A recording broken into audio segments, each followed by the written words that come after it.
On a beautiful morning for baseball here in Logansport, we welcome you into day 2 of the 8th annual Greater Lafayette World Series. Alongside Chris Walker, I'm Rob Brown. Happy you are spending part of your Friday with us.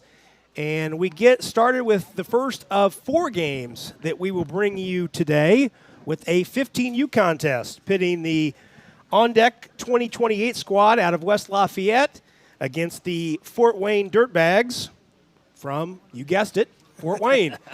And both these teams, Chris, coming in at 1-1. The On Deck squad has already played one game this morning. They were the first game right out of the chute and dropped a 5-inning decision to Titans 15U, 9-1. So how difficult is it to turn right around after playing? I know these are 15-year-olds. They can bounce right back and play, but especially after getting run ruled in 5 innings to come right back and play. Well, sometimes it's easier when you get run ruled because then you have to use less pitching. You can regroup. You get a little bit more rest in between the games. And then again, like you said, at 15 years old, you can play 10 games a day for crying out loud.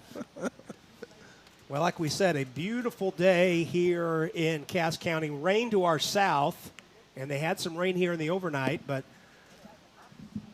got a little bit of cloud cover to help the outfielders with fly balls and a 70-degree temperature, which that's at 10:30 in the morning on a July day that's beautiful. That's like San Diego at this point. I'm telling you, if you're going to pick a day to play some baseball, it is this one. That is for sure. So this is the 15U bracket. We'll have 2 15U games, a 16U game, and a 17U game. Bracket play will begin for the most part tomorrow, and then the championship round will take place on Sunday. Looks like we're just about set to go.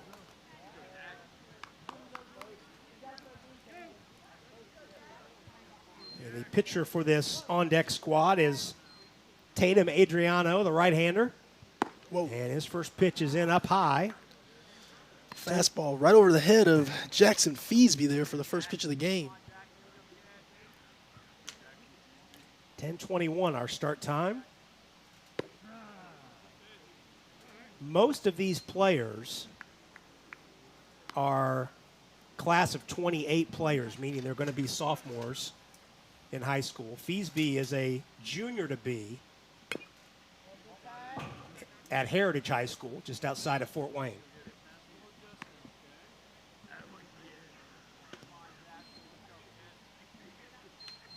All right-handed hitters in this Fort Wayne Dirtbags lineup. Right-handed loaded. Huh. Good pitch. That drops in for a curveball and strike 3. Great breaking ball there by Adriano. Just dropped that thing in there, froze Feesby for the first out of the inning.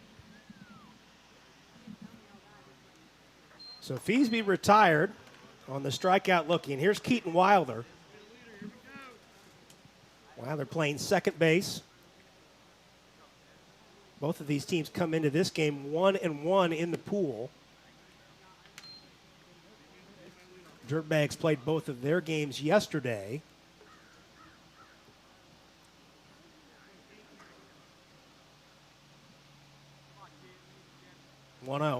In tight. Defeated that same Titans 15U team that beat On Deck earlier this morning 7-6, and then lost a 9-8 decision to Bam Diamond. Late on that pitch. Yes, or he swing, was. I should say. Way behind that fastball there. If you're Adriano, you're going to stick with that fastball, keep it up around the letters. It's going to be really tough for Wilder to catch up to. Oh, it dropped that it pitch down. Yeah. On that previous pitch, Chris, it looked like that fastball even had a little movement there on the end of it. It had a little bit of kind of glove side movement, I think, to it. 3-1 the count. And Wilder works the one-out walk.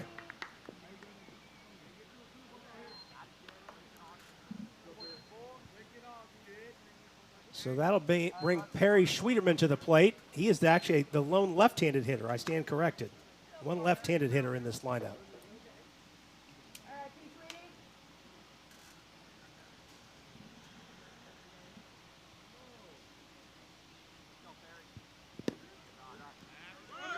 gets away from the catcher just enough. The runner will make an advance and be safe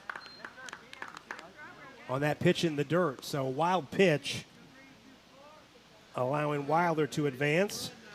It's just a ball that was thrown about 58 feet, and all Lanham could do was try to pick it, and it went in and out of his glove, allowed the runner Wilder to advance down to second base. That pitch catches the corner. Yeah, Wilder was not going. He did not break until he saw the ball get away. Yep. So it wasn't your most fundamental dirt ball read, but the ball bounced away far enough to allow him to advance either way. Good pitch. Great pitch.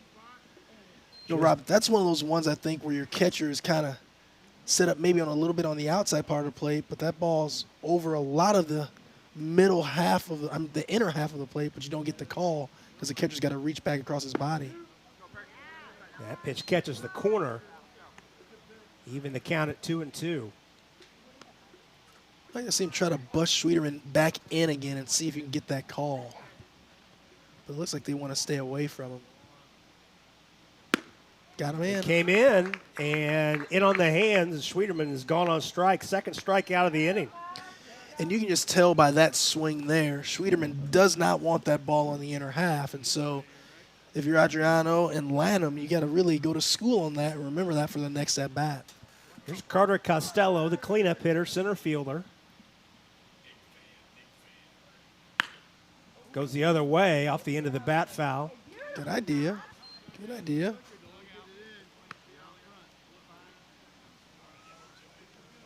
Costello plays his high school ball at Norwell High School. Been some good players that come out of there. Good Ball piece. rolled into the hole into right field, and they'll send the runner with 2 outs. Here comes the throw, play at the plate, Safe. and Wilder slides in safe under the tag. You know what? That's good baseball all around. Great job of hitting by Costello. Just drills the ball right in the 4-hole. Right fielder comes up throwing. Snyder throws a strike right to the plate, and Wilder slides in safely just in front of the tag. So the 2-out single plates a run for the Dirtbags in the top of the first. Brings up the 5-hitter Garrett Oliver. Pitch way up. And it clipped got him. Wow. I'm not sure I saw that. I didn't either. Home plate umpire immediately signaled that Oliver was hit. Oh, Rob, I feel like I'm saying a bad word calling them dirt bags, man. I mean, I got to get used to that. That's the Long Beach State. That's right. Refers to their baseball team Yeah. as they don't use the actual school mascot. They embrace that full bore. Ow! And that batter is hit. Goodness gracious. Ben Delagrange took that one right in the midsection. And he has no armor on that front arm either. So, good Lord. Did get him on the arm. He just pointed to his first base coach. I thought it got him in the midsection, but it got him on the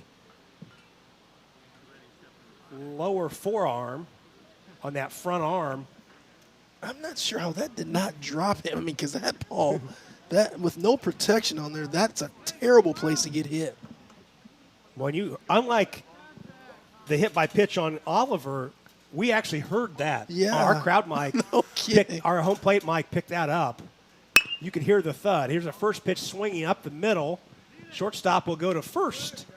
And Funk is retired 6-3 to end the inning.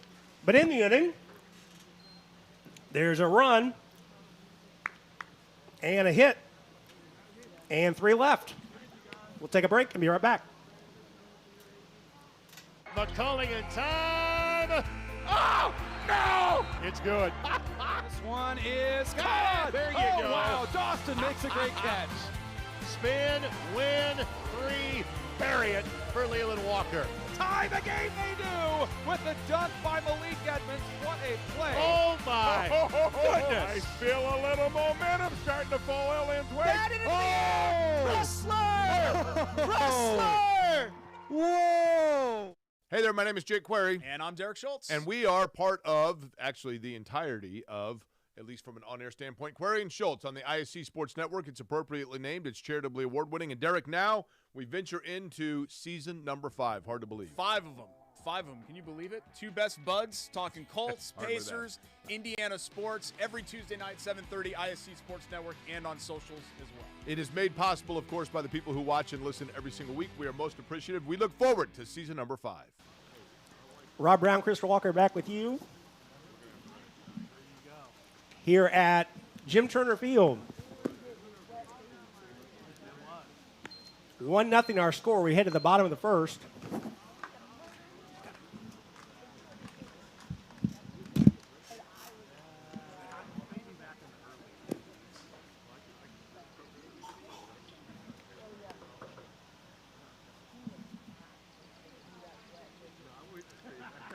As Rob was saying, 1-0. We're going to start the bottom of the first here.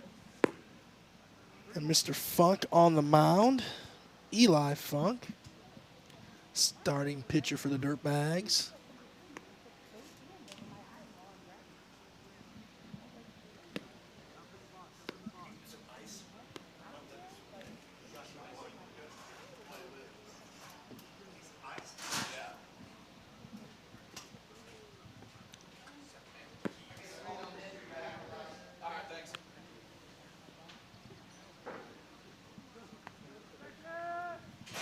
You see Eli taking his warm-up pitches here, getting ready.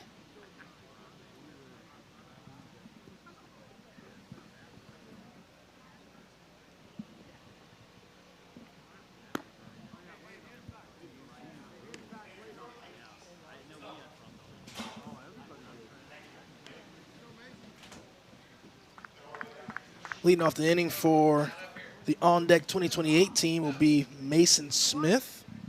Number 2 is the second baseman today. First pitch for Funk. Fastball misses outside. Ball 1.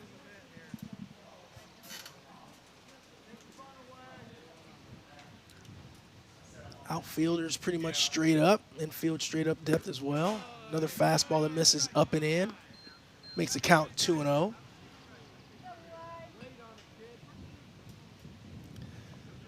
Good time to be swinging here if you're Mason Smith, looking for something right down the middle. And he misses again for ball 3. So now it's the leadoff hitter. If you're Mason Smith, it's got to be perfect, but you're not going to be swinging either way on a 3-0 count in the bottom of the first. Even in summer ball, you shouldn't be swinging here.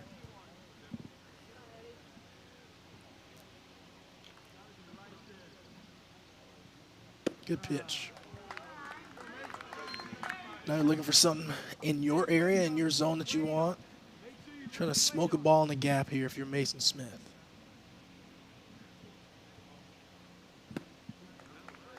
Wow, what a pitch there. It looked like a little slider there by Eli Funk for strike 2. Now full count on the leadoff man, Mason Smith.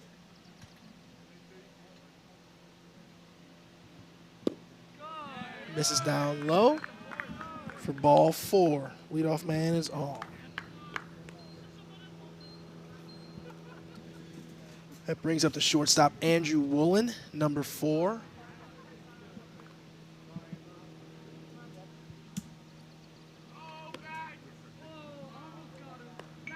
Funk throws over the first, trying to keep Smith close.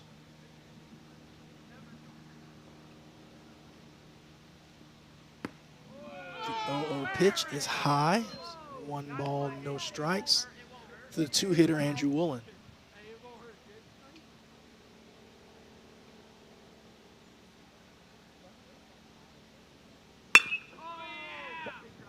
While hitting the hole there, tough play by the shortstop. Great play. That is a tremendous play by Frybeck, the shortstop.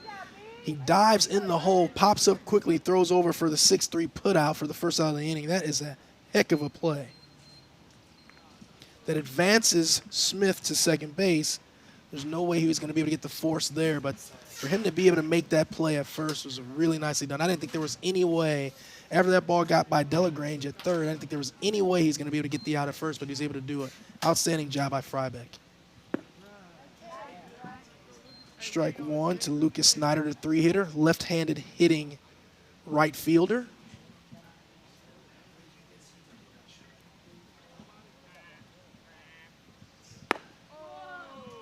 1-1 now the count here, the bottom of the first. Runner on second base.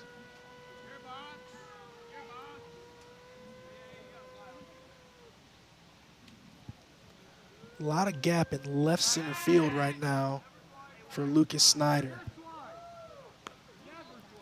If they're going to pitch you away, you try to drive the ball in that gap. But in a perfect world, you'd like to put one in the pull side gap,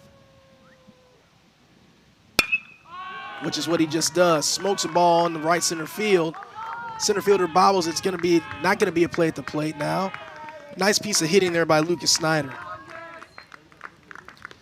Gets him an RBI single. Mason Smith scores. Still one out here in the bottom of the first. Going to bring up the 4-hitter, Brogdon Lanham, the catcher today. Sorry, Brogan. Good pitch. Good breaking ball there by Funk that Brogan just couldn't quite get to for strike one.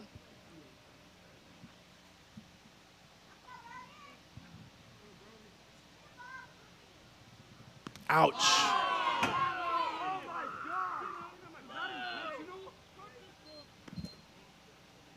Folks, I'm sorry. I know I'm a little dramatic, but man, I'm telling you, I played a lot of baseball in my day. Getting hit hurts. I don't care what you say. You know, it's real easy for everyone else to tell you to wear it and do all that, but when you're in that batter's box, it does not feel good. That ball hurts.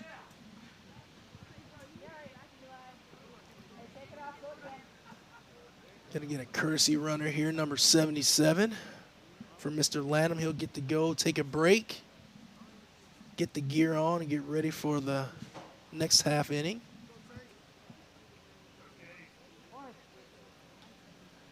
Now hitting the left fielder, Chase Hiddle. It's a good pitch there. Just missed up just a little bit. A good spot. Tell you what, if you're a right-handed hitter, that's a ball you'd like to really turn and burn on right there. A little bit up, inside half. That one's way up. 2-0 count. Good time to hit here if you're Chase Hiddle.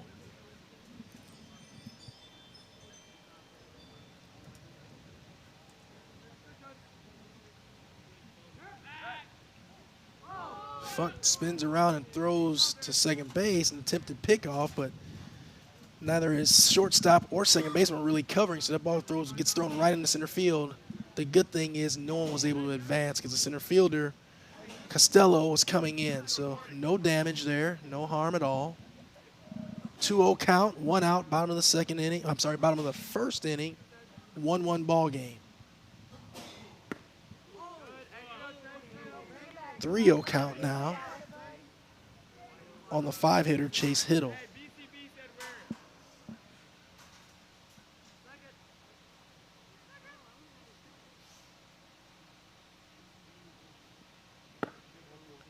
It's ball 4. Bases are now loaded.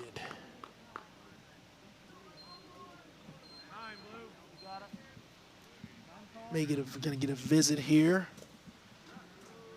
from the coach of the Dirtbags.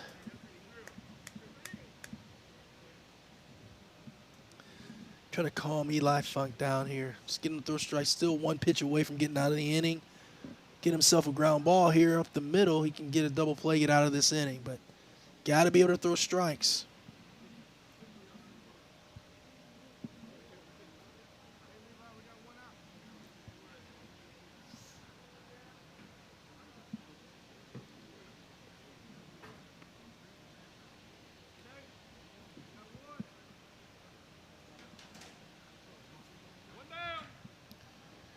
It's going to bring up 6-hitter, number 95, third baseman, Drew Wainscott. And he looks at ball 1.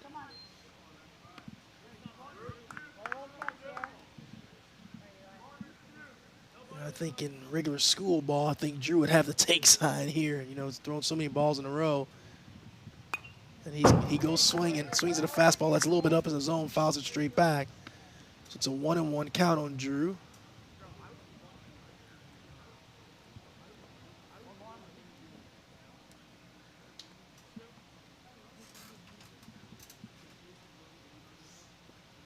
Good pitch. Fastball, lower inside corner part of play for strike 2 on Wayne Scott. That's a really good pitch. That's a pitch all you can do really as a hitter is hit that ball right on the ground, which is what Funk would want. See if he can throw that same pitch again. Get a ground ball right to his shortstop.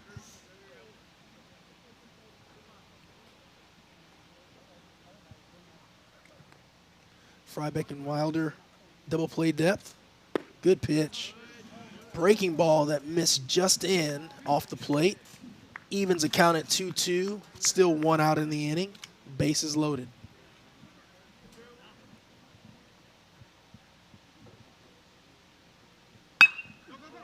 It's going to be tough to turn 2 there, but should be able to get 1. 4-3 put out for the second out of the inning, but it's going to drive in a run. So good job there by Wayne Scott to do a job. Runners advance up to first and second now. I'm sorry, second and third. 2-1 now on deck. Still 2 outs. Good job there by Tagulis catching that ball, not letting it get by, because that was most certainly been another run there for on deck.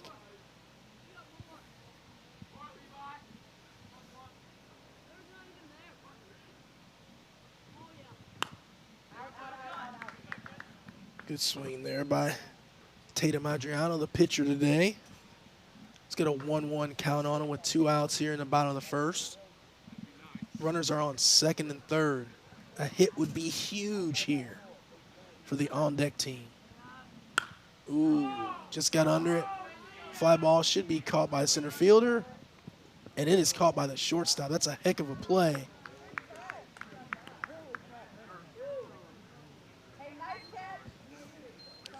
Makes their 3rd out in the inning.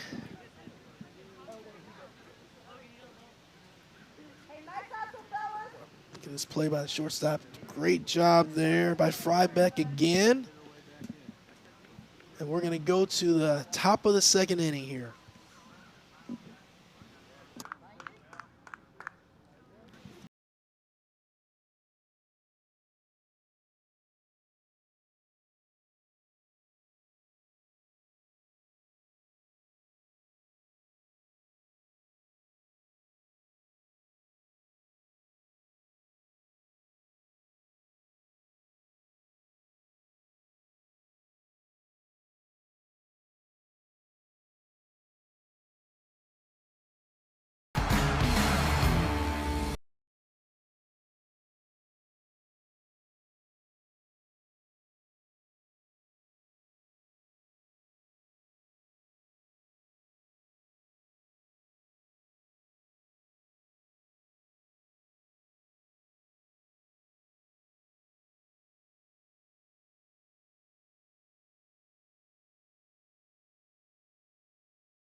Well, there's the fans taking in the action.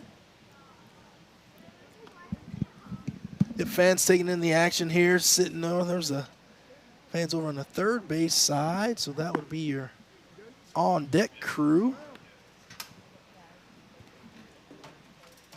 Just waiting for their kids to get out there and do some damage.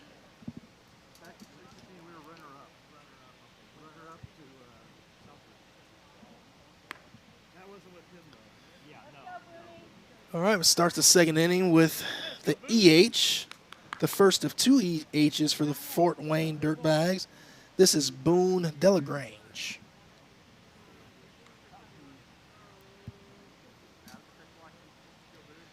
Adriano now has himself a 2-1 lead. Let's see if he comes out pumping strikes this inning. First pitch, fly ball to center field, should be routine.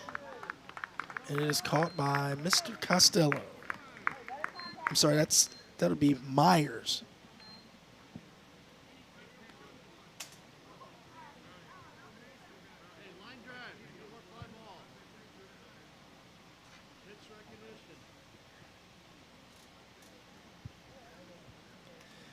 Now batting shortstop Brennan Frybeck. It's a good pitch there, but couldn't be held on by Lanham, so not going to get the call when that happens. Frybeck, as we said, has made 2 really good plays defensively already in this game. Fly ball he catches in center field, and a nice diving play in the hole. Hits the ball hard ground ball to third base. It's bobbled. He's going to beat that out. Probably have to go down as an E5, I would imagine.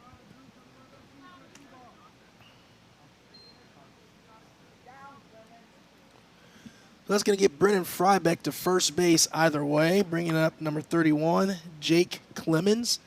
He's the second EH in the lineup for the Dirtbags.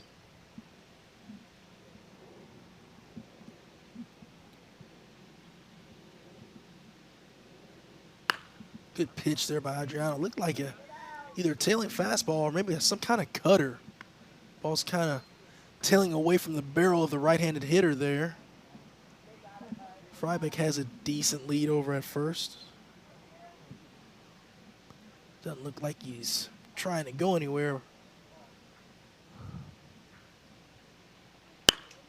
Oh, it's tailor-made. Nice job there. 6-3 double play. Shortstop steps right on the bag.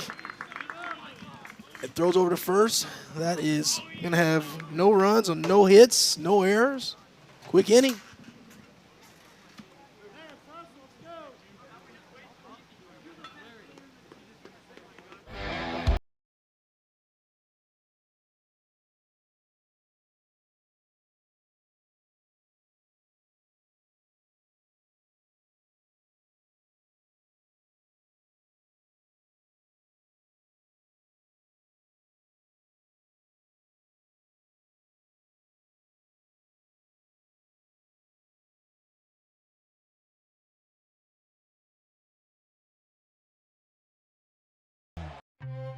Brewer jams it home. That ball wiggles in and into the back of the net. A little fireworks in the first half. Throw it up for Tillman. Whoa, my goodness. 122-6-0 for Penn. What a swim! Six of them. Here we go, back showing some more fans, getting ready for this bottom half of the second inning. The on-deck 2028 team is leading the Fort Wayne Dirtbags 2-1. Gonna have the 7, 8, 9, and 10 hitters here up for on deck. Driver, Myers.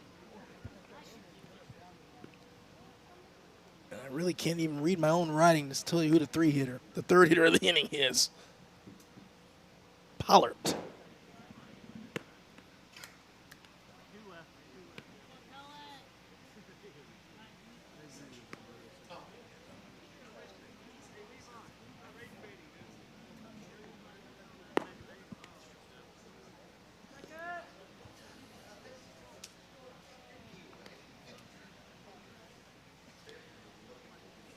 Eli Funk throwing his final warm-up pitch of the inning.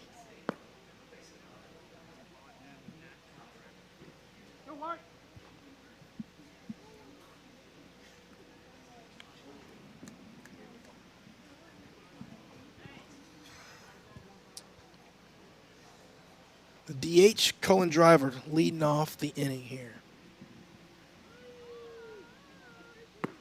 It's a good swing there. Good fastball by Funk. Good swing there by Driver. Swings right through for strike one.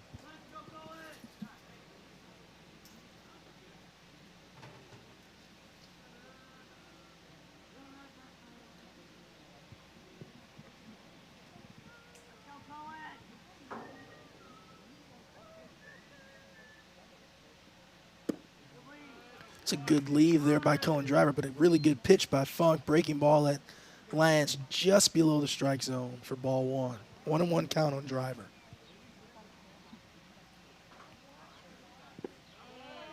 Ball two. Fastball down in the dirt.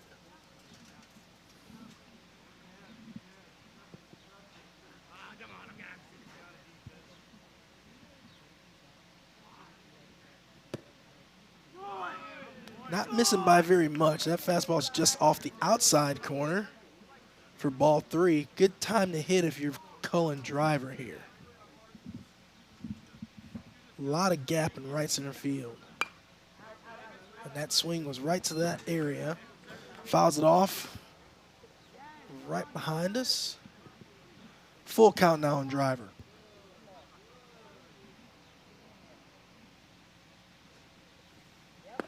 Ball 4. Fastball inside.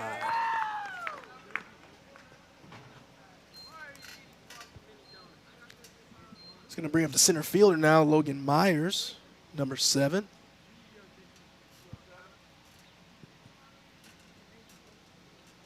You know, the old adage is leadoff walks score a high percentage of the time. Let's see if that happens here in this inning. A coach's worst nightmare, leadoff walks. Good fastball on top of the zone there. Myers swings right through for strike 1.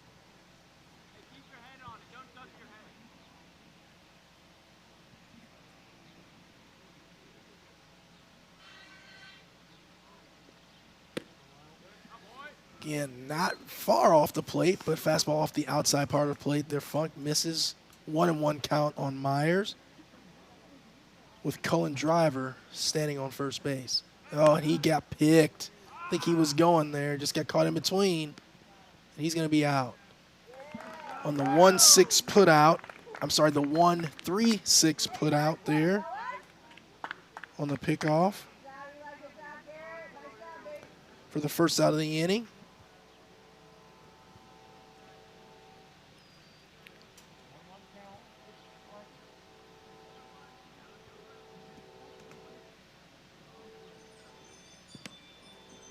Ball 2. You know, on that pickoff, I'm not sure. You know, Cullen got caught, but he wasn't that far off the base. I think if you dive back and you dive back to the back corner of the base, that still may be a really close play. You may be able to get back there.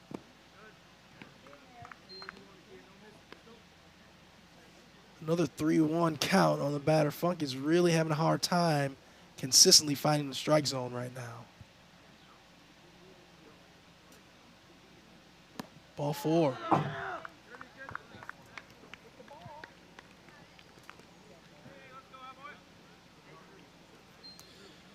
So instead of having runners now on first and second because of the pickoff, you only have Logan Myers standing at first, and that's going to bring up the 10 hitter, another EH, number 27, Leighton Pollard.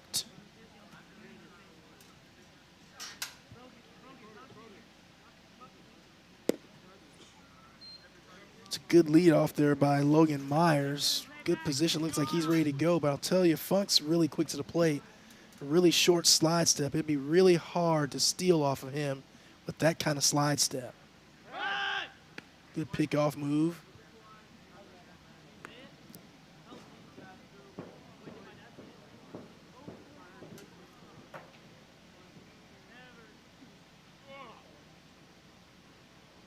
That time he raises the leg. 6, 4, and ball's overthrown there, so you get the force out second. Oh, wow. Actually getting an interference call. The runner, Logan Myers, running to second base, went in standing straight up, so he's going to get the force out there, and he's going to get the out at first base as well, so it's going to be an inning double play. No runs on no hits, no errors, no one left.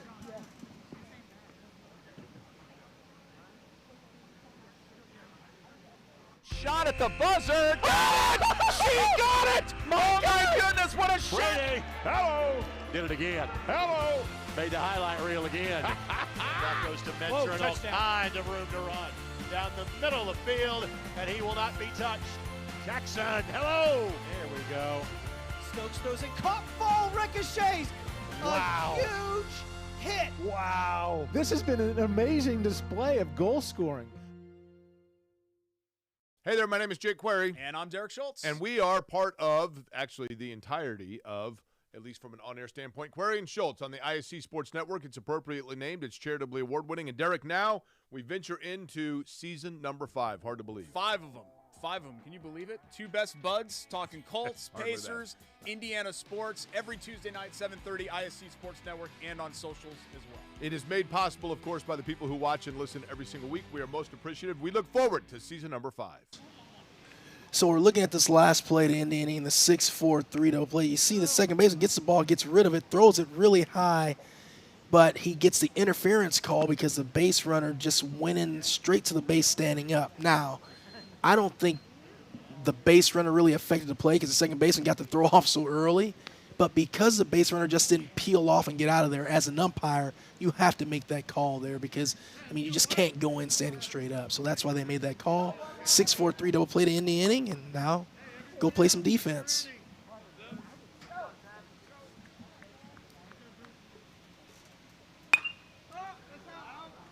It's a good start there by Adriano.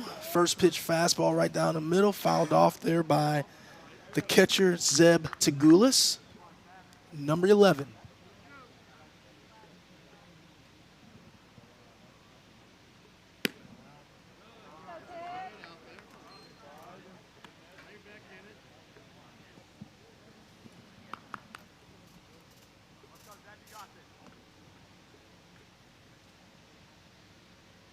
Good pitch. Fastball right on the outside corner, and that's a really good take by Tagulis because there is really nothing you can do with that pitch. That's, I mean, best case scenario, you hit a hard ground ball to first base in there. That's a tough pitch to hit.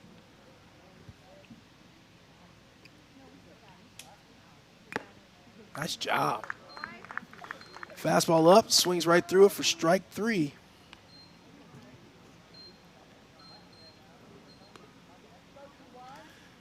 Now we're back to the top of the order, number 21, Jackson Feasby. He struck out looking in his first at-bat in the top of the first. See what Jackson can do, see what he's learned from his first at-bat here. Good pitch, that's going to sit for him. Oh, nice play. Second baseman, Mr. Smith, jumps out there. That'd be Mason Smith. Kind of drop steps and runs back, sticks his glove out, makes a nice play for the second out of the inning.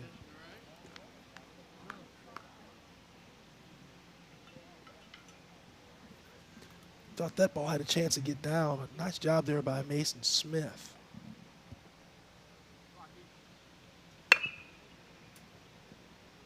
Ball pulled down the line by Keaton Wilder. Just foul for strike 1.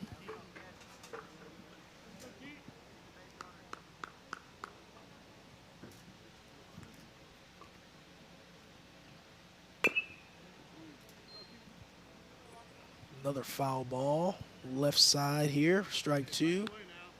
Really like to see Adriano. He is just pouring in strikes. I mean, it's strike after strike, and here he is sitting with an 0-2 count with 2 outs, and he's thrown probably 5 or 6 pitches in this inning already. So it's be a really efficient inning if he can get out of this thing. Got to go fastball high here. And he misses down in the zone, but he gets a ground ball to third baseman. Nice, long, strong throw for the third out. Great job. There's no runs on no hits, no errors. That's a really good inning for the on-deck team.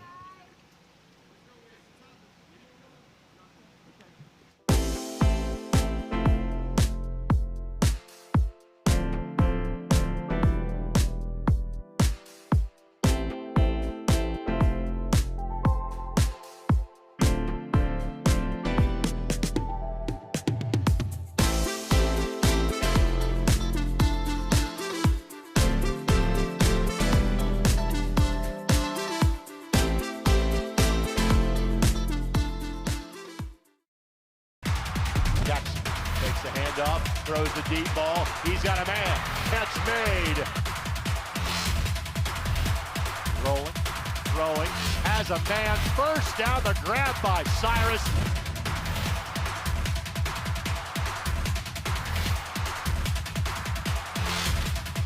Billingsley keeps.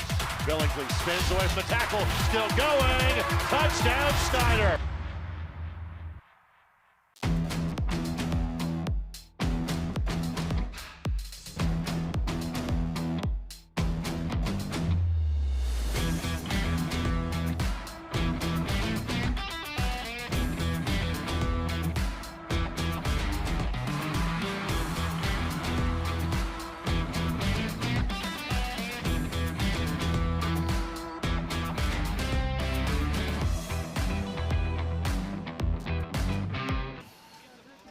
We head to the bottom of the third.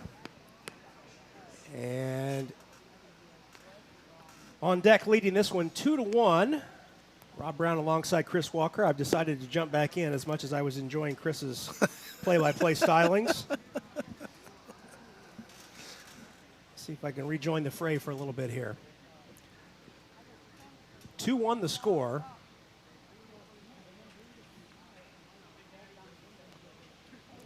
Top of the order due up for on deck in this third inning. First pitch swinging is Smith. It's it high in the air, and the third baseman, Delagrange, makes the put out, one away. One pitch, one out. Can't get any easier than that.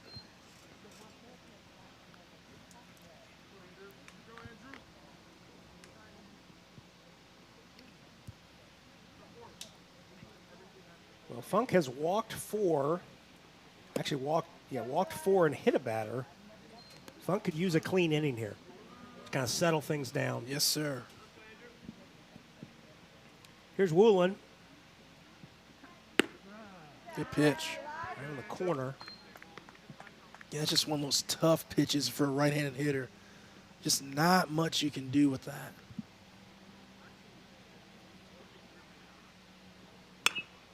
Off the end of the bat, squib to the Yes, right it did. side. Funk will take it to the bag himself, 2 away. That pitch actually squibbed back into a real easy play because that ball kept coming right back to the pitcher, Funk. As he was running over to cover first, he was able to field it and just run it over and get the one unassisted put out. It had pool English on it. It sure did. So here's Snyder, who singled in a run in the first. Had a really good at-bat in the first. Smoked the ball in the right center field gap. Oh, and now he goes on the Into the left. bat. That's beautiful. That will go into the corner. Nice That's gonna be job That's a heck of a play. by the left fielder, Yes, it Feasby, is. to get over and cut that ball off. Boy, that looked like a double all the way. I really can't believe how well done that was by Jackson Feasby to leave that as a single. He was on his horse right away, cuts that ball off, and makes a strong throw into second base to keep Snyder at first. And listen, Snyder was running harder out of the box as well, so he didn't do anything wrong. Just a really good play by Feasby. First pitch swinging up the middle. Lanham's got a 2-out hit. And there's 2 aboard for Chase Hiddle. That's the 3rd hit in the game for On Deck. On deck team trying to start a 2-out rally here. 2 back-to-back singles. Good piece of hitting by both guys. Let's see if Hiddle can knock one of them in. Knock one of them in, I should say.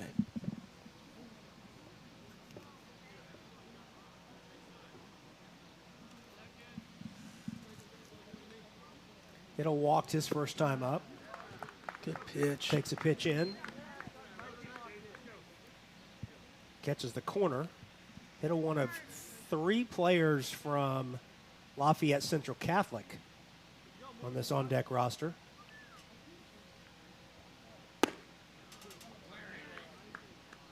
That's a serious program right there. Yeah, Coach Bourdonnais runs a pretty good operation over there. I was actually texting with Coach Bourdonnais this morning before I got here, because he had his hip replacement surgery, the same doctor I'm going to have mine Okay. on in a couple weeks. And so getting some notes from him.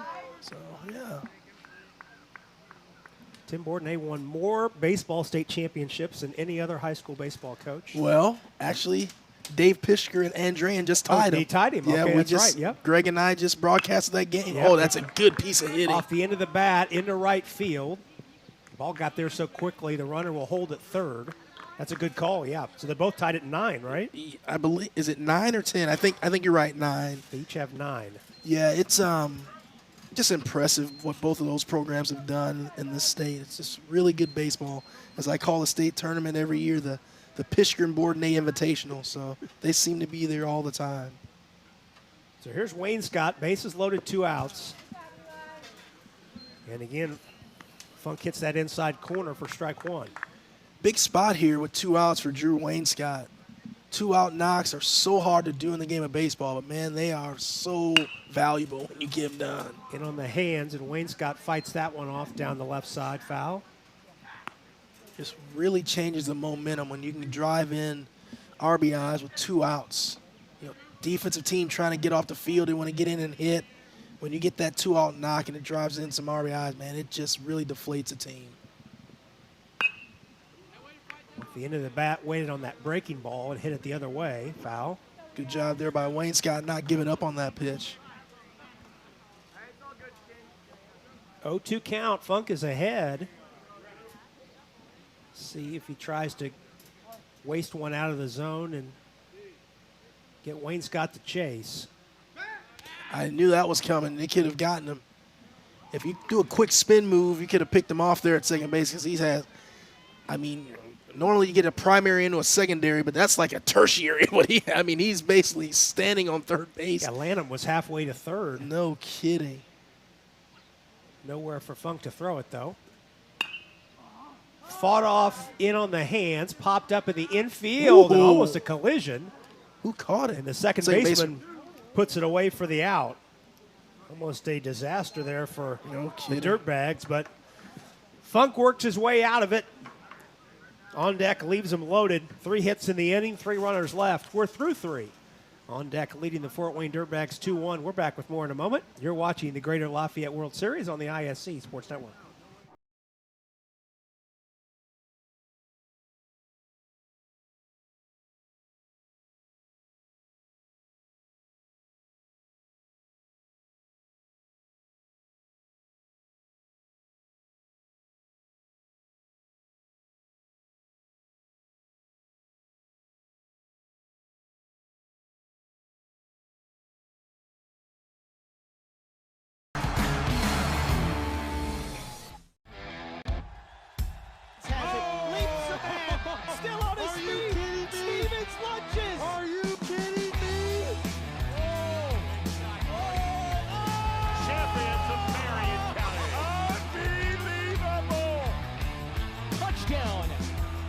Up to that last name.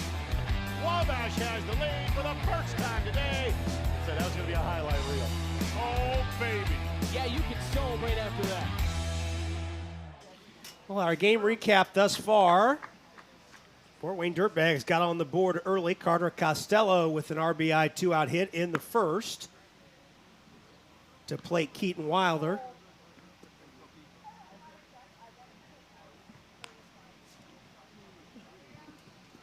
But then on deck was able to come right back and get 2. First a Lucas Snyder base hit that brought Mason Smith home. And then another run to follow. Here's Sweetman.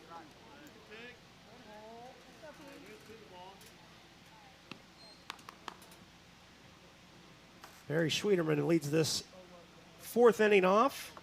2-1 our score. On deck out of West Lafayette, leading the Fort Wayne Dirtbags in this 15U game. Ooh. Did not miss by much. Wow, that was right at the belt. But another 15U game to follow. The BG Tomahawks, also out of West Lafayette, taking on Titans 15U out of Midwest, out of Carmel.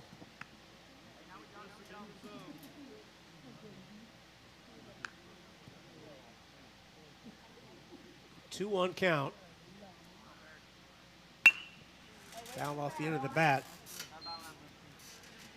Adriano, Chris, has shown a pretty high ability to move the ball in and out. He really has, and we talked about it in the first at-bat. Schwieterman was the one that did not like that ball on the inner half. See if he can get in there. He's going to go away again.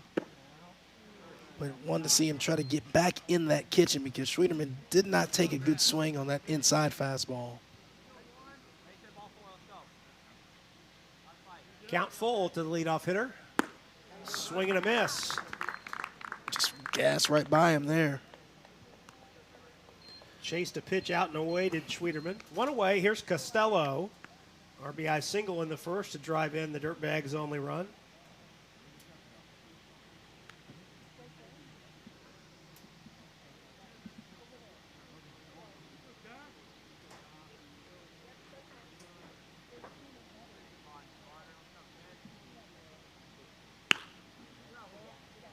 Drifted into left field. Left fielder took a bad angle on it. Yes, it goes he over did. his head. Uh-oh. Costello digging for second. Never stops and has a bloop double.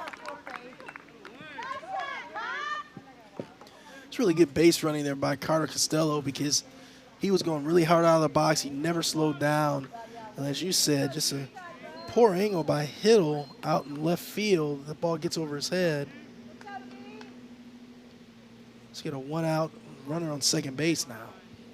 Well, you saw in that replay, Hiddle took an angle. Whoa. First pitch swinging. That's going to hook foul. Hit a ton down the line by Oliver, but foul.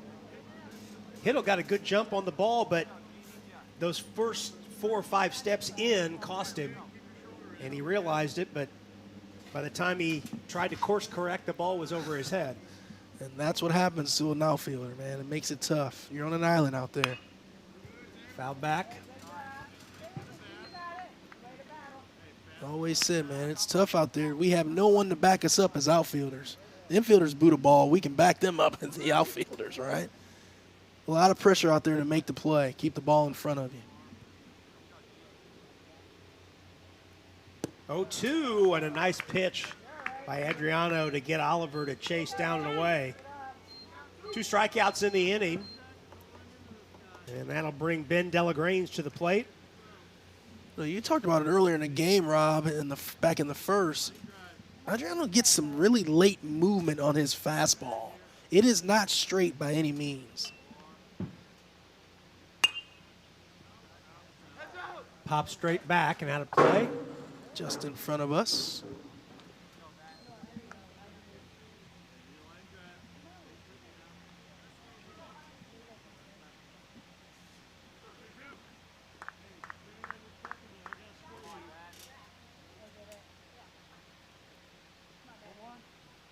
Adriano, another one of those Central Catholic players we were talking about the last half inning. Well, that's a great breaking pitch that comes in and catches the inside corner.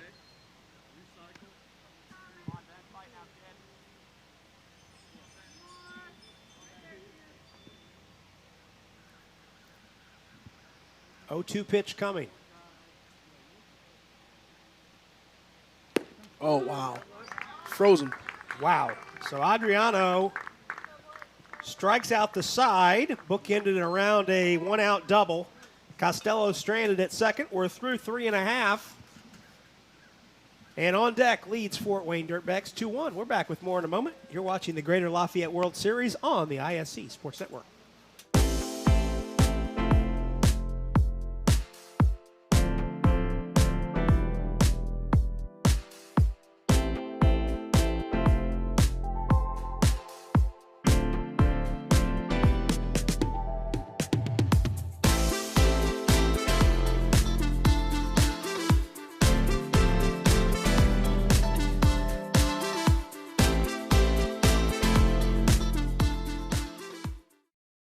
McCulling in time. Oh, no! It's good. This one is caught. There you oh, go. Wow, Dawson makes a great catch. Spin, win, 3, bury it for Leland Walker. Tie the game they do with the dunk by Malik Edmonds. What a play. Oh, my goodness. I feel a little momentum starting to fall Ellen's way. That is Rustler! Rustler! Whoa! Yeah, lawn chairs are out. People enjoying this beautiful weather day. This Friday, day 2 of 4 of this Greater Lafayette World Series. Pool play continues tomorrow here in Logansport and all across the 9 venues being used for this event. Ryan Johnson and his crew have done a really good job at this tournament. They've gotten more and more teams every year, and we've seen it expand to so many of the local high school venues. And Logansport's been a gracious host for the tournament the last several years. So it's just nice to be in Logan. Great facility here, Jim Turner Field. Yep. Bottom of the 4th we go, and the pitcher Tatum Adriano leads it off. Popped out to the shortstop, did Adriano, to end the first. Yeah, this is one of those situations where, man, I would like to see Adriano smoke a ball somewhere and get a courtesy runner, get him back in the dugout because he is throwing a heck of a game right now. Allowed just 2 hits.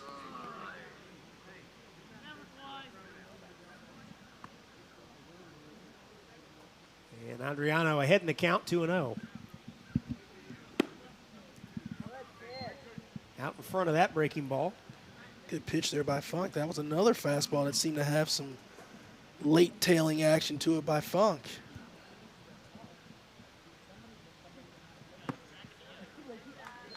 It's the same pitch, a little higher location. Mm-hmm.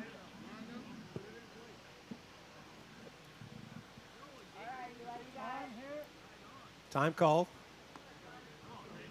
It's a good time call there by Adriano. Get out of the box. Kind of get yourself set up, get back in there, get ready to hit. Whoa, late swing. Got just a piece of it. Not only late, that was a lot of self-defense there, I think. Yeah. A little self-preservation.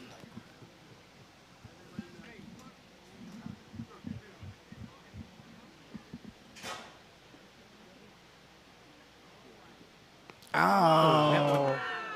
That one got him right in the back.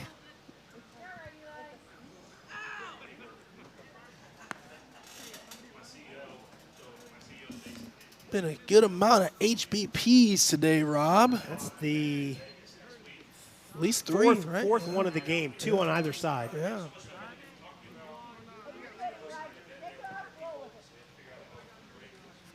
And that's going to be it for Mr. Funk.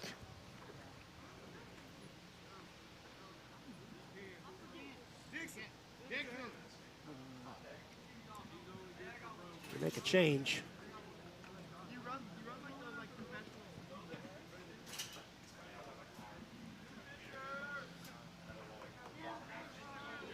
So it looks as though I think it's the right our new fielder. pitcher is, yes, the right fielder, Schwieterman, is the new pitcher.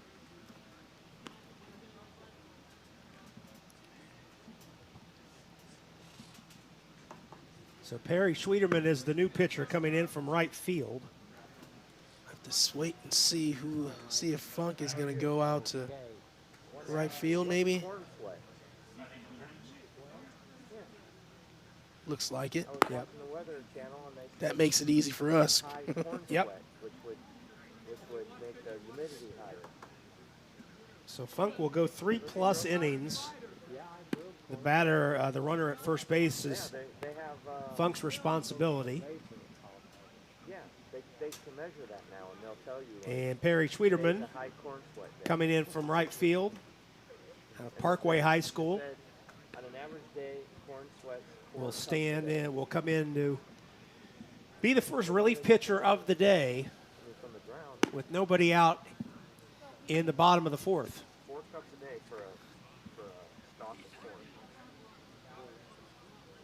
On deck leading this game 2-1. We'll have another 15U game to follow.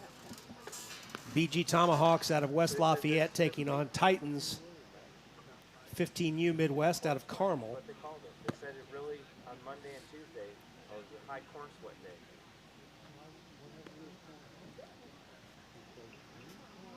So Cullen Driver, the designated hitter, stands in.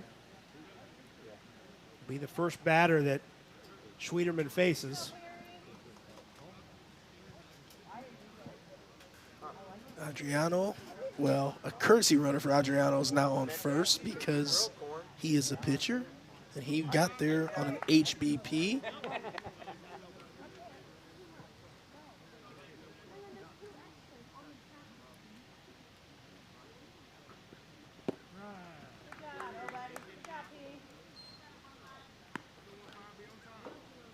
First pitch strike from Schwieterman.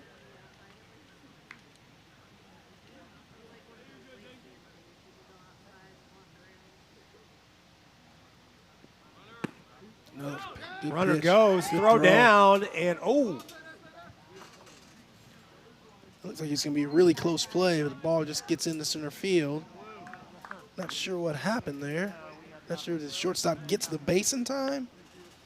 Looked like the ball short hopped the bag. Let's take another look. The throw just a little bit skipped short. right over the fielder's glove.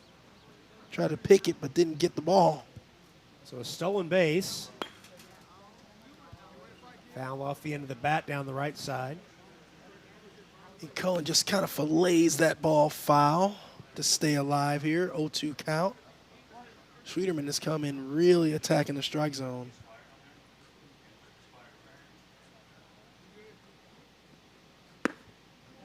Pitch in tight. So he backs him off the plate here. Let's see now Schwieterman comes back with a fastball on the outside part of the plate.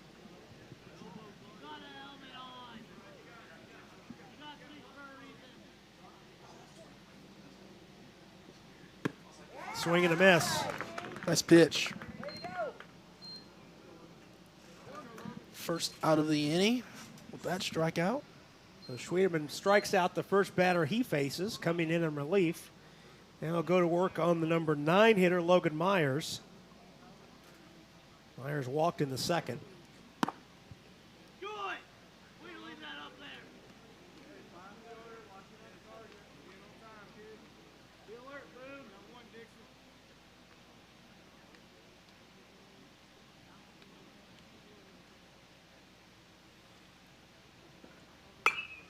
Now off the end of the bat, out of play.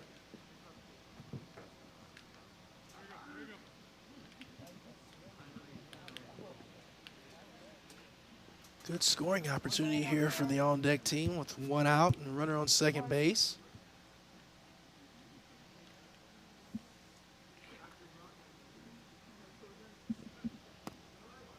Pitch outside.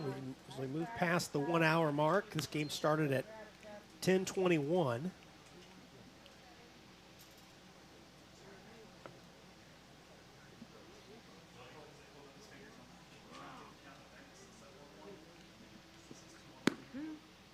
Good pitch. Outside corner.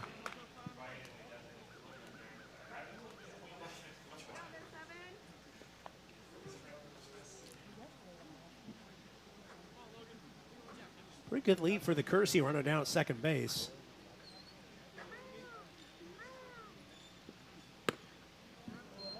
Pitch missed away.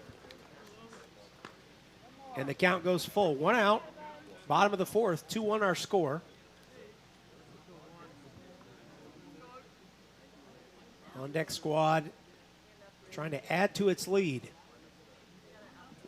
Runner goes. Pitch taken for a strike. Throw down, and the runner's safe on the stolen base.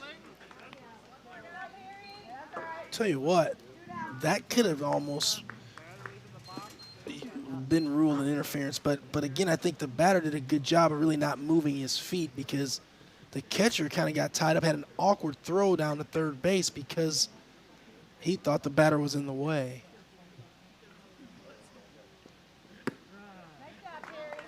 Here's Pollitt, Leighton Pollitt, grounded into a double play to end the second.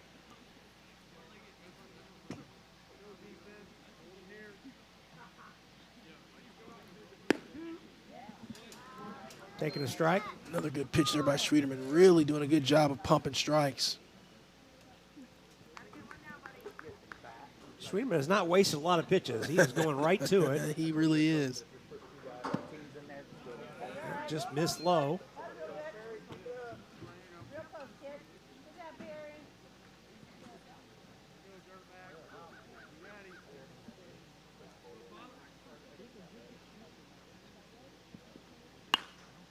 Off the end of the bat.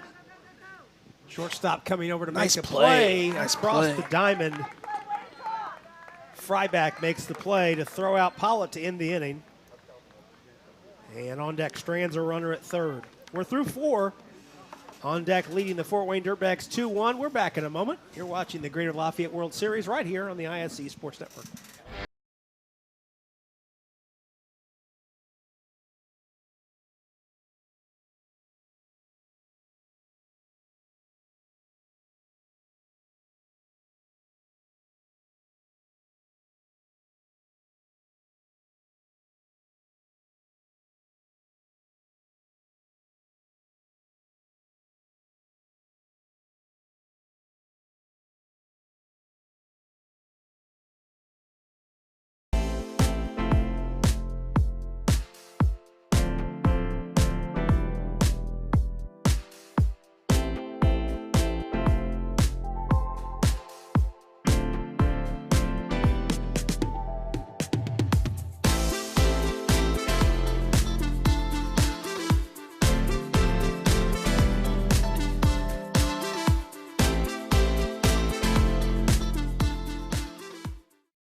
Folks, just want to come back and give shortstop Brendan Frybeck a little kudos here.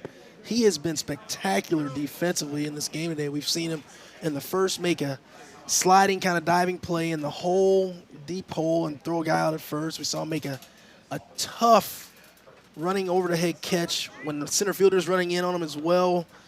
And then that kind of run-through play there to end that inning, man. He has been really impressive here defensively. And that play stranded a runner at third and kept it a 2-1 game. It's a big-time play. And what you don't notice on that play, I mean, you're playing on turf. That ball's got a little squib action to it, so it's not the most routine of plays. You got to come in on the run and throw in motion. It's really, really nicely done by Frybeck. So Funk, who began the game as the starting pitcher, has now moved to right field. Eli Funk leading off. Grounded to short in his first time up.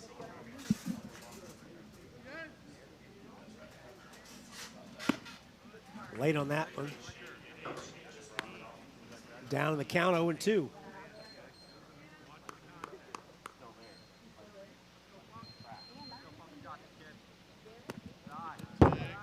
Goes back to the screen.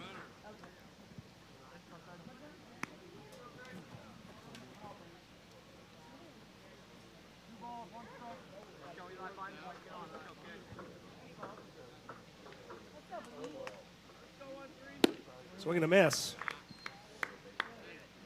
Just can't quite reach that one. That ball, again, tailing away from him. It starts on the outside part of the plate, and it's got tailing action, so it's running away from him even more. Tough pitch to get to.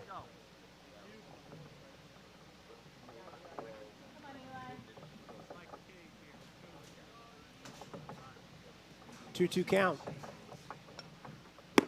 Swing and a Right miss. by it. Strikeout number 6 for Adriano. It's throwing a really good ball game here today. Here's Boone Delagrange, one of the 2 extra hitters in the order. And we think Adriano's gonna be a sophomore. You're thinking? Hang on, I'll tell you. I mean, that if that's the case, I mean that. Yeah, he's a class of 28 guy. That's a really good situation from Bourdonnais there. Looks like he's got another pitcher coming up. Pitch in tight.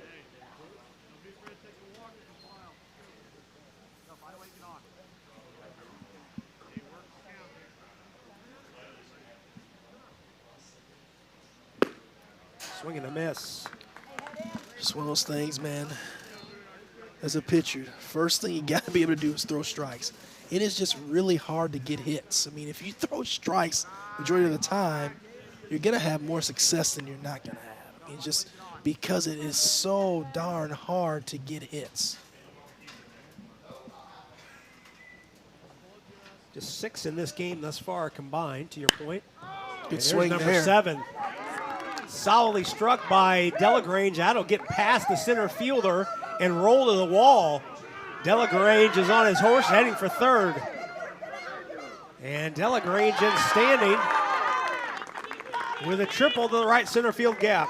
Tell you what, Boone's a big guy, but he runs really well.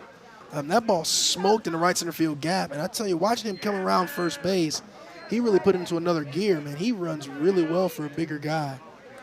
Really impressive. So a chance here for the Dirtbags to tie the game up. Run at 1 out and a runner on third. Kind of surprised to not see the on-deck team playing in on defense here. The infield, playing the infield in. You know, this is kind of late in the game. You know, the tying run here on third. Deciding not to bring him in. And Frybeck, who has been, like as we said, tremendous on defense today at the plate. Chop to third. Oh. Looks the runner back across for the out. 2 away. It's Wayne Scott. Fielded that ball even with the bag. Looked back at the runner and then made the play across for the out. I'll tell you what, I just saw something I've never seen before. I wonder, they almost could have called Frybeck out there. He ran halfway down the line and he was really frustrated with his at-bat. And he took his bat and slammed it down, and his bat kind of deflected in the field of play. I saw the umpire stepping out to say something about that, but I've never seen that before. I wonder if you can potentially call a batter out on that for that action. I don't know. Maybe it just depends on where the bat goes. If Yeah. it interferes with play. Here's Clemens, the second extra hitter in the order. Dirtbags will need a 2-out hit from Clemens to tie the game. You know, that's that situation as a hitter. You get runner on third, less than 2 outs, man. You got to be looking for something a little bit up, a little bit over your belt, out over the plate. You swing the ball down and in, you're going to do exactly what they want you to do, and that's hit a ball right to third baseman. Taking a strike. And that's what makes hitting in this game so hard.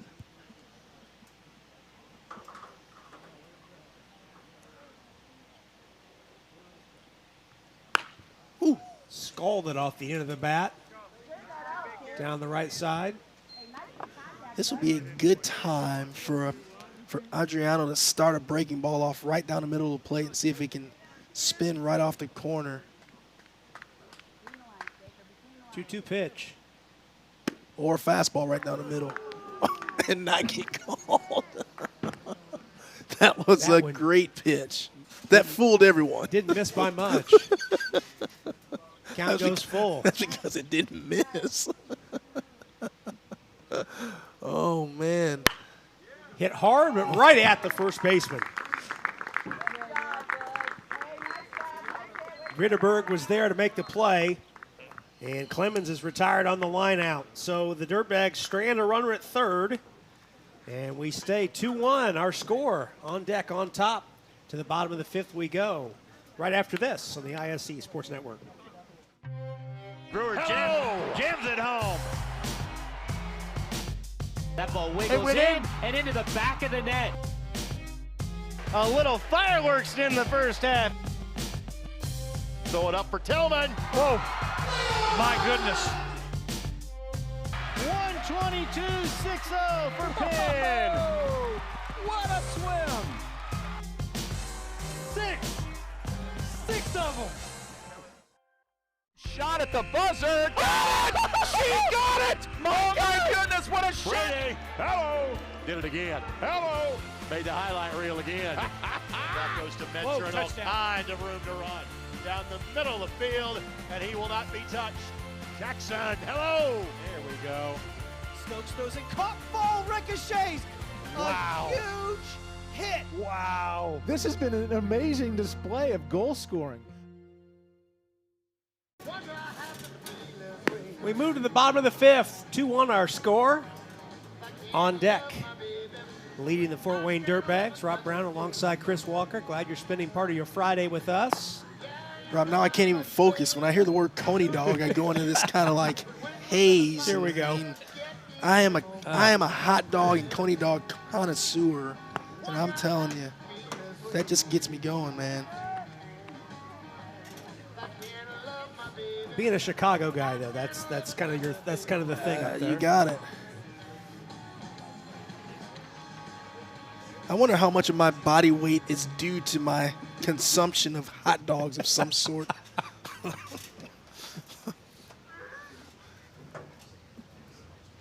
Top of the order due up for on deck here in this bottom of the fifth.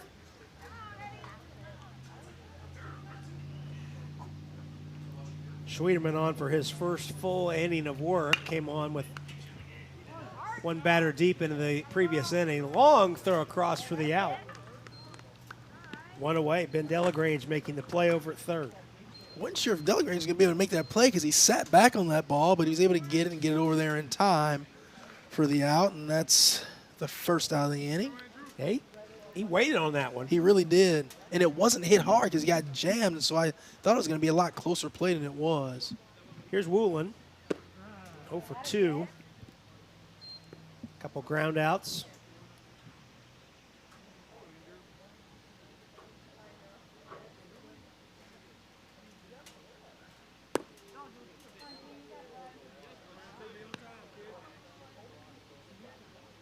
One of 3 Rossville players on this roster is Woolen. Hit hard right at the shortstop. Fryback fumbles, gets it back. Plenty of time for the out, 2 away. He's a really sure-handed shortstop, man. He makes all the plays. Been good here today, Mr. Brennan Fryback. So quickly 2 away. And that brings Lucas Snyder to the plate. Snyder 2 for 2. Has 2 of the 4 on-deck hits. And he's used the entire field today. Looked really good in his first 2 plate appearances.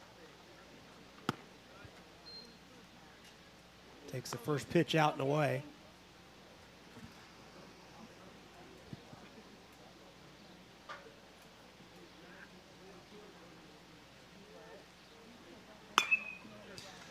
Sprays that one out of play down the left side. You know, as many people know that I'm a huge college baseball fan, and Snyder kind of reminds me of, he's obviously a smaller version, but the really stud second baseman / shortstop at Tennessee this year, Gavin Keelan, who started his career in Louisville, kind of sets up the way he does, kind of similar batting stance. And Keelan is just a tremendous left-handed hitter. Turned himself into a pretty high, I think he was, the 11th pick overall or something in the draft this year? Yeah, he was top 15. Yeah, it's really impressive.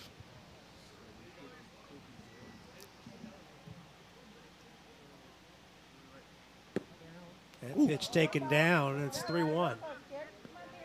Yes, I don't know anyone who watches more college baseball than you do.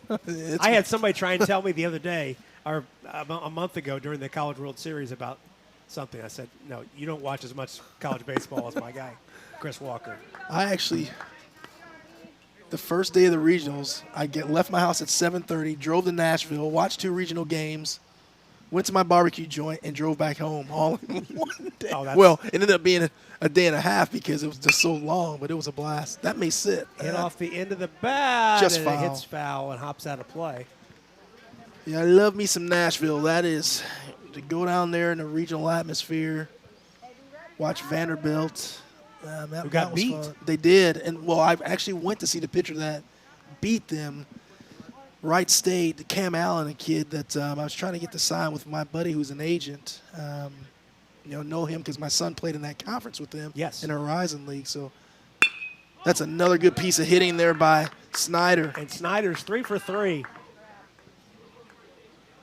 I tell you what, he's going to be interesting to watch because he has a really good ability to put the bat on the ball. And I know the game has really changed where we really value the home run and guys driving the ball in the air. But I still say guys that put the ball in play consistently still can play in this game. I mean, it's so important to be able to do that. Well, we didn't talk about his program, but he plays at Benton Central. Going to be fun to watch. Sophomore to be. Here's Lanham. Lanham 1 for 1, hit by a pitch in the first, singled in the third.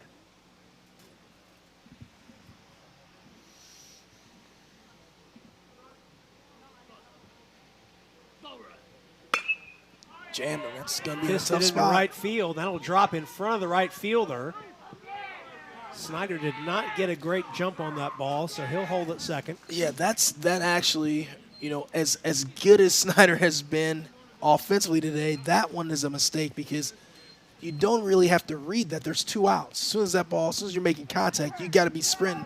His third base coach has kind of had his hands up like, what's going on? You got to be able to make that a first and third situation here. So first and second for Chase Hiddle, who's 1 for 1, walked in the first, singled in the third.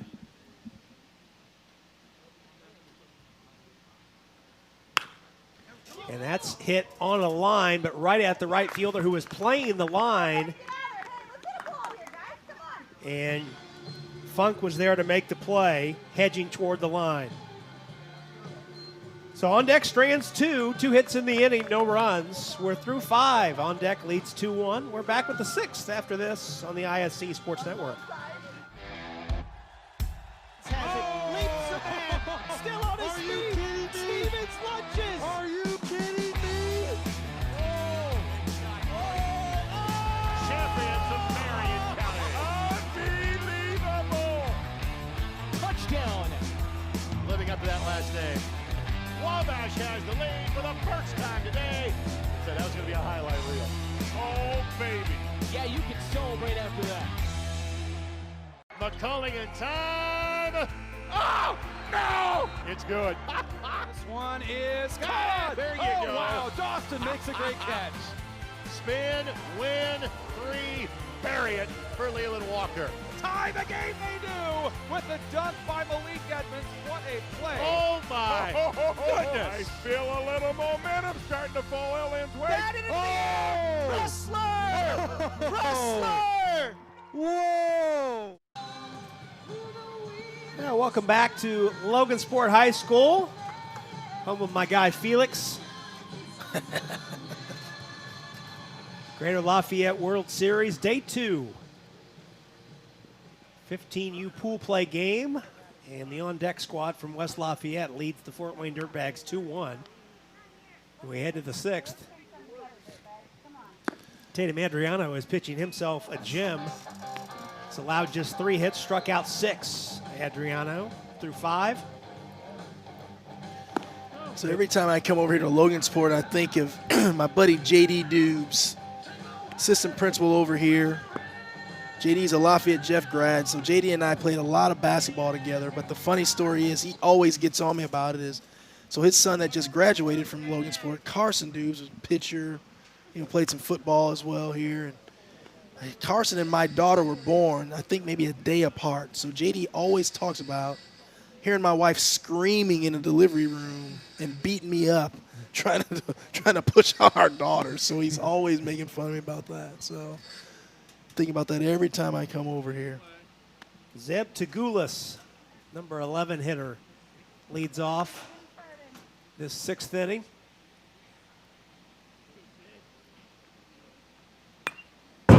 Foul back. Swing. Good swing there by Zeb Tagulis. Rob, Major League Baseball resumes today. It does. It does. It does. Cubbies playing well, but man, just cannot shake these darn Brewers. My Reds are just hanging around. Just hanging around. You know what, Rob? Enough just to keep me interested. My sales team, we went to Great American Park a couple weeks ago to see a Brewers game. I mean, it's Brewers and Reds playing. It's my first time seeing Ellie De La Cruz up close in person.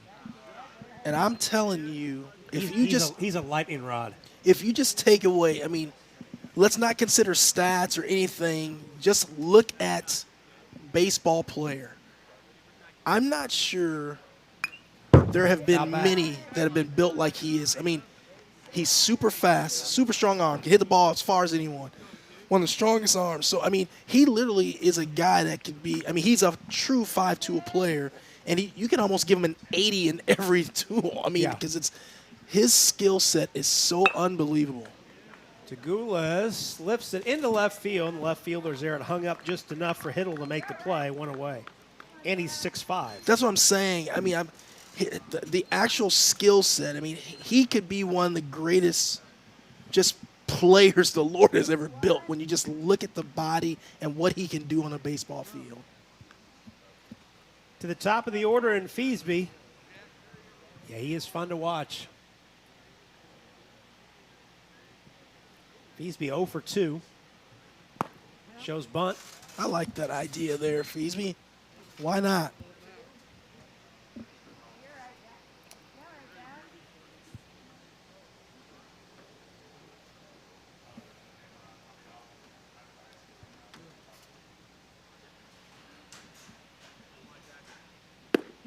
Good pitch. Adriano still pouring in strikes. And Adriano ahead in the count 0-2.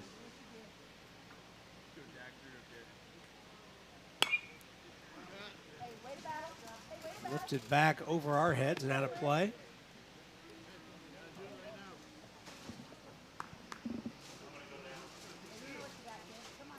I think the Reds open back up in, I think they're in New York tonight to play the Mets. Gotcha.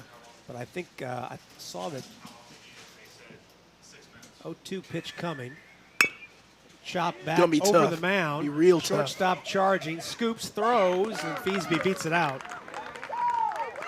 So what, Woolen did everything he could to make that play, everything done correctly. Run through, short, quick throw on the run. It was just hit too soft to get that play, to get the out there.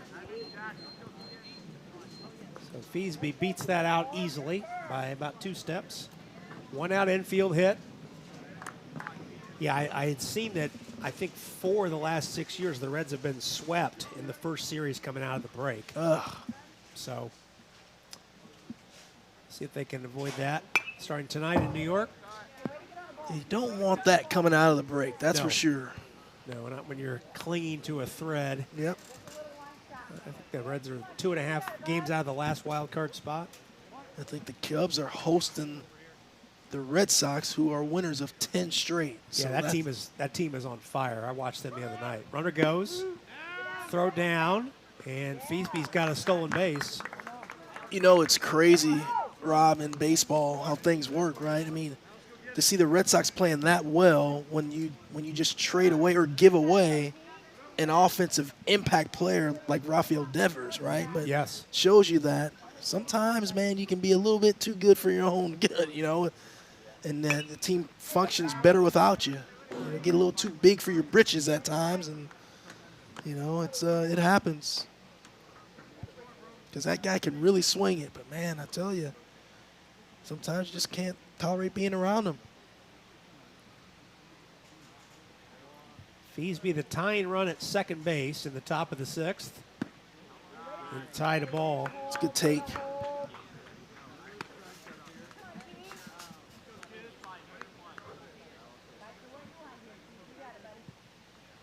It's a big at bat here.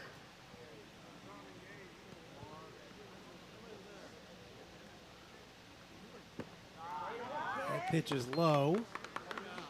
It's a really nice take there by Wilder. You see him watch that ball all the way into the hitting zone and lays off of it because I think that ball is a strike for a lot of the way to the plate.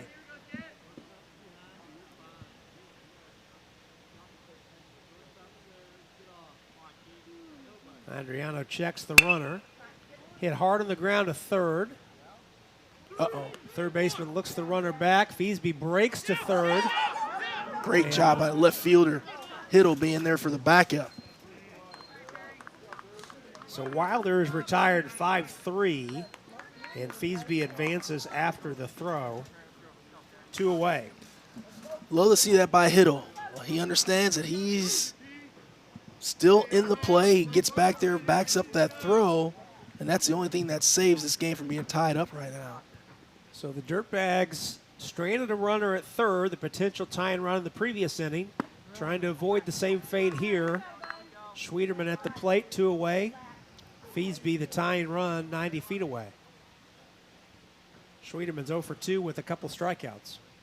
He is, but I still think Adriano's doing him a favor by throwing that ball on the outside part of the play. Foul tipped into the glove, 0-2. Yeah, on some of the balls that Schwederman's fouled off, it's evident that he is comfortable, wants to extend his hands. You got it. And listen, most of us hitters are, right? I mean, I never liked anything hard in on me. I mean, I just didn't like that. I mean, throw the ball middle away, I can hammer it. That ball hit back up there the it middle, is. There it and is. Schwederman delivers a 2-out hit, and the game is tied at 2. You're just kind of peeking in the on-deck dugout. The coach, before the pitch, said, be smart, and he wanted that fastball thrown up in the zone, and they just didn't get it up quite enough, and you give up the hit to tie the game. So Schwederman ties the game with the RBI single, sending Feasby home from third. You're going to get a courtesy runner. It's going to be the last batted out, which will be Wilder, which is probably a pretty good substitution because Wilder's probably a pretty good runner hitting in the 2-hole and playing second base. Carter Costello is 2 for 2, singled in a run in the first, doubled in the fourth. And hits it hard to Woolen at short, but Woolen with a backhand play across for the out. Good stretch at first, and a bang-bang play ends the inning. That was stellar at both ends. But in the inning, Dirtbags get a run on 2 hits to tie the game, a runner left. We head to the bottom of the 6th, tied at 2 on the ISC Sports Network.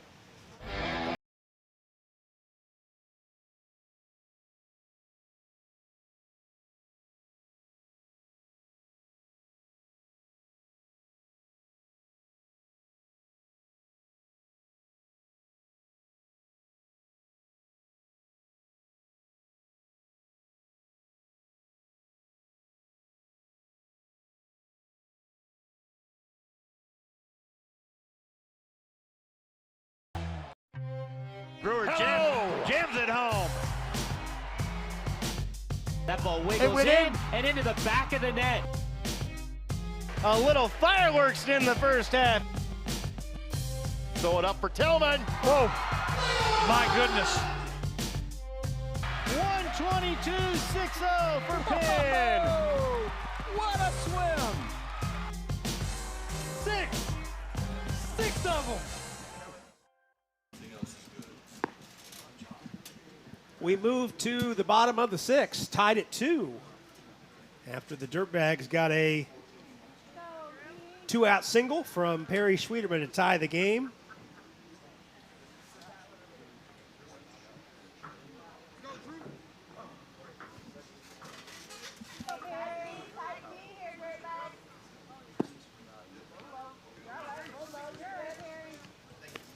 Drew Wainscott leading off this bottom of the 6th.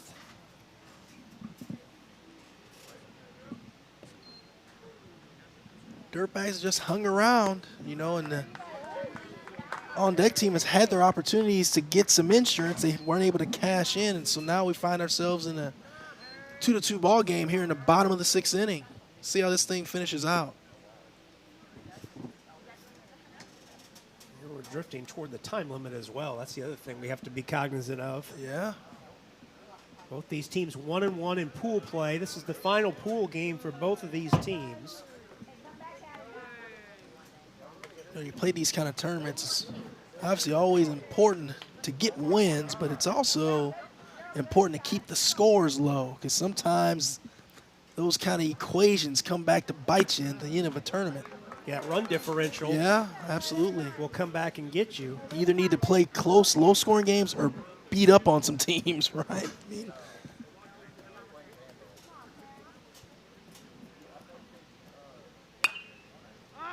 that's gonna stay. That's gonna stay on the field of play. That will stay in. Good job. Nice job by Tagulas to track that baseball and scramble back to get it for the foul out to the catcher. That is a one play in baseball. It's always interesting for me to watch. The high school level, I think those plays are caught 50% of the time. College, probably 80% of the time.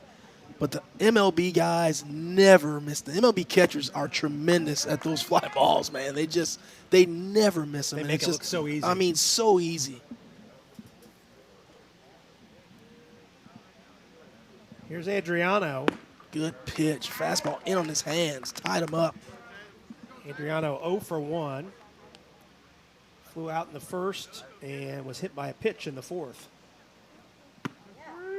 And takes strike 3. That's a 3rd strikeout for Schwederman. He's come on in relief. It's his 2nd full inning. He has looked really good. Cullen Driver, the DH. 0 for 1. Walk and a strikeout.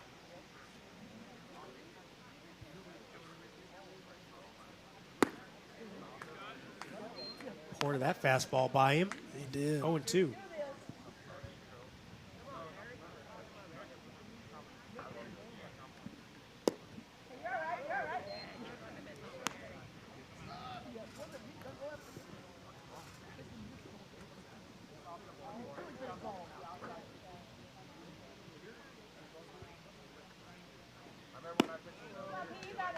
Pitch up and out. Up and in, I should say. 2 and 2. Cullen Driver, you got to sit dead red here. Fastball. Just get the bat head out. Get to it.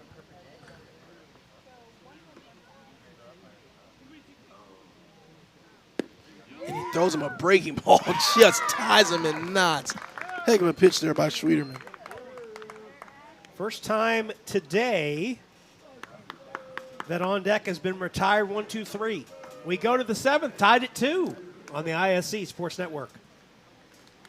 Shot at the buzzer. She got it! Oh my goodness, what a shot! Brady, hello, did it again. Hello, made the highlight reel again. That goes to Mentor and all kinds of room to run. Down the middle of the field, and he will not be touched.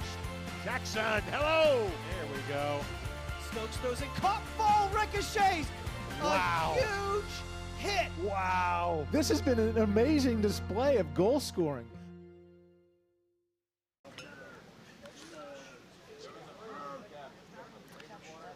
There's the look at the Titans 15U Midwest squad. We'll see them next. They're based out of Carmel, taking on the BG Tomahawks. Tomahawks, a local team, and I know a lot of the kids there were actually the pitcher and catcher next game. Were 2 freshmen last year on the Jeff team. Austin Franklin catching, Mason Nudermark's going to be pitching, so it'll be good to see those guys.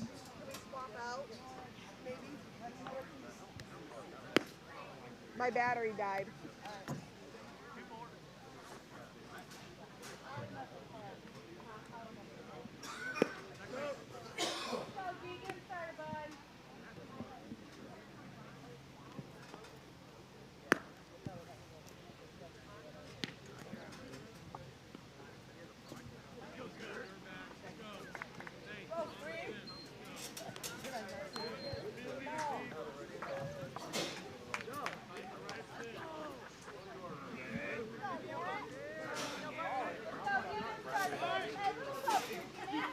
So we go to the top of the 7th, and Garrett Oliver will lead off the inning.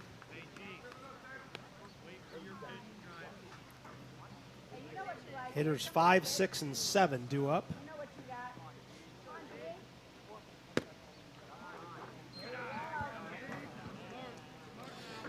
Haven't seen this very much from Adriano here, falling behind the count 2-0.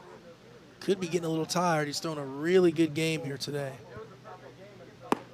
3-0. Got to have someone ready to come in, I would imagine, because he's, like I said, he's thrown such a good game here. You'd hate to see him lose it. He's walked just 1 as Adriano, and that was all the way back in the first inning. Pitch catches the corner. Almost kind of ephus that thing in there for a strike. He just aimed it and lobbed it in there. Hit off the end of the bat.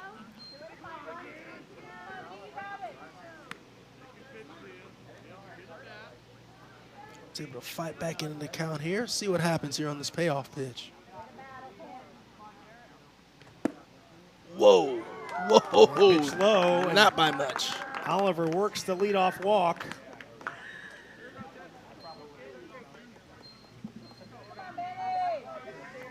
Did not miss by much there, Nope. Rob. So here's Ben Delagrange. 0 for 1 is Delagrange. Hit by a pitch in the first, struck out looking in the 4th.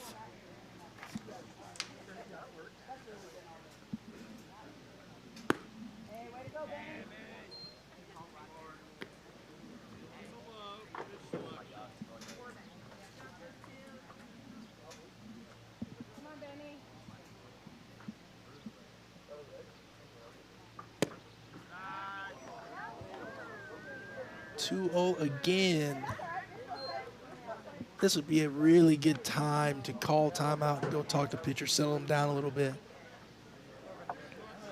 Yeah, this is the first time all game that we've seen Adriano have trouble locating his pitches. Mm-hmm.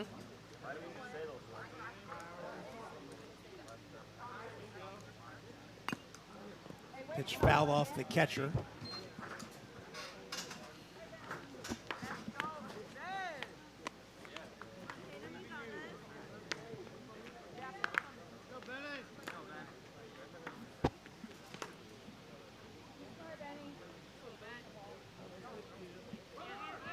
Runner goes, throw down, close play, safe. almost a pitch out. Yeah, it was. That pitch up high and up. Lanham was quickly out of his stance to throw down. That's about as close a play you can get. But the go-ahead run parked at second. Nobody out in this top of the 7th. And another walk.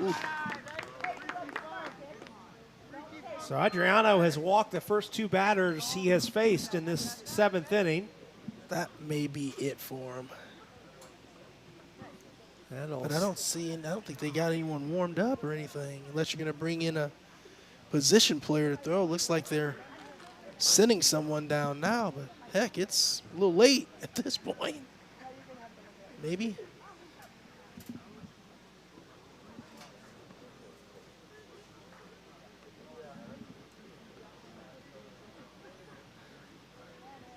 Well, a mound visit, but it looks as though Adriano is going to stay in the game,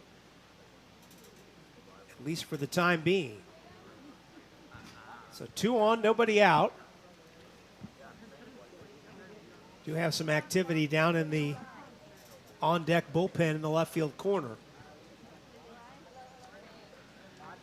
Eli Funk up now at the plate. You know he'd love to come through here. He was a starting pitcher for the Dirtbags today.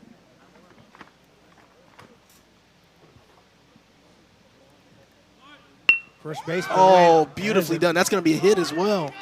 Everybody's safe. Outstanding job. Funk bunted that left side into no man's land. And now the Dirtbags have him loaded with nobody out. You know, it's funny. I just had a conversation yesterday with Greg Franklin, the head coach of Lafayette Jeff, about bunting. And, you know, I'm not a big fan of bunting anymore, but it is amazing how poorly bunts are defended in college and in high school baseball. So it's such an important part of the game that you need to do. And we just saw right there, Eli Funk laid that bunt down and got himself a hit. And this has just turned into a really tough inning for the on-deck team. Infield is in. Oh, my goodness. That ball is squibbed foul, just foul, falls in front of a charging first baseman. Yeah, my depth perception on that was a little bit off. I thought the ball was over the first baseman's head for a minute. I was going to say, wow, that would be tough. And remember our last at bat, Delagrange smoked the ball in the right center field gap for a triple. Ball fouled back. Adriano has a deep hole to work out of here. This for certain is the biggest jam he's been in all day today. He's been able to work out of jams earlier.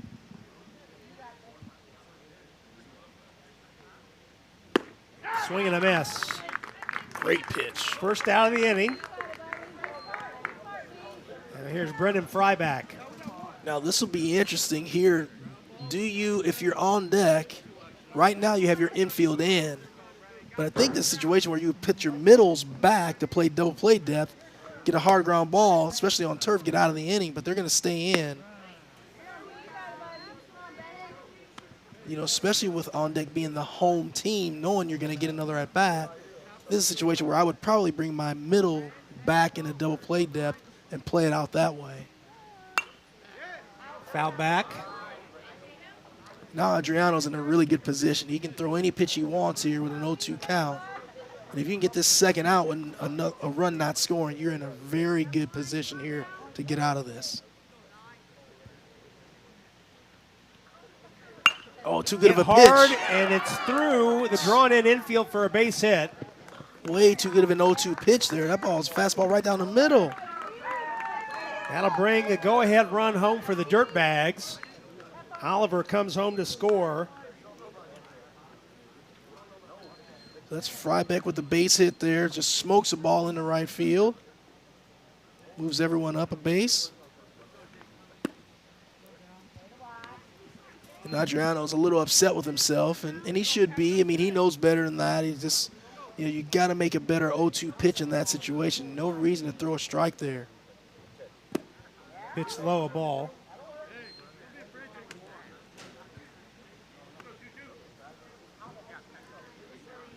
It's crazy how things can change so fast in this game.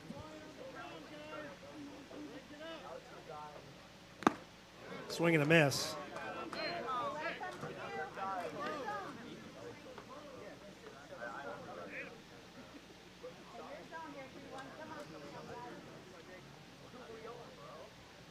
Ouch. Everyone telling Jake Clemens to stay in there. Stay in there. As I stay say, in there and take one. It's easy to tell everyone else to do that. So the Dirtbags got a run in the sixth to tie the game and pushed a single run across here to take the lead, its first lead of the game. And the Dirtbags hoping they're not done yet. Bases loaded and one out. They've just hung around, giving themselves a chance. Hit to the second baseman, come to the plate. Oh my goodness! And the throw pulls the catcher off the plate. Oh man! And now the ball comes loose. Another run will score. Here comes another man around. The throw is safe. Wow! So a ball that was hit maybe 85 feet clears the bases. I'm not even sure how we're going to score any of this, but okay.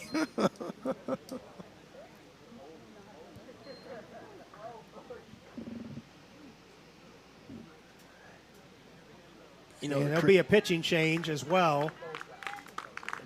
Adriano is done.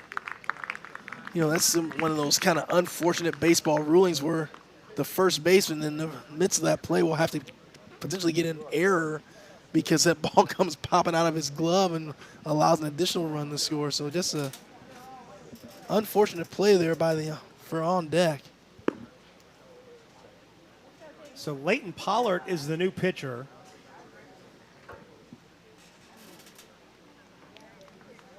I think we're going to score that in E4. Okay. As the throw pulled, it's a fielder's choice for the hitter. Delagrange scored from third on the error by the second baseman that pulled the catcher off the plate.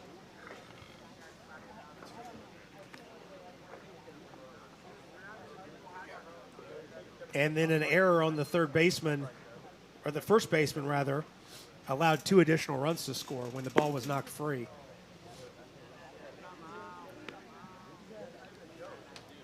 So in all, the Dirtbags have plated 4 runs in the inning, and there's still only one runner out.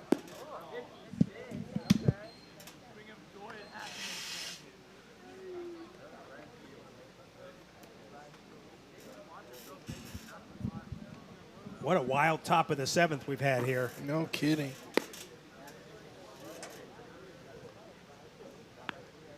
As the Dirtbags have scored 4 runs and have not hit a ball out of the infield. Only 2 balls have been hit. One was a bunt single by Funk. And that, actually I take that back. Fryback had a ball hit to the right, That's right right. field. That was the 0-2 pitch that was smoked right by the first baseman. So 2 errors on the play. Allow 3 runs to score. 4 total in the inning have scored. And here's Tagulis. Just really deflating inning for the on-deck team. I mean, it's tough. This game is tough. It comes at you. You make the case that on deck was in control most of the game. They really were. They really were. And now finds itself on the short end of a 6-2 score. Pollitt is on. Pollitt was in the lineup as an extra hitter. So they did not have to move any position players around to accommodate Pollitt coming on to pitch.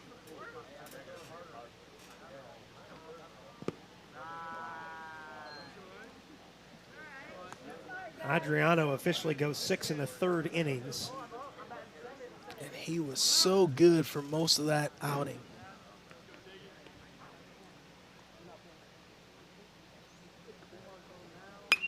Foul back. Come out in the 6th and you walk the first 2 hitters and things kind of get out of control. Yep, that's tough to come back from. It is. You talked about that earlier in the game, the leadoff walks. Yep. More often than not, will come back to get you. You do it twice to lead off an inning. That's really asking for trouble. That's right.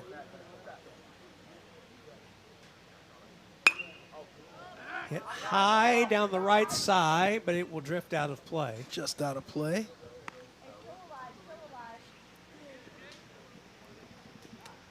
On deck will get a chance to bat in the bottom of the 7th, however, even though we are drifting toward the time limit.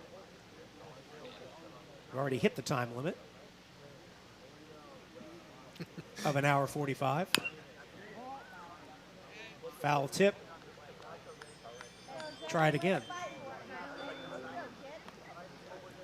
And someone's got their Ring doorbell chime going off or something. Yep.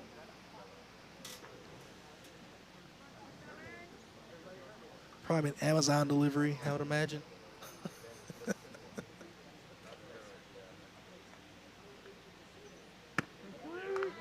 Outside corner taken for strike 3. Good pitch.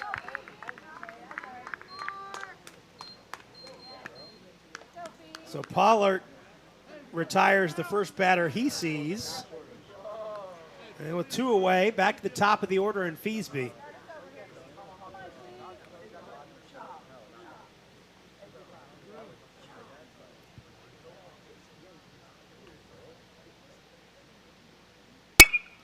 Hit hard right at the second baseman.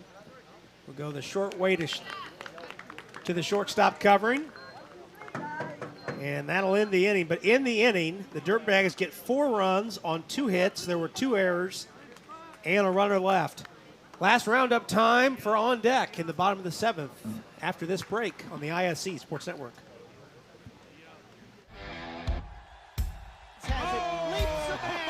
Still on his feet. Stevens lunges. Are you kidding me? Champions of Marion County. Unbelievable. Touchdown. Living up to that last name. Wabash has the lead for the first time today. So that was going to be a highlight reel. Oh, baby. Yeah, you can celebrate after that. The drive, the take, fouled, and it goes!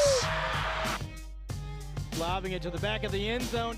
They're going to say it's a touchdown. Left foot gets through. Goal for Vargas. Hamilton will score!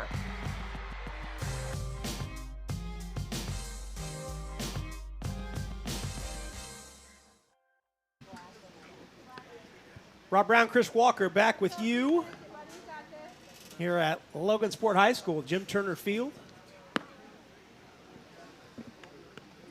Bottom of the 7th we go. The Fort Wayne Dirtbags getting a single run in the 6th to tie the game, and then 4 runs in the 7th to take the lead 6-2. And Perry Schwederman, who came on in relief in the 4th, trying to shut the door and put a bow on this one for the group from Allen County. And he's been impressive since he's entered the game on the mound. He's just been dominating the strike zone. But as we saw in the top half of the 7th, so had Adriano up until that point, right? So, you know, in these 7-inning games, you got to get 21 outs, right? And so it's never easy. Never easy. Sometimes those last 3 are can be the toughest ones to get. Yeah.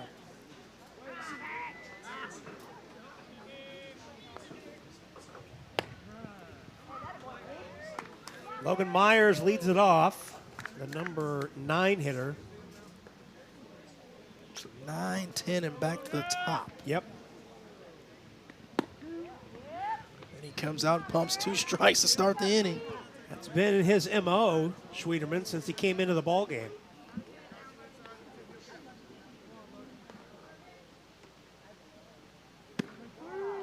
Strike 3 on the corner.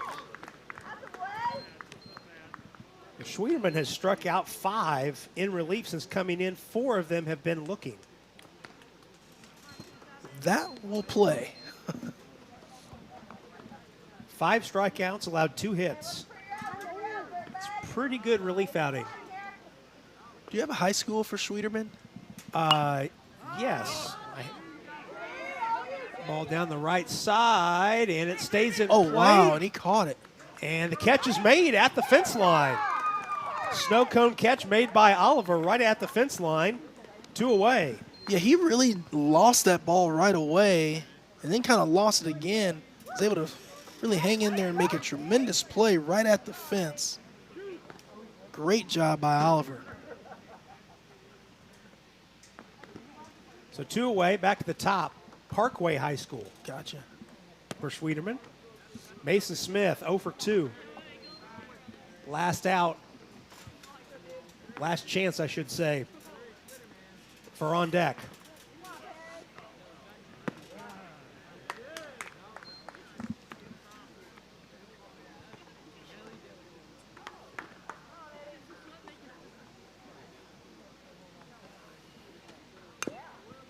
Foul tip. Again, BG Tomahawks and Titans Midwest. Another 15U game will follow us. We'll put a wrap on this one as soon as the final out is recorded, and then be back with you in about 15 minutes or so. 15 to 20. Swing and a miss, and that'll do it. So Schwieterman strikes out 2 of the 3 he faces in the 7th to put a bow on this one as the Dirtbags of Fort Wayne defeat on deck 6-2. Chris, some final thoughts on this game 1. Saw some really good pitching. The Dirtbags hung around and able to come through when they needed to, and they get the big win. We're going to wrap this one up as the Dirtbags beat on deck 6-2. Back with you in about 15, 20 minutes or so with game number 2 of the day. But for now, remind you you're watching the Greater Lafayette World Series right here on the ISC Sports Network.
And we welcome you back in to Game 2 of our broadcast day here at Logansport High School, the Greater Lafayette World Series.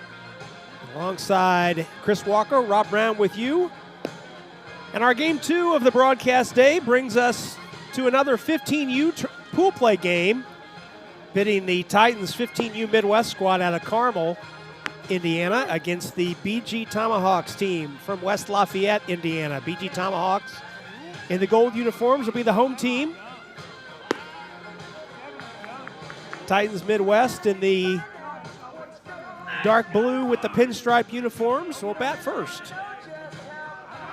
And the pitcher for this Tomahawks team, Mason Udemark, out of Lafayette Jeff High School. Both of these teams, Chris, these are players who just finished their freshman year in high school, all going to be sophomores. Will Marcinek leads it off, hits a squibber right of the mound, and is retired. One away. Nice easy play there by Mason Udemark. Weak ground ball hit back to him. He gets off the mound, fields his position well. First out of the inning. Both of these teams 1-0. Tomahawks beat Hoosier North yesterday 3-2. Titans won their game yesterday over Southern Indiana Sharks 11-3. The Titans were supposed to play this morning at Harrison, but that game was weathered out and moved to later on tonight.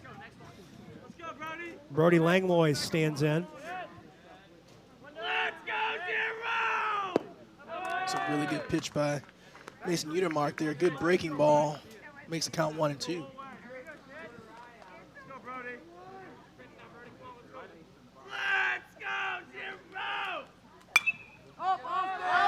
Lifted back and out of play.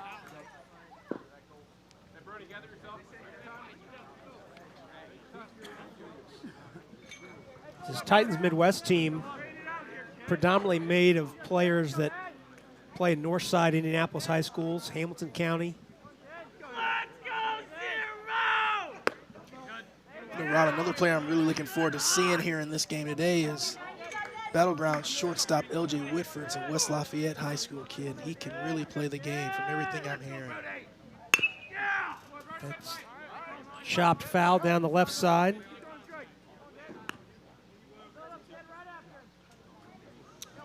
Had a lot of people calling me and asking me about Whitford this summer so far.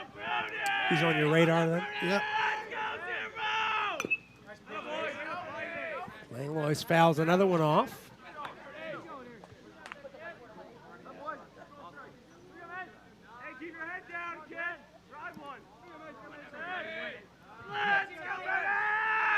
Two.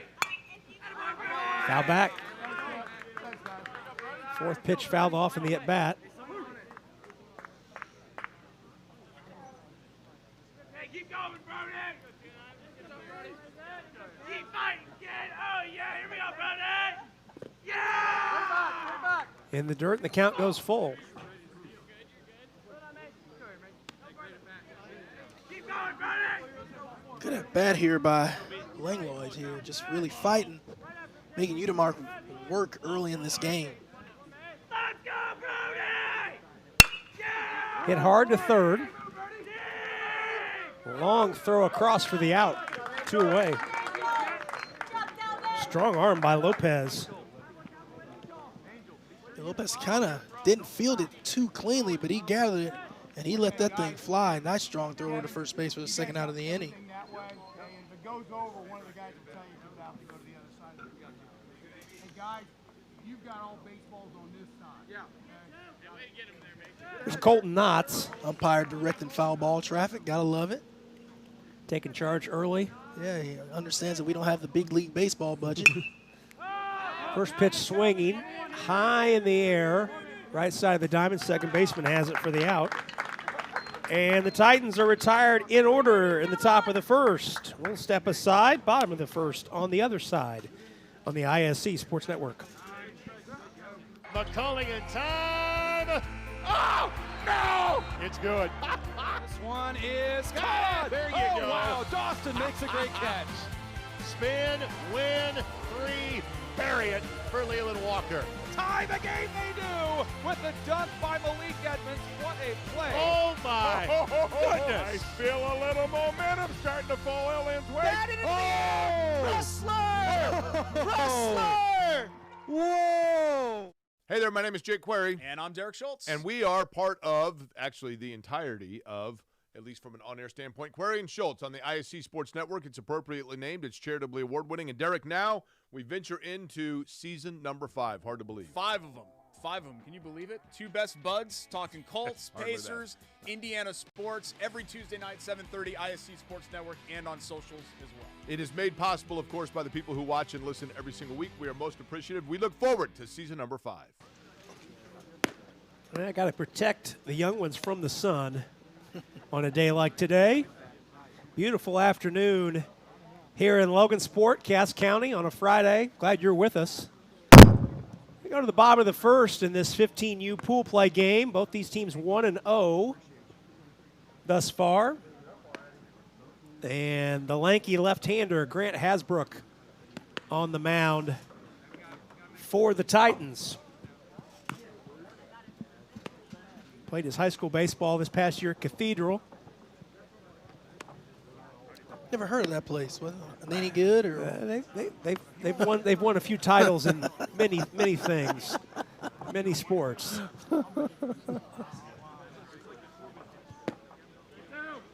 Does so you would know this, doing what you've done for all those years. Would Ron Colley be a big competitor a big rival to Cathedral? Absolutely. Okay, absolutely. I figured. Yeah, absolutely. Some sports more than others. Gotcha.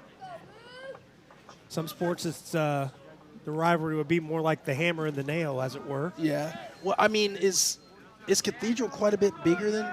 No, they're both the same? those are the 2 largest private schools in the state. Okay. In terms of enrollment, they're Gotcha. both right about 1,100. Gotcha.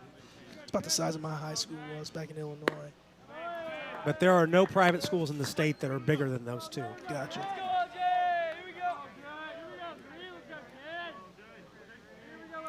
L.J. Whitford, the aforementioned L.J. Whitford, that my partner referenced earlier in the top of the first from West Lafayette High School. The shortstop leads off this bottom of the first.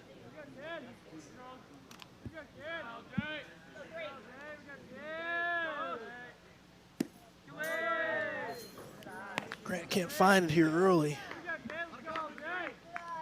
See, he works from the far third base side of the mound. So Whitford works the walk to lead off this bottom of the first.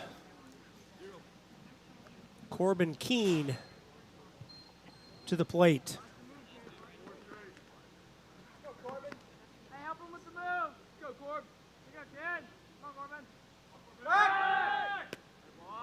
Good boy.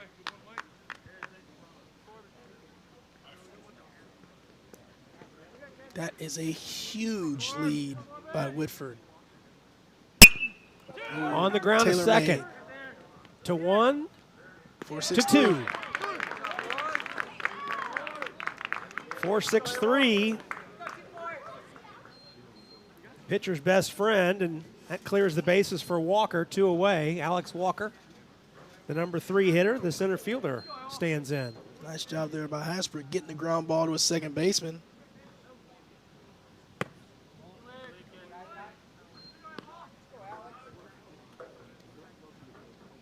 And Marcinick and Langlois turn it for the 4-6-3 double play.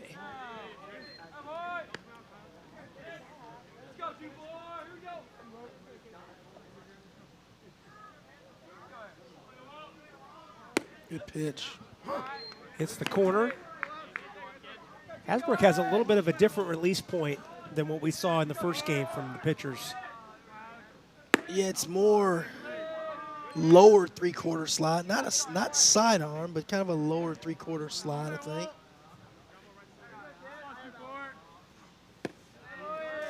And Walker is aboard with the 2-out walk. So not really how you would draw it up if you're Grant Hasbrook, but he had walked the leadoff man, then he threw the double play ball, then he walks the 3-hitter here. You don't want to keep that trend going, though. Here's Calvin Snyder. Runner goes, first pitch. No throw. Stolen base for Walker.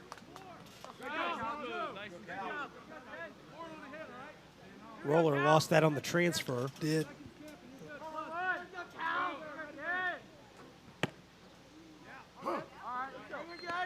That is a tough pitch for a righty to hit. Left-hander with that arm angle, putting that ball right over the edge of the outside corner.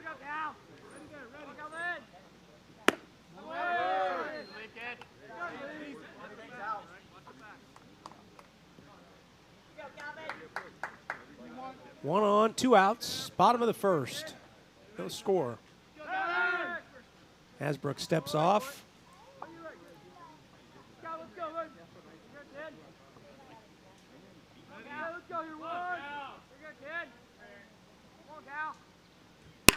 Ouch. Jammed to short. And the throw across. Nice play. Oh, he's called it a save. And the first baseman fell asleep. And the run scores.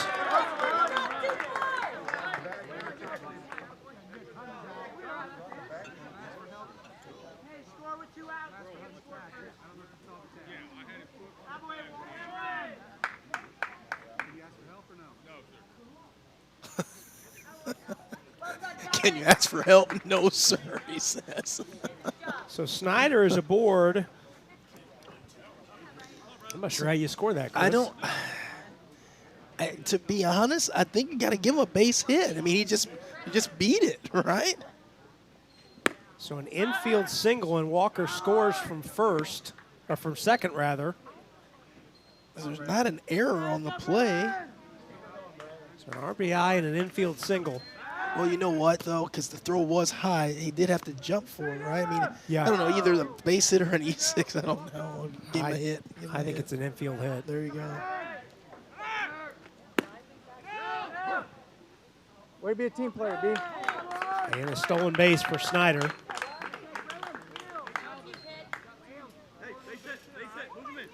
Braylon Crisp is the hitter. Battleground team aggressive early on the base pass, making it tough on the big lefty. Lifted into right. Camping under it for the play is Van Valer. And that ends the inning. But in the inning, Tomahawks get a run on 1 hit, strand 2. We're through 1. And the Tomahawks lead it 1-0 on the ISC Sports Network.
Back with inning number 2 in this 15U pool play game.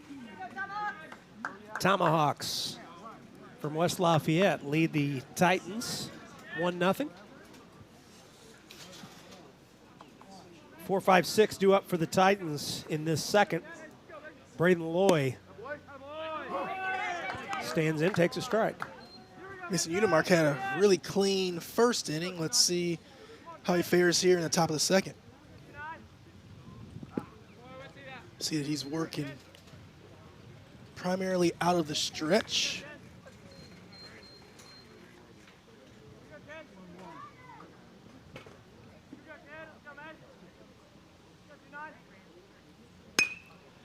Loy goes the other way off the end of the bat, and it goes foul down the left side. Not a lot of room down in that left field corner. There isn't. Say probably what do you think, about 8 feet or so maybe? Yeah, that's probably about right. Yeah. Tell you what, you left fielder, that fence gets on you quick. You better be careful. Watch your lips over there, buddy. Right there.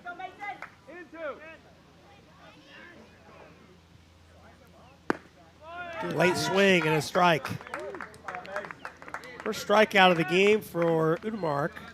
Yeah, Lloyd was in between on that. Didn't know if he wanted to swing, and he decided to, but he pulled the trigger too late. Swung right through it for the first out of the inning. Here's John Brascosi.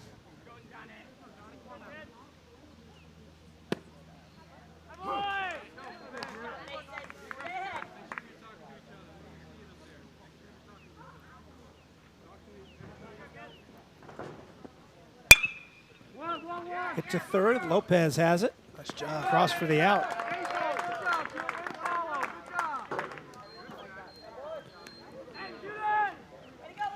Battleground team is pretty fundamentally sound so far. Seth Berg stands in. Hits from the right side. Zionsville High School. First pitch swinging. Got a lot of this one. Smoked. Sending the center fielder back, and it one hops over the fence. Or not technically a ground rule double. What do you call it? A ballpark or game rules double? I guess Yes. technically. This really has nothing to do with the ground rules. Ball hit the turf and hopped over the fence. Well, how about automatic double?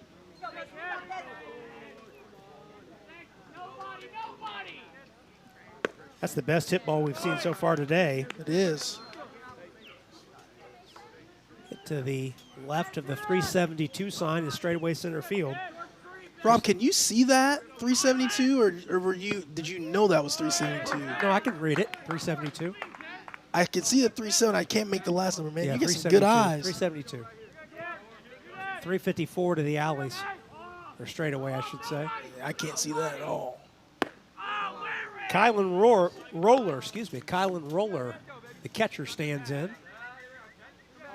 With Berg down at second. There it is, the 354 to straightaway left and right. There it is.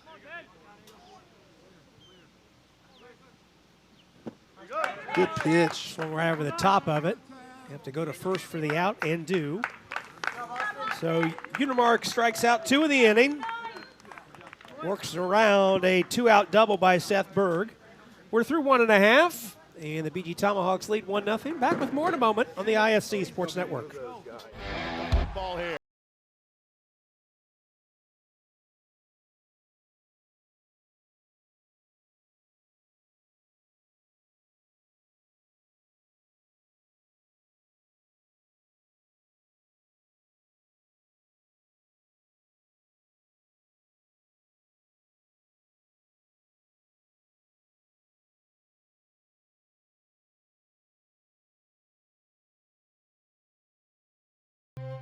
Brewer jams it home. That ball wiggles in and into the back of the net. A little fireworks in the first half. Throw it up for Tillman. Whoa, my goodness. 122.60 for Penn. What a swim! Six of them. Back to action here at Jim Turner Field on the campus of Logansport High School. Day 2 of this Greater Lafayette World Series. Pool play continues tomorrow. Chris Walker will be here. I will not be here. Rick Johnson will be in this seat. All righty. You have big plans tomorrow or what, Rob? Other than getting my lip to stop bleeding, that's pretty much it. That's pretty much all I have on the agenda for tomorrow. Maybe get up and make myself some pancakes and watch the British Open. Oh, man, I'm thinking about joining you then. kind of lost track of that. Need to get up to speed on the British Open.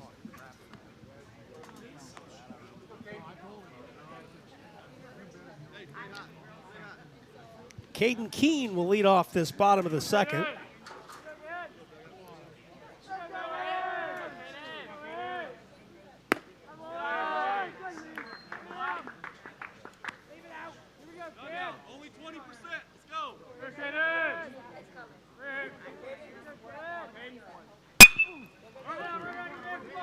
to second. Nice job. One away. Caden Keene hits that ball. Hits it hard on the ground. The second baseman's there. Marcinek makes a really good play. Good strong throw over to first base for the first out of the inning. Ryan Clemmy stands in from Harrison High School. I know that family well. Dad Neil, Mom Emily, Sister Grace. You get the whole roster run down there. Yeah. Been to a lot of volleyball courts with that family. There you go. Okay. You know, so now it oh all my comes goodness. back. Yes. Our daughters played club together. Lifted into right field, drifting over to make the play is Van Valer, 2 away. A lot of sleepovers. Yeah. Here's Austin Franklin. Austin Franklin, a sophomore to be at Lafayette Jeff. His dad's coaching down at third, is the head coach at Lafayette Jeff, Greg Franklin. Greg did a really good job in his first year at Jeff this year. I think they won 18 or 19 games. Wow. After winning, I think, 6 the year before. Something Okay, like that. yeah. So, yeah. That's a nice bump. It is.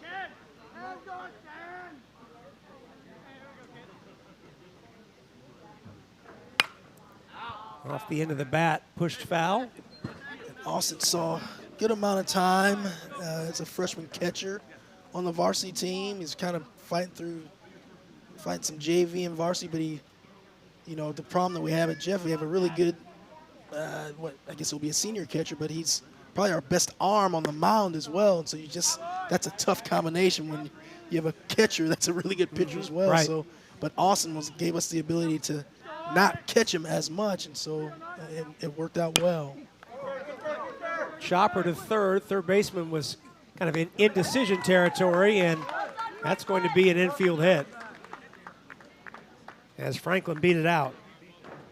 Austin showing good speed there. It's a high chopper to third base, and that's a tough play for Berg there because it's one of those ones where you don't know if you're going to come and get it or you're going to wait for it, but as you're waiting for it to come down, every second you're waiting, Austin is gaining steps towards first base, and so you just can't get it over there in time.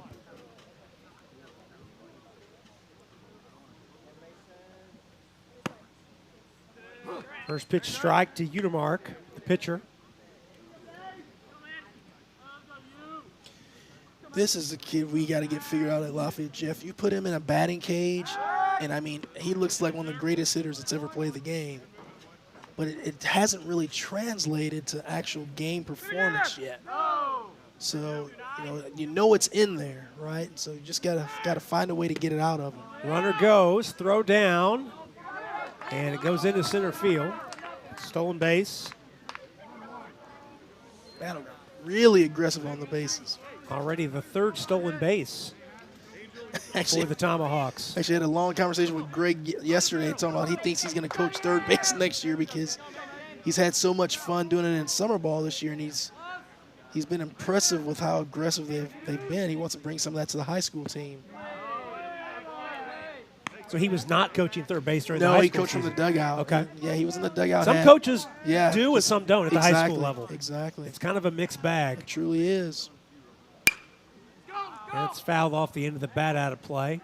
To me, it's always one of those things where if you are out there coaching third, you have no one to blame but yourself, right? Because you have those plays at times where a guy may get thrown out of the plate or thrown out of the base, and you can kind of blame it on your coach over there. But, hey, if you're the one over there, it's your responsibility, right? Hasbrook steps off and throws back to second. My thoughts on that, if you have a deep team where you have a lot of good bench players, I think it's probably better to coach the game from the dugout because I think you can see more. Chop to Berg. Ooh. Over to first. Nice scoop by the first Yes, baseman, Loy, to make the play. And Hasbrook worked his way out and retires the Tomahawks here in the second. In the inning, no runs, a hit, one left, no errors. We're through 2, 1-0 our score. Back in a moment on the ISC Sports Network. Shot at the buzzer. She got it! Oh my goodness, what a shot! Brady, hello. Did it again. Hello. Made the highlight reel again. That goes to Mentor and all kinds of room to run. Down the middle of the field, and he will not be touched. Jackson, hello. There we go. Stokes throws it, caught, ball ricochets. Wow. A huge hit. Wow. This has been an amazing display of goal scoring. Hey there, my name is Jake Query. And I'm Derek Schultz. And we are part of, actually the entirety of, at least from an on-air standpoint, Query and Schultz on the ISC Sports Network. It's appropriately named. It's charitably award-winning. And Derek, now we venture into season number 5. Hard to believe. 5 of them. 5 of them. Can you believe it? 2 best buds, talking Colts, Pacers, Indiana sports, every Tuesday night, 7:30, ISC Sports Network, and on socials as well. It is made possible, of course, by the people who watch and listen every single week. We are most appreciative. We look forward to season number 5. A little conversation taking place under the umbrella. Rob, I finished my point about, head coaches coaching third base or whatever. I just feel like if you have a team where you're playing your standard 9, don't have much depth or whatever, I think it's easier for you to be able to go out and coach third because you don't have all the other thoughts going on about a late game replacements, maybe defensive replacements, that kind of thing, or am I going to pinch hit late in the game in this situation? But when your team is deep and you have a lot of players that deserve to be on the field, I just think it's easier to try to do things from the dugout because you can see the game a little better and things slow down for you in that situation. Sure.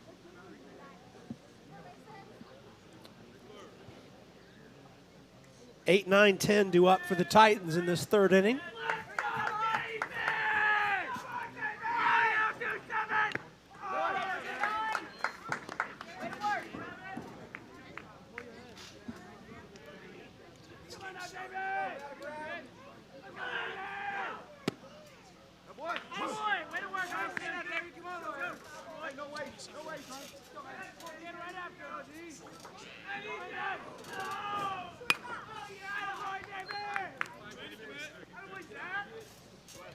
Nice job by the first base coach fielding this position over there. Yeah, he heads up down there.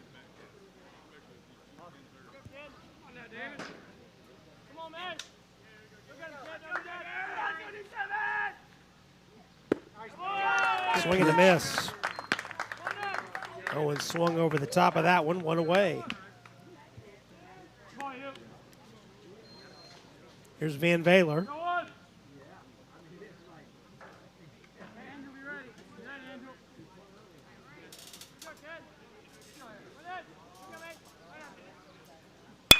Hit hard and by Lopez down the line into the corner.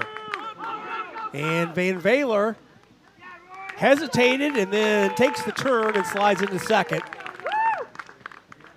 We lost visual contact of Keene down in that left field corner. But it looked like Keene had a little trouble getting the hold of the baseball. He did. He was running full speed when he bent down to pick it up. He kind of stumbled. And then as we talked about earlier, you get close to that fence over there and things get kind of ugly. And so allowed Van Valer to get into second base for a leadoff double. I'm sorry, a one-out double. So here's the pitcher, Hasbrook, has a chance to help his own cause. Shows bunt and fouls it back. Rob, what do you think about this cloud cover that's forming here? I don't like that look. Well,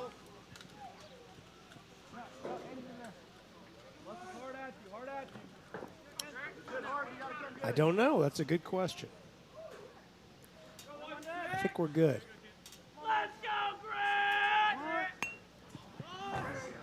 And another bunt attempt fouled back. If you're Hasbrook there, if you're going to get that bunt down, if you're truly trying to sacrifice, which I don't know if you'd be doing that with one out, but you got to get up in the box and get that bat in front of the plate. Makes the job a lot easier. Good job. Blocked by Franklin. Great job by Franklin there.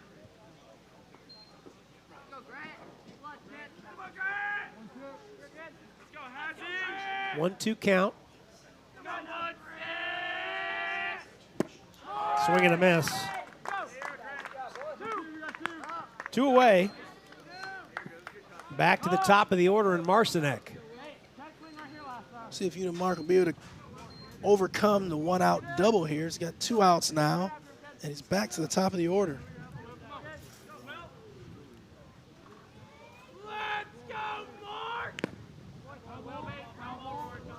Foul tip. It'll send Van Baylor back to second.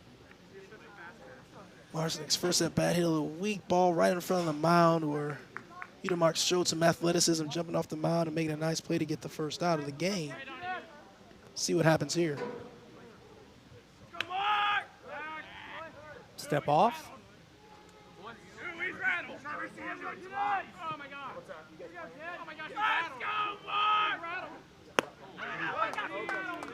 Pitch out and away. I think these games have been really umpired well behind the plate the first 2 games we've had so far, Rob. Oh, nice play. Lopez to his left with a nice pick and throw. And for the second straight inning, Udemark works around a double and strands the runner at second. We're through 2.5, and the Tomahawks lead 1-0. Back with more in a moment on the ISC Sports Network.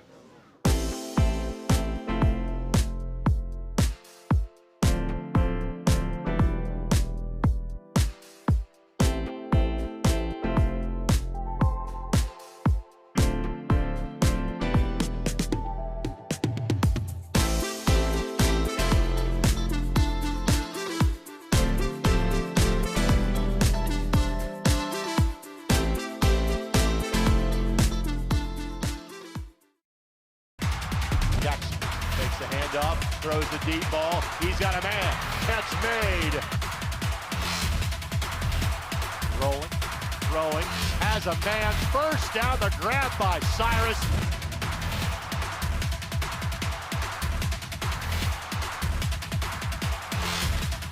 Billingsley keeps.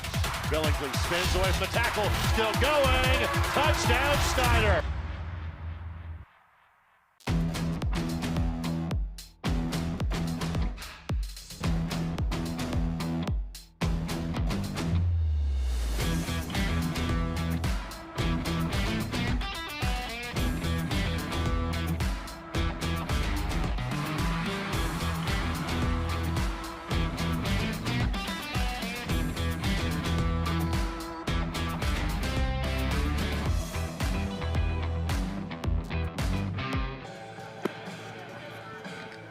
To the bottom of the third we go. The Tomahawks leading 1-0. Alongside Chris Walker, I'm Rob Brown. Happy you're spending part of your Friday with us on the ISC Sports Network.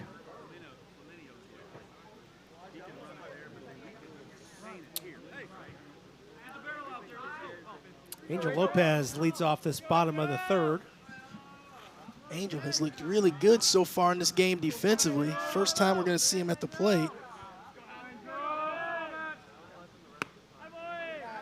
Hasbrook pours in a first pitch strike. Shows off a pretty good arm over there at third base. Hit hard, one hopper to second. One away.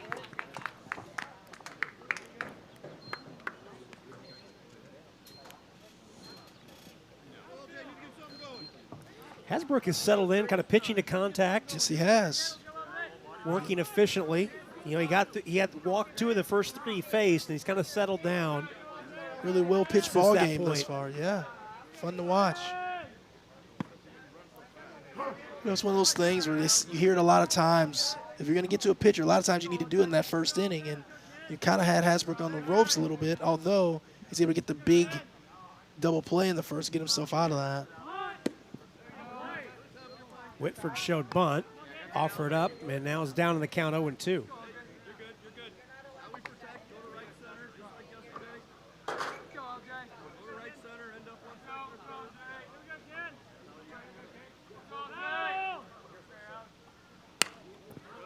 Whitford reaches out and pokes this one foul. Out of play right side.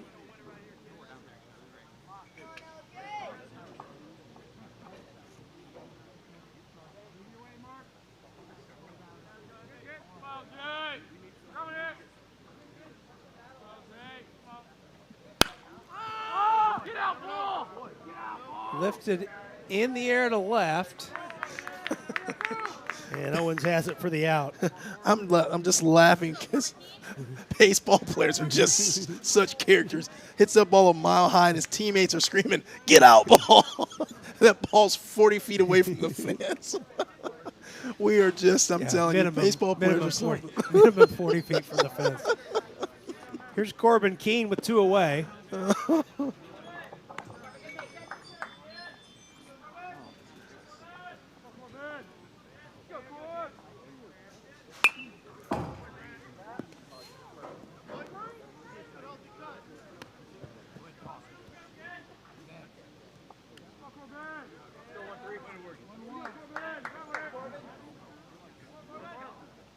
Ouch. That go behind him, or that's land right in front of him? Went behind him. Keene is not moving to first base, so I thought it might have clipped him as it went by, but so apparently too. not.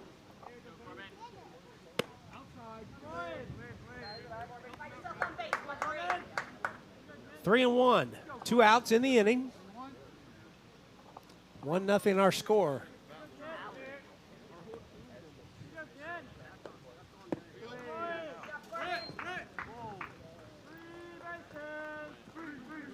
And Keene works the walk.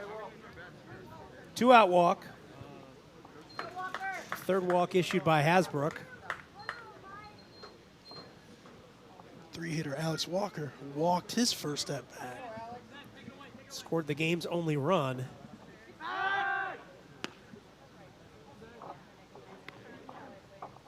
Hasbrook keeping an eye on the runner at first.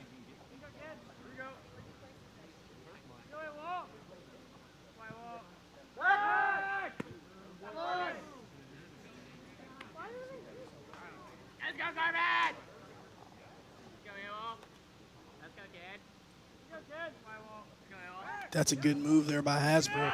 And they've got the runner hung up. And Hasbrook initiates that pickoff play that goes 1-3-6 to end the inning. We're through 3. 1-0 our score. Back in a moment on the ISC Sports Network.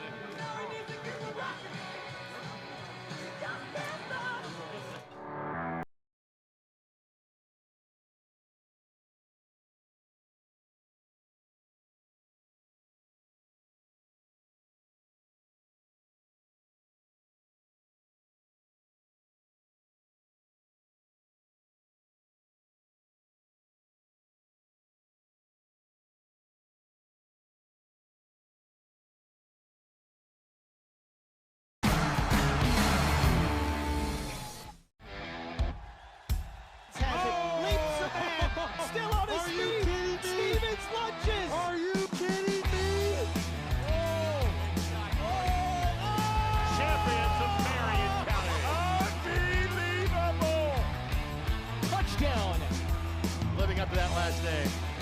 Wabash has the lead for the first time today. Said that was going to be a highlight reel. Oh, baby. Yeah, you can celebrate after that.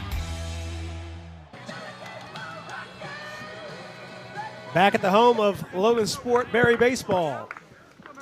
Inning number 4 about to unfold in this 15U pool play game. Swing and a miss for Brody Langlois to lead off this 4th. 2-3-4 due up for the Titans in the top of the 4th. Unimark, it's not big-time velocity by any means, but he just throws a lot of strikes, got a good breaking ball. So a lot of times these guys are swinging out in front, like you saw the first swing by Brody there, just way out in front trying to hammer it. Ball hadn't gotten there yet. Pitch snuck in on the inside corner. And it's 1-2. Swing and a miss. 4th strikeout for Unimark. And here's Colton Knotts. Again, there's just a lot of good things happen when you throw a lot of strikes, that's for sure.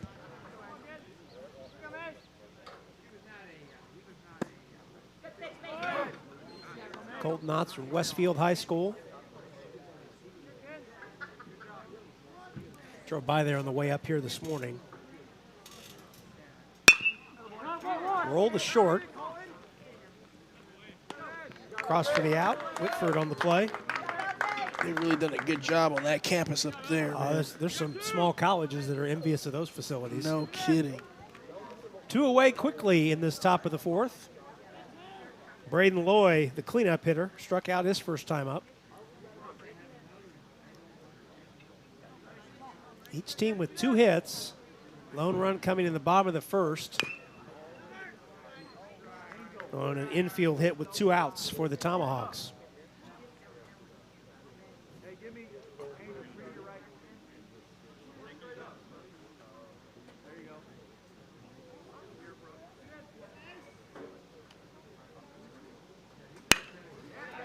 Hit hard and through the hole into right field.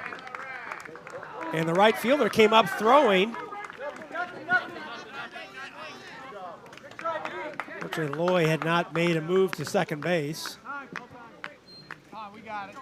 Good piece of hitting there by Loy, and they try to throw him out at first base, and throw gets away, but Franklin is in the area backing up the play, so cannot advance, so no harm, no foul.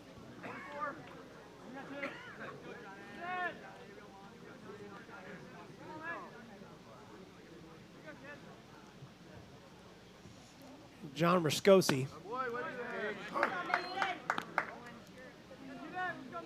You notice how I'm just letting you say that name? Absolutely. Rascosi. Yep.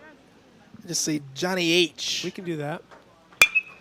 Good swing, Johnny Hit hard H. in the center field, but the center fielder, Walker, is right there to catch the line out to end the inning. So Titans get a hit in each of the last 3 innings, but cannot plate the runner. And we're through 3.5. 1-0 our score. Back in a moment on the ISC Sports Network.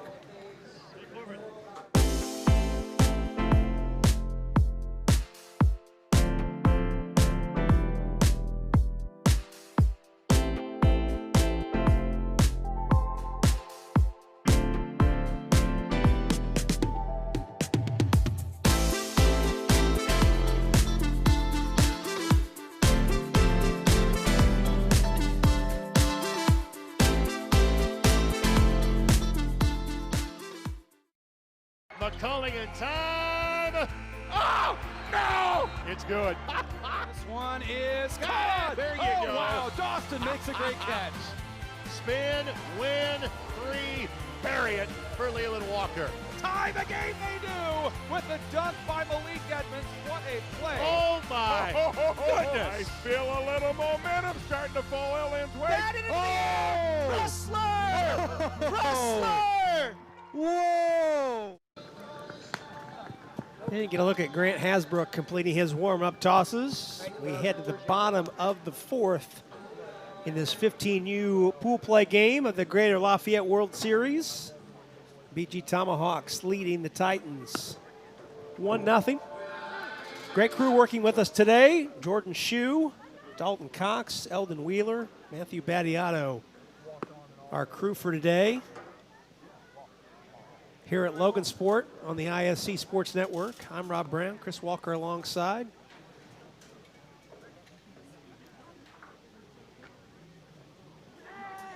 Tomahawks will have 3, 4, 5 due up in this bottom of the 4th. Starting with Alex Walker, who stole a base and scored the game's only run in the first inning. Swing and a miss. Out and around that fastball there from Hasbrook. Pitchers have done a really good job in this game.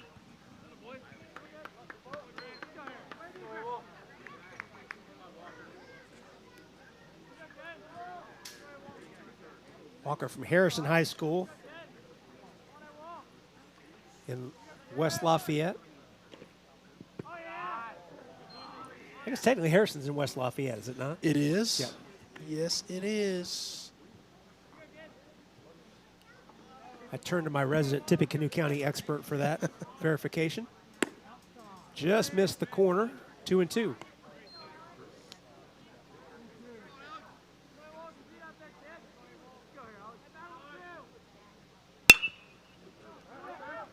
Hit to third. Berg over to first for the out, 1 away. Been a pretty fundamentally sound game. Balls being put in play, defenders are making the plays, pitchers are throwing strikes. That's all you can ask for in a game of baseball.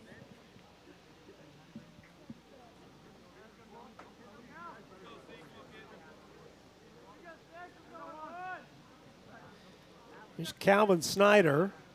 It was Snyder's infield hit with 2 outs that drove in the game's only run. As Walker came all the way around from second base on the close play at first.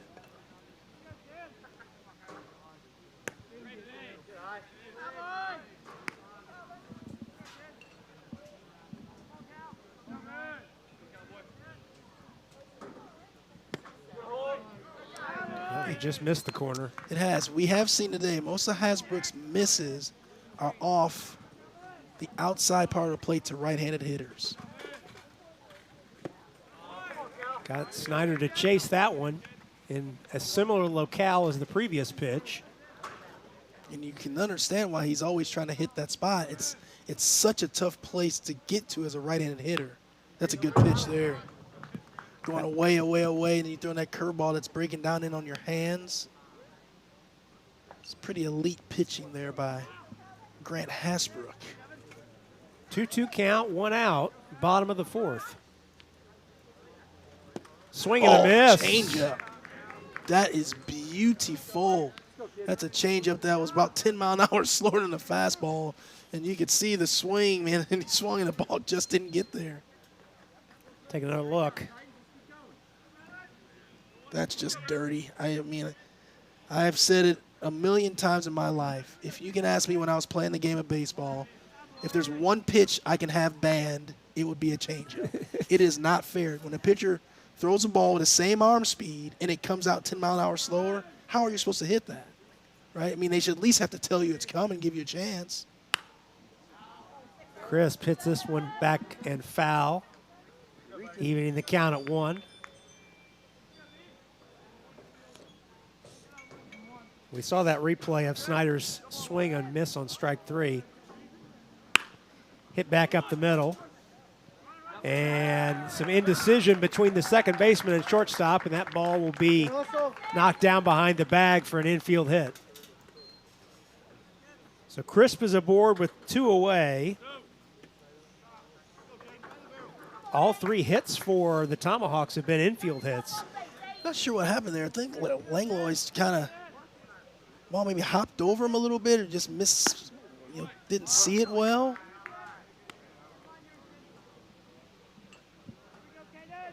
Here's Caden Keene, grounded to second, his first time up. Fouled wide of the bag at third. What I was going to say about Snyder's swing, at what point in the swing, because I know you've been there, do you think, oh, shoot. As soon as you start it. This is not the pitch I thought that was coming. This is not the fastball. As soon as you start it, you know. And Hasbrook has the runner hung up again. And in the same way that the previous inning ended, this inning ends with Hasbrook picking a runner off. 1-3-6. Run on Grant Hasbrook at your own risk. We're through 4. 1-0 our score. Back with more in a moment on the ISC Sports Network.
We head to the top of the 5th.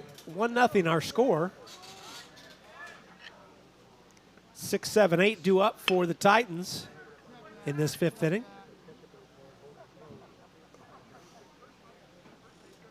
Seth Berg leads it off. Berg doubled his first time up. 2 of the 3 Midwest hits, Titans Midwest hits, have been extra base hits. Berg doubled in the second, and Van Valer doubled in the third.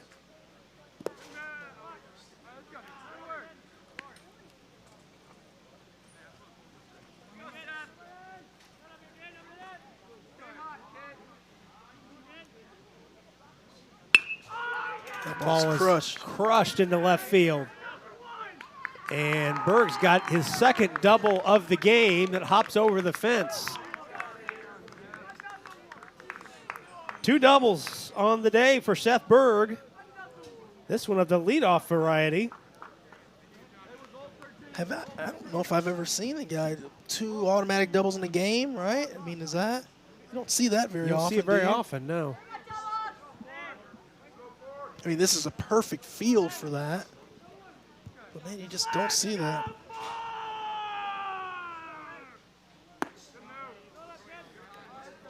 Kylan Roller stands in.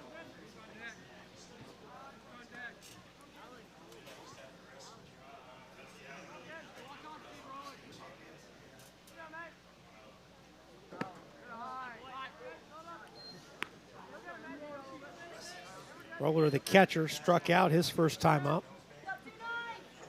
So an opportunity here for the Titans in the top of the fifth. Roller pops it high in the air in the infield. Shortstop Whitford takes care of it. Behind the mound, 1 away. It's a big out there for Udemark. What's even bigger is the fact that he's able to get the out and keep the runner at second base. Here's the left fielder, David Owens. Actually, we've got a pinch hitter. This is Alex Cunningham, pinch hitting for Owens.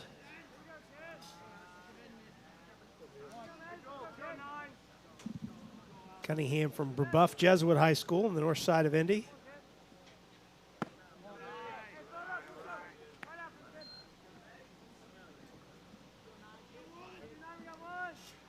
Heading the count 1-0. Good pitch.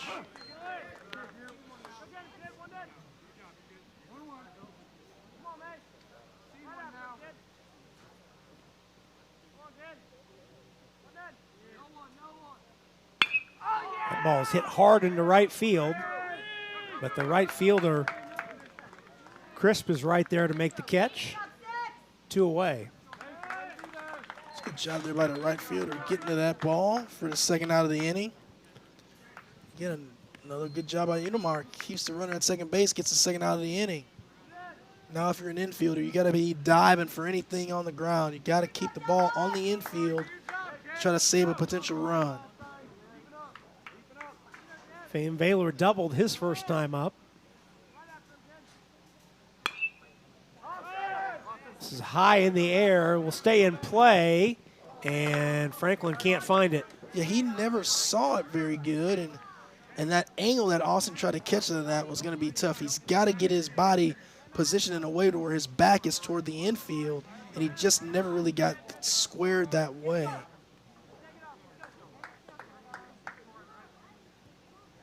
That could be a big missed opportunity there.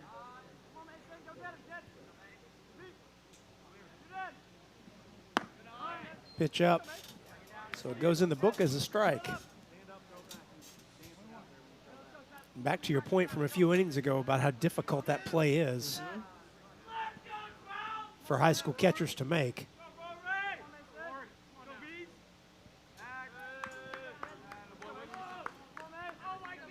Udemark steps off. Off the end of the bat, fouled out of play. Udemark trying to work his way out. Titans have not had a runner reach third base in this game. Swing and a miss.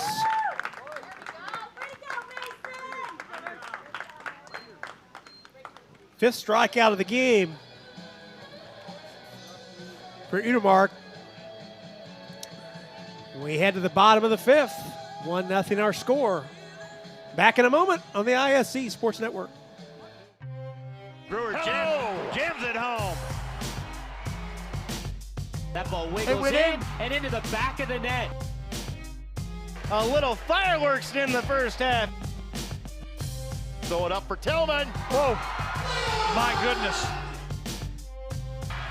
122-6-0 for Penn. What a swim! Six of them.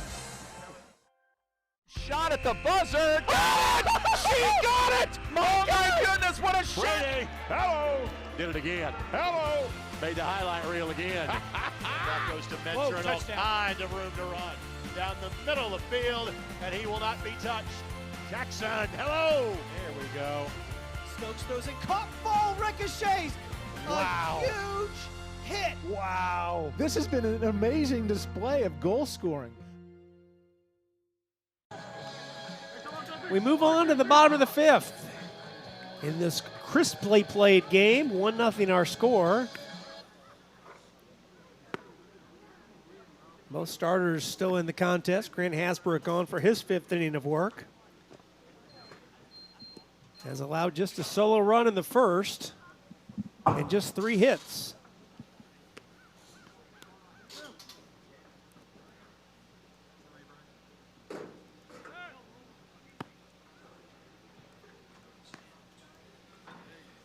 BG Tomahawks will send up Keene, Clemmy, and Franklin. 6, 7, 8 in the order in the bottom of the fifth. Hasbrook probably hasn't been as clean as Udemark, but he also, I don't think, has given up as hard of contact at times as Udemark, but he's been just as effective. So really well-pitched game by both pitchers here today.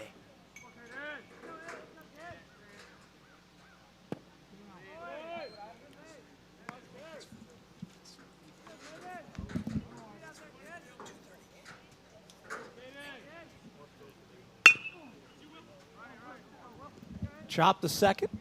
Over to first for the out, 1 away.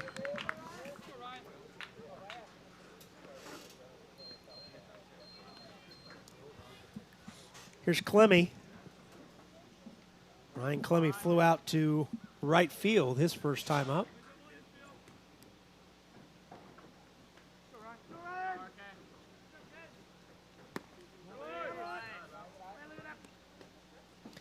I know Ryan has done some hitting lessons with my former roommate, and still today all-time Purdue hits leader Daryl Halata. So Ryan has gotten some lessons from a really good one.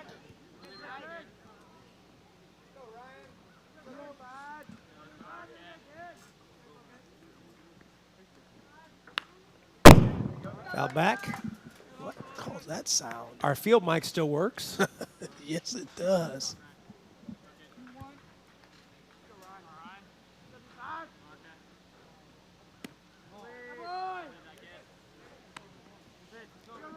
You know, you'd like to see the next step in the evolution of Grant Hasbrook would be to really establish the inner part of the plate to a right-handed hitter. Because if he could do that and just drill the outside corner like he normally does, man, that would make him truly special as a tall, lanky left-hander.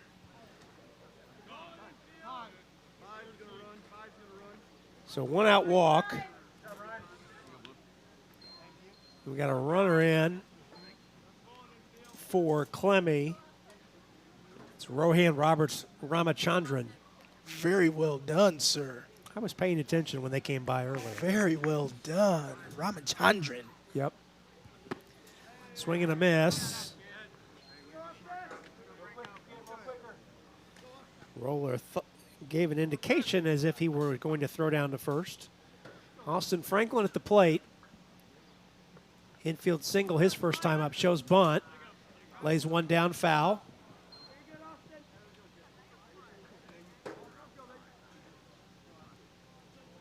And now Franklin behind in the count, 0-2.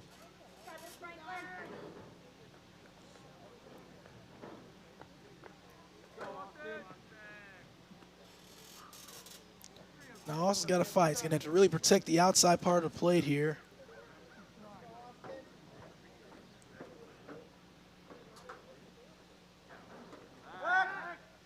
Hasbrook throws over. And you see the way the Titans are playing this. Second base is really close to the bag, man. First base and holding runner on. That leaves a huge hole on the right side of the field open for a pitcher that throws the ball primarily on the outside part of the plate. So as a right-handed hitter, you're thinking, man, all I have to do is shoot the ball on the ground to right field, and I get myself an easy hit and maybe get the runner from first to third. Franklin shows bunt, fouls it off. 2 strikes. And that's strike 3.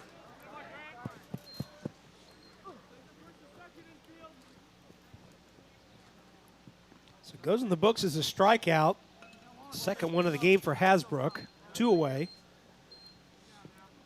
And here's Udemark. Grounded to third his first time up. Throw down, and the runner is out from here to there. Runner got a late jump and was thrown out by 2 steps.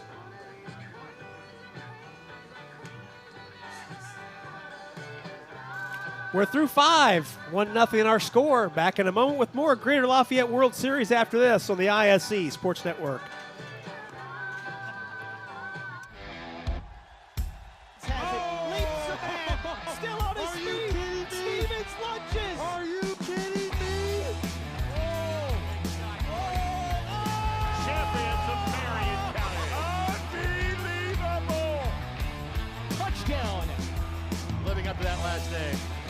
Wabash has the lead for the first time today. So that was going to be a highlight reel. Oh, baby. Yeah, you can celebrate after that. McCulling in time. Oh, no! It's good. This one is caught. There you go. Wow, Dawson makes a great catch. Spin, win, 3, bury it for Leland Walker. Tie the game they do with the dunk by Malik Edmonds. What a play. Oh, my goodness. I feel a little momentum starting to fall Ellen's way. Wrestler! Wrestler! Whoa! Folks, we're looking at this last out of the inning where Kylan Roller just takes advantage of the turf and throws a nice long hop to his second baseman covering the base for the third out of the inning. That's just, you don't have to try to throw it through, make a strong throw with the risk of throwing it over his head. So you just take a nice long hop, get the easy out. Hasbrook leads off the 6th inning. It should be noted the Tomahawks have made the final out of the inning each of the last 3 innings on the base paths. Mm-hmm. Ball in tight.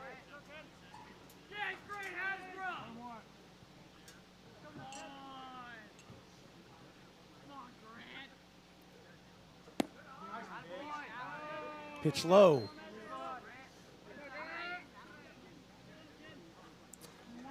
1-0 our score as we move to the 6th inning. We just passed the hour mark, so time-wise we're still in pretty good shape.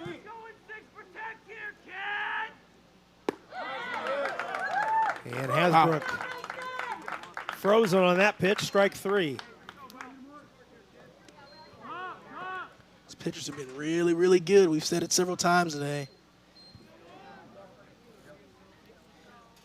Strikeout number 7 for Udemark. Back at the top of the order in Marcinek.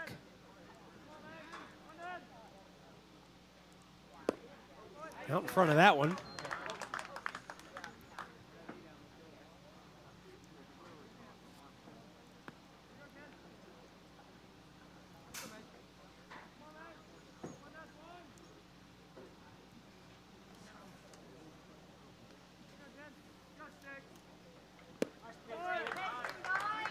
In front of that one as well.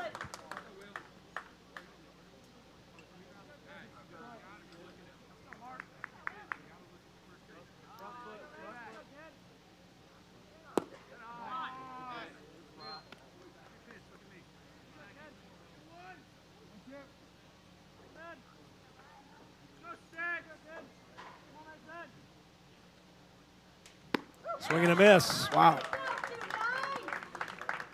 Strike after strike after strike.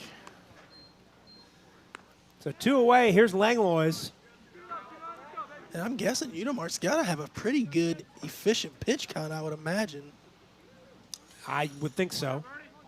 We don't have that number up here, but I would imagine it's a manageable number.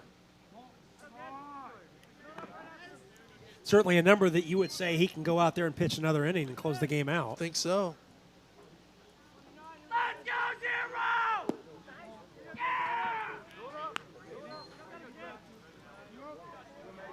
Come on now, Brody! Zero! Go, Brody! Go, Brody! Yeah! Rolled to short. Oh, wow. Whitford Whitford on the run makes the throw and the out. So for just the second time today and the first time since the first inning, the Titans go in order. 1, 2, 3 in the 6th. To the bottom of the 6th we go. 1-0 our score on the ISC Sports Network. Ball here.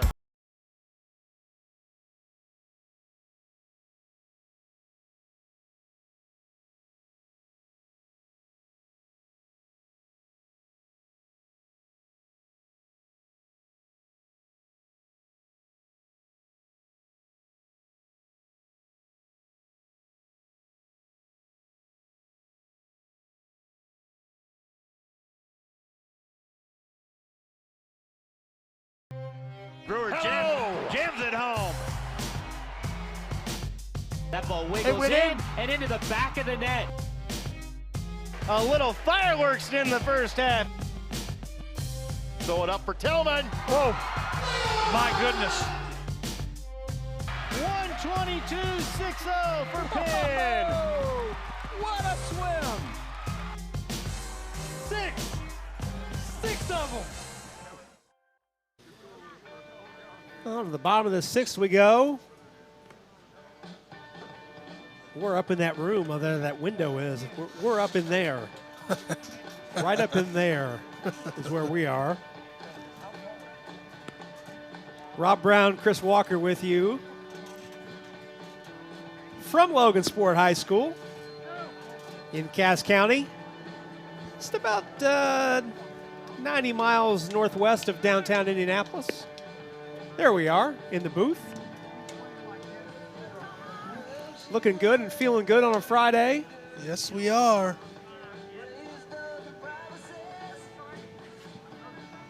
I'll take this weather anytime in July, right? Absolutely.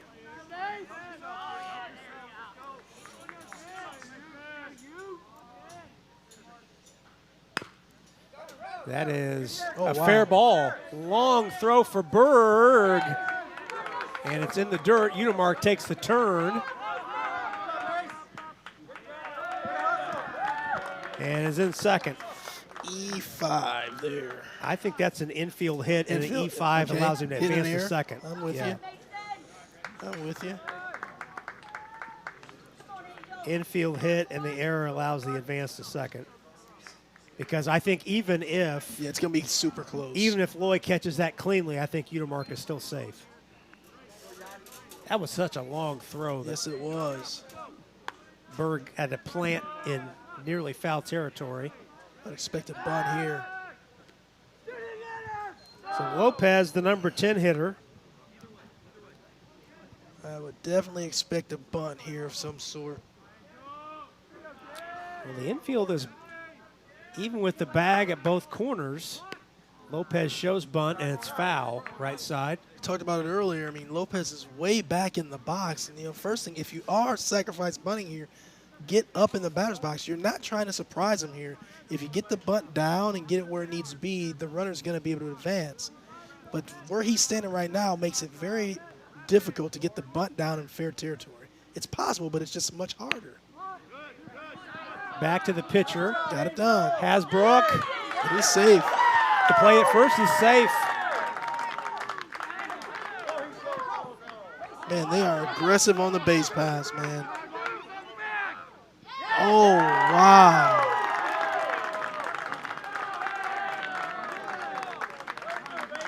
Wow. And some aggressive running by Lopez results in Lopez standing at second base. We're going to have another conversation on the play at first base.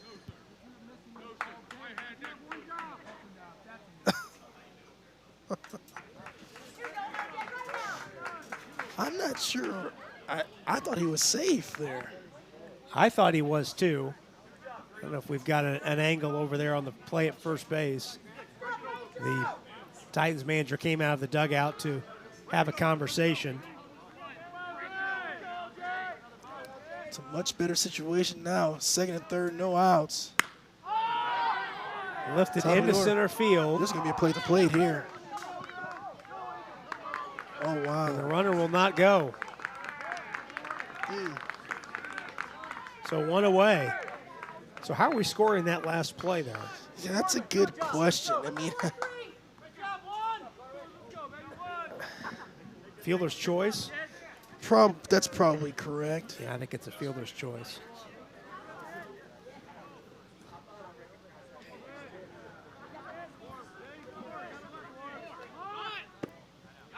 Pitch inside, catches the corner. Corbin Keene, the batter. So runners at second and third and one out. Hasbrook trying to buckle down and keep this a 1-0 game. Bunt foul. These teams are having all sorts of trouble getting the bunts down in fair territory.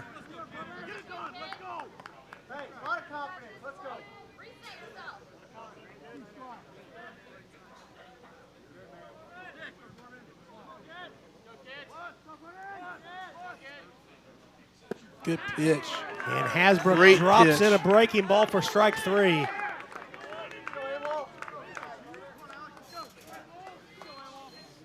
So now it's Alex Walker's opportunity. Man, if Hasbrook gets out of this inning, that gives his team a ton of momentum. Good pitch. On the outside corner for a strike. Runners at second and third, 2 outs. Still a big hole over there on the right side. And Hasbrook continues to pump that outside corner. Oh, that's a big hit they needed right there. That's blistered into the gap. And will plate 2 as it rolls all the way to the wall. Walker will come into third standing. The 2-out triple with 2 big insurance runs for the Tomahawks, and it's 3-0. Just a really good piece of hitting there by Alex Walker.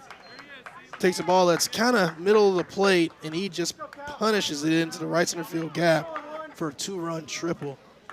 That's the first hit of the game for the Tomahawk that's left the infield. Wow. Another one. And make that another hit that's left the infield. Solid single into left for Snyder makes it 4-0. Go, B, don't reach. So the Tomahawks get 3 runs, all with 2 outs. And here's Braylon Crisp.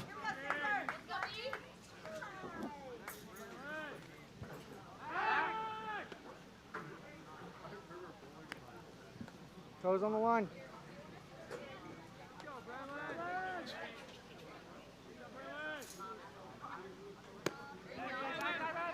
Throw down. Ooh. Good throw gets him. Yes.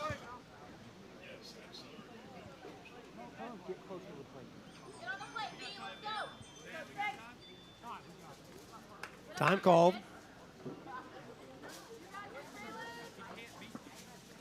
Tomahawks have busted this game open a bit with a 3-run 6th. Kind of saw that in the last game as well, didn't we? Hold. We did. 6th inning's been the money inning. Your count. That was the Dirtbags of Fort Wayne scoring 4 in the 7th to pull away in a 6-2 win.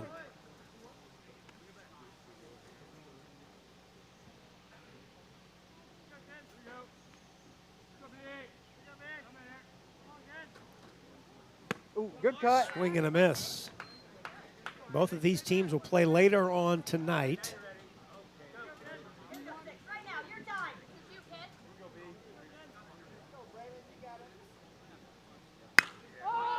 That's hit hard into center field, but right at the center fielder, Roscosi. Good hit, kid.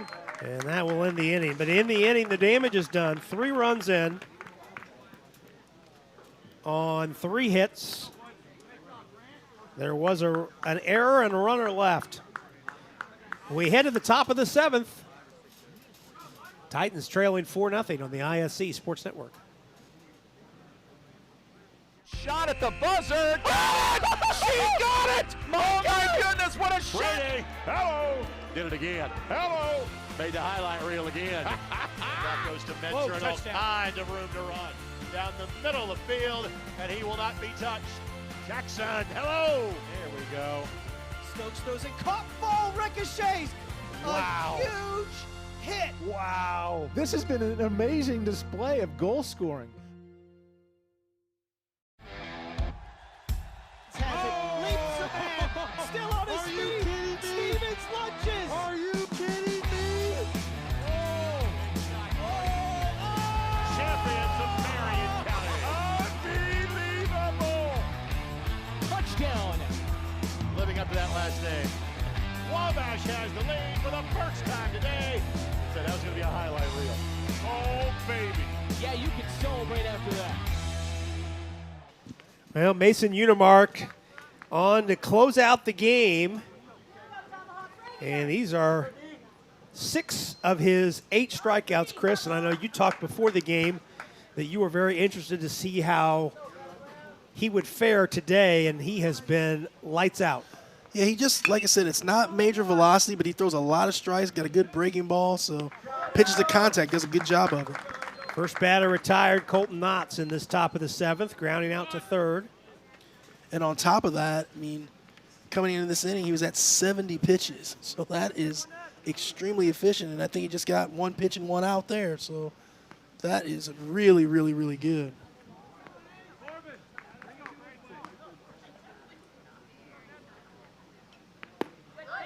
Here's Loy. Mentioned both of these teams playing later on today. The Titans will play Hoosier North at 8:30 tonight at Harrison High School.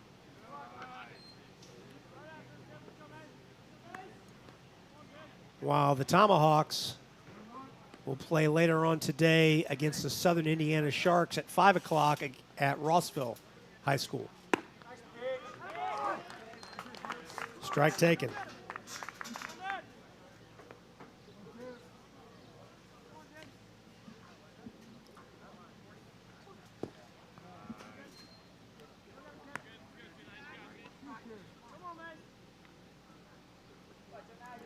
Two count.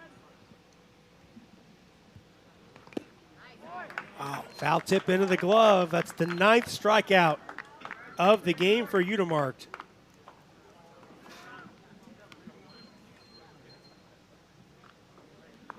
Been really, really good here today. That is for sure. 2-way, here's Rascosi.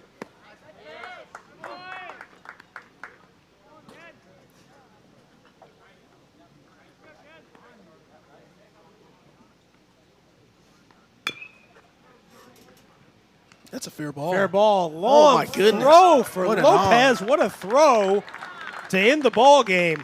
Wow. No kidding.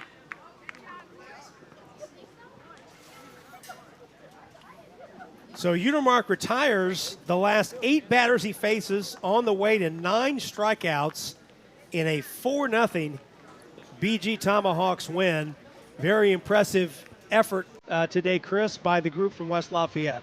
Yeah, I mean, this is a really well-pitched baseball game. Don't take anything away from Grant Hasbrook, but Mason Unimark was just a little bit better today. Very nice job by both teams. We're going to say goodbye for now. We'll be back with you in about 15, 20 minutes or so for our 16U game. Until then, this is Rob Brown for our entire IC crew saying so long, everybody.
welcome you back in to game number 3 of our broadcast day here at the Greater Lafayette World Series, live from Logansport High School. This is a 16U pool play game featuring On Deck 2027, taking on the Indiana Thunder. On Deck, the home team. You get a look at On Deck starting pitcher Nolan Britt getting loose before this one. Thunder clad in the navy blue tops with the red sleeves, white pants. And the On Deck squad in the lighter blue tops, gray pants, and the sky blue hats. It's a fairly local battle with the On Deck team based out of West Lafayette and the Thunder kind of the Crawfordsville area. So a lot of these kids would probably know each other. Now the On Deck team 1-0 on the day on the tournament so far. They'll play another game tonight at 6:30. While the Thunder are 2-0. And we're set to get this one underway. Happy you're with us. Rob Brown with you here alongside Chris Walker. And Connor Ellsbury standing in to get this one started. First pitch swinging, lifted down the left side, and it hangs up. The shortstop coming a long way. That's Coy Gick to make the play in foul ground for out number 1. It's a nice job by Mr. Gick getting over there and covering a lot of ground to get that first out of the inning. And you've also got to be conscious of where that fence is, too. That's right. He's on the dead run. No kidding. Tracking the baseball. And here's Talon Sheldon, the starting pitcher for the Thunder squad. Plate umpire just woke me up with a strike call. Yeah, he's ready to go. He came ambling in here a few minutes ago, and he's ready for action. I see you cleaned up what you said earlier. Had to make it for on air. 0-2. Slow roller to short. Gick making another play. Look at him. 2 away. Play that position, young man. Fly ball, he shows some range on. Next play gets a run through ground ball hit right in front of him. He makes both of the plays very nicely. There's Gage Tolan.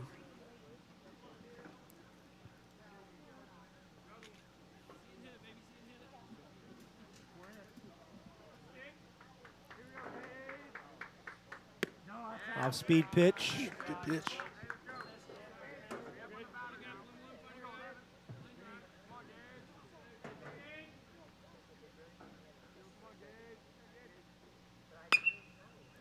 Blistered down the right side, out of play.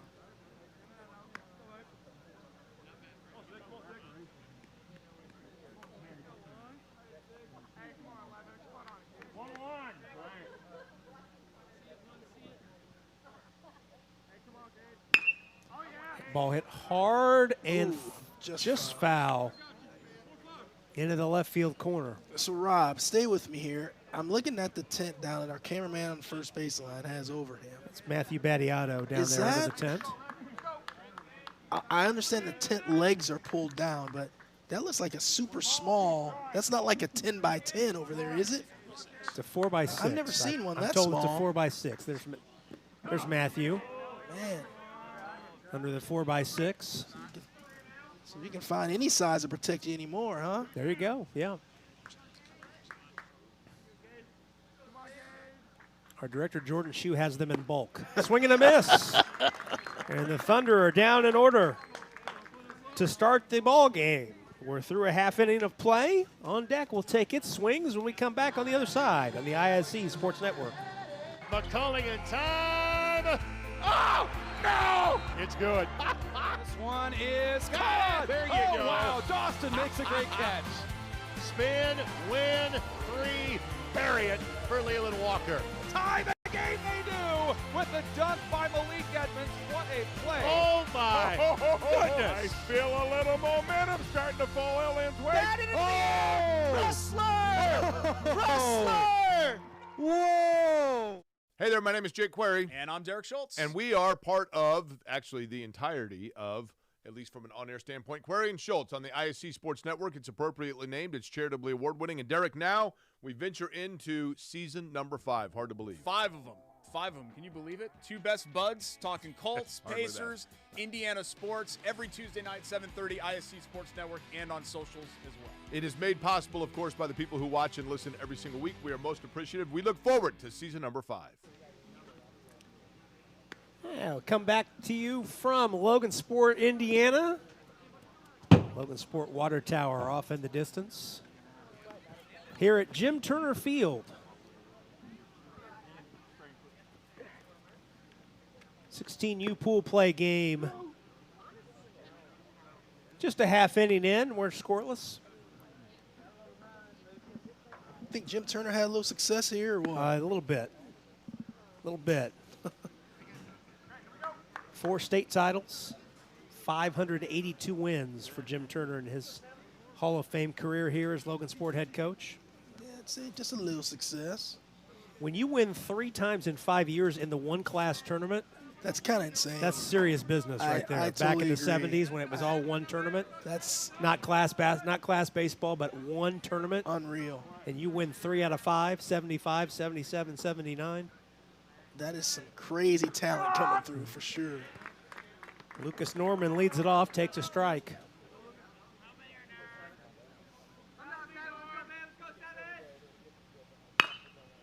Hit wide of the bag and fair. Norman takes a big turn and is in safely, slide into second base. Yeah, he paused, he rounded first and kind of stopped. Then he had to get it started again, and Coach Gerke is trying to make sure he stepped on first, but I don't think he missed that bag. Wow, they ruled that he missed the bag. Yeah, but, you know, I'm going to have to trust the umpire. He's closer than I am. So on the appeal, Norman is out. So great job by Ryan Gerke, coach over there, caught that. So, man, that stinks because that goes down as you don't get credit for a hit on that then. No, umpire was right on it. Yep.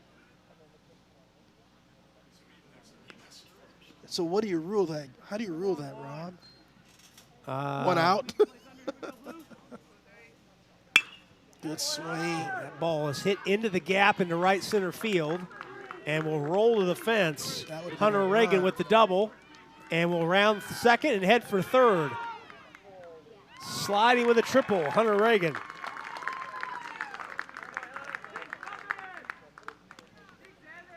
That ball is smoked. I love that. See a right-handed hitter go to the right center field gap. It's, I used to say in college ball, man, that's triples alley right there. I think it just goes in as a 1-3, a 1-3 put out. Well, that's what we'll call it. On the appeal. Because the pitcher stepped off and threw over to first. Yeah, there you go. So here's Nolan Britt, the pitcher, with 1 out and a runner on third. A quirky start to this bottom of the first. High pop up in the infield. Shortstop over makes the play. That's Jimenez. 2 away. Tell you what, if On Deck does not score a run here, this would be a really weird inning. You know, have a runner taking off second base because he missed first, and then you get a second guy comes up with a triple. Then you get the fly out. This is a big at-bat here. Nolan Winkler to the plate.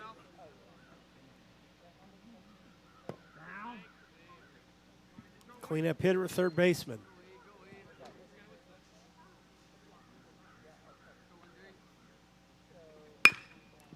Rolled to short. Jimenez across to first for the out, and the Thunder works its way out of the jam. In the inning, no runs, a hit, no errors, and a runner left. We're through 1 and scoreless on the ISC Sports Network.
Well, taking a look at how we led off the bottom of the first inning, rounding first base, but not touching first base.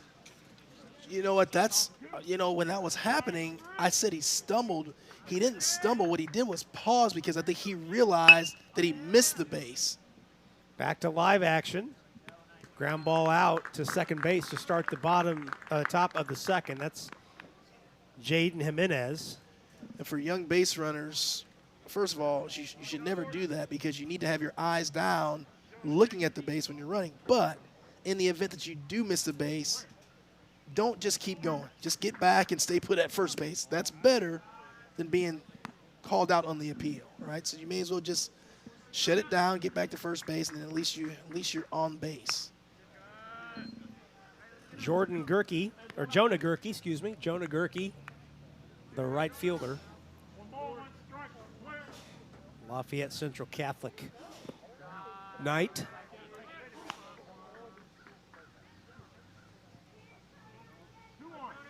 Two-one count. Slow roller to short. Gick sets his feet. 2 away.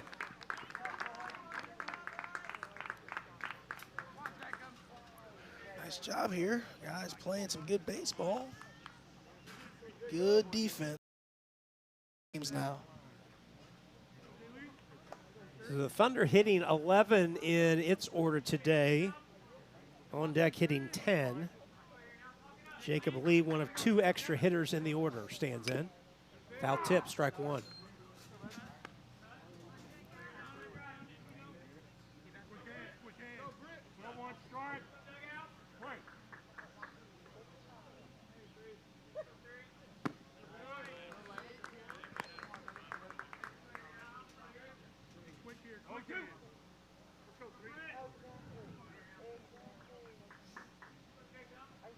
Swing and a miss.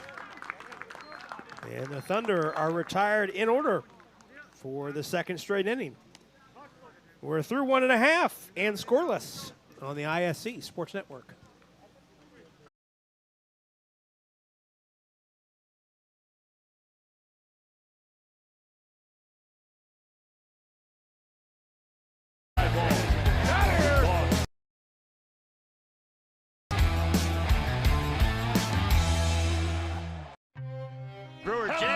Jim's at home. That ball wiggles in and into the back of the net. A little fireworks in the first half. Throw it up for Tillman. Whoa, my goodness. 122.60 for Penn. What a swim.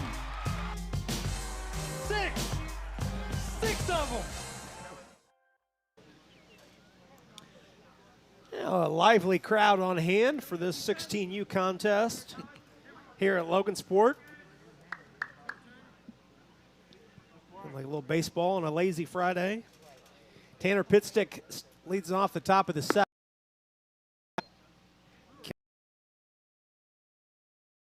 6-7 due up.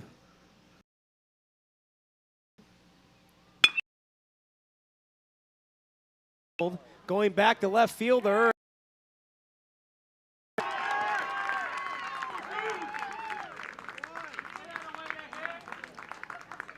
Really good swing there by Tanner Pitstick. Gets a fastball up a little bit, and he deposits it. This does exactly what you need to do to that. Gets a bat head out, smokes that ball in the left center field gap. Really more straightaway left field, and just hops over the wall for an automatic double. We've seen a couple of those over the last 2 games. That hillside's getting a workout with the balls rolling down the hill. That pitch goes back to the screen, allowing the courtesy runner Conrad to move to third. So wild pitch.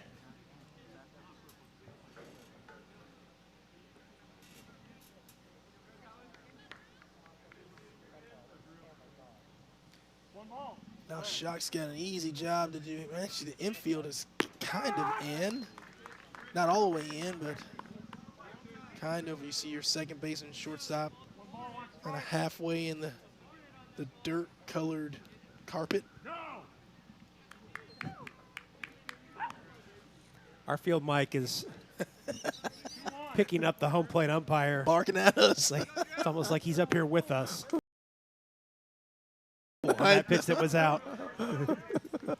You heard that too, right? I did. Scared me so much I thought it was a strike. I mean, you're going to scare me into thinking it's a strike.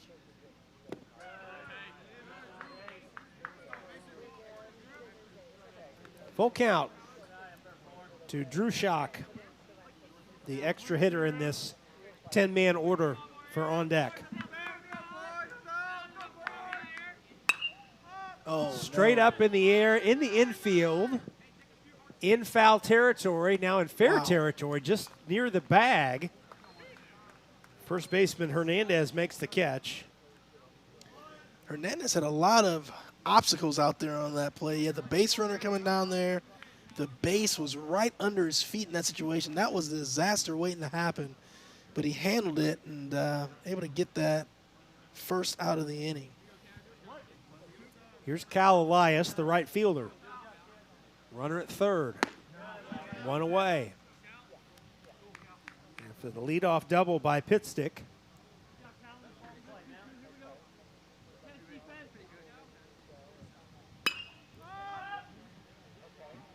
Back in the infield, shortstop settling underneath it. That's Jimenez.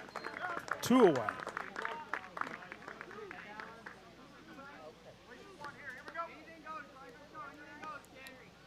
Blake Wickstrom, the first baseman, strides to the plate. And on deck trying to avoid straining a runner at third for the second straight inning. That's how the first inning ended for the on-deck squad. Sheldon misses inside, 1-0.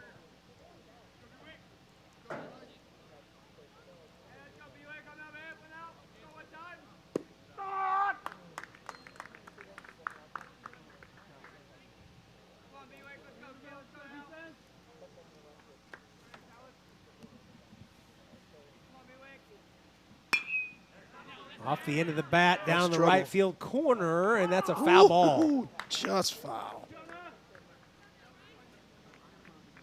Gerke was giving chase near the line, had to jam the brakes on as the fence was looming there as well. Yeah, that ball was a good 4 feet, 5 feet foul.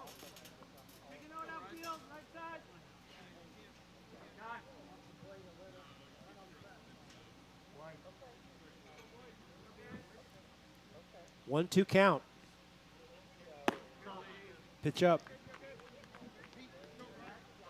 It's a good 1-2, or good 0-2 pitch, I should say.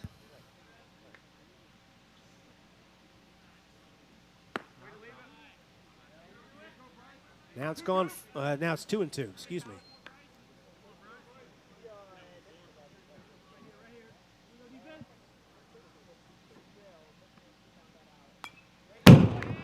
Foul back.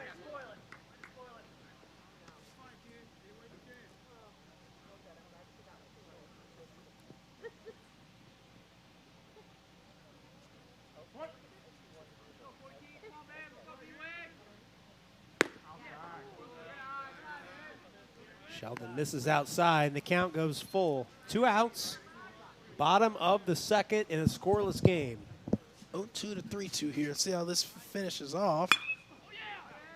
Crush right to the center fielder. Back at the center fielder, who moved just 2 steps to his left, and Ellsbury has the play for the final out of the inning.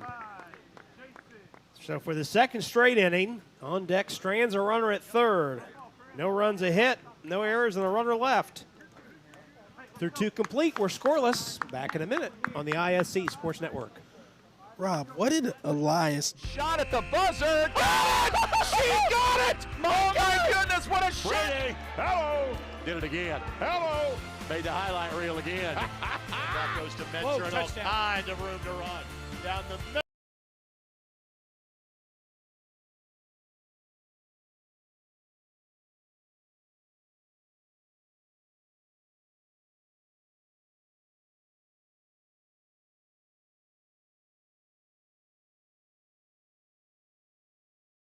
Into season number 5. Hard to believe. 5 of them. 5 of them. Can you believe it? 2 best buds, talking Colts, Pacers, Indiana sports, every Tuesday night, 7:30, ISC Sports Network, and on socials as well. It is made possible, of course, by the people who watch live. Rob Brown, Chris Walker back with you at Logansport High School. We move to the 3rd inning in this 16U pool play game. No score. 7-8-9 due up for the Indiana Thunder. And Eden Hernandez fouls his first pitch out of play. Fouls it off the indoor hitting facility, and they actually do gymnastics in there as well. Oh, I didn't know that. Yep, been to several of those with my daughter. Yeah, one side they have their cages, and the other side they have an area for gymnastics. Two hopper to third. Plenty of time for the out, one away.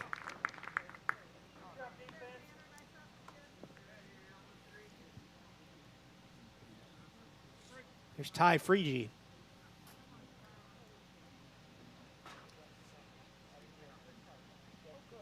Tri-West High School. That's an area outside of Indy that's exploding. Little blooper hit to the right side. First baseman off the bag to cover. Flip it to the pitcher. 2 away. Quickly 2 away. Very quickly 2 away. Jason Manette.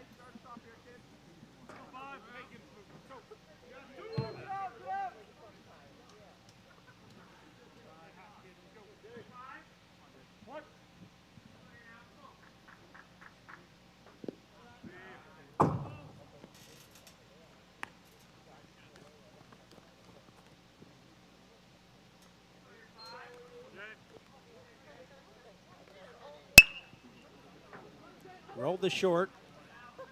Gick across for the out. First time through the order, Britt has gotten through 9 up and 9 down. To the bottom of the 3rd we go. Scoreless on the ISC Sports Network.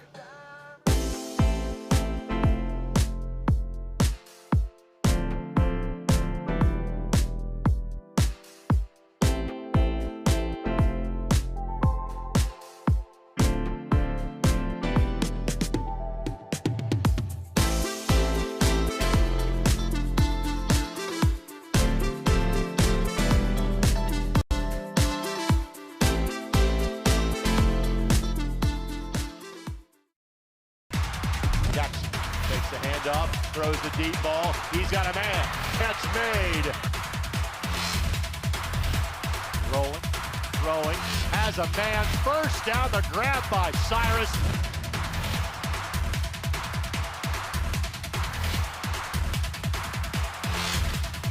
Billingsley keeps.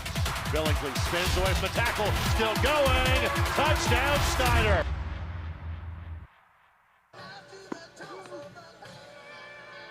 Rob Brown, Chris Walker back with you. Youngsters are here, ready for some more baseball as we head to the bottom of the 3rd.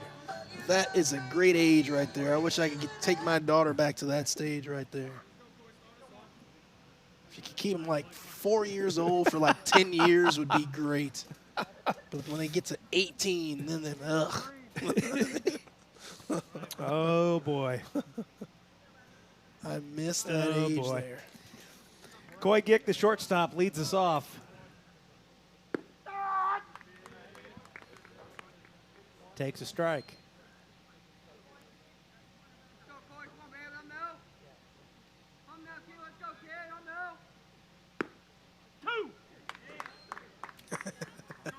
Barking at This home plate umpire is into it. Yes, he is. 0-2.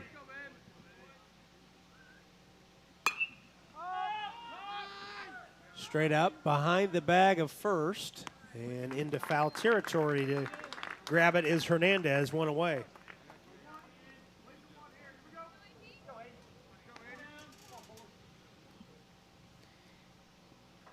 Aiden Piechnik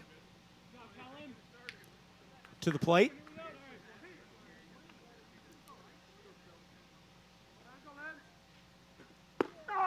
pitch.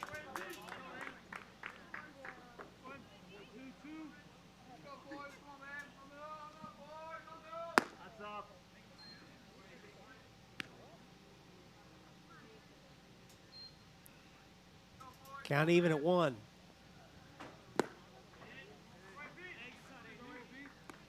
Piechnik behind on that fastball.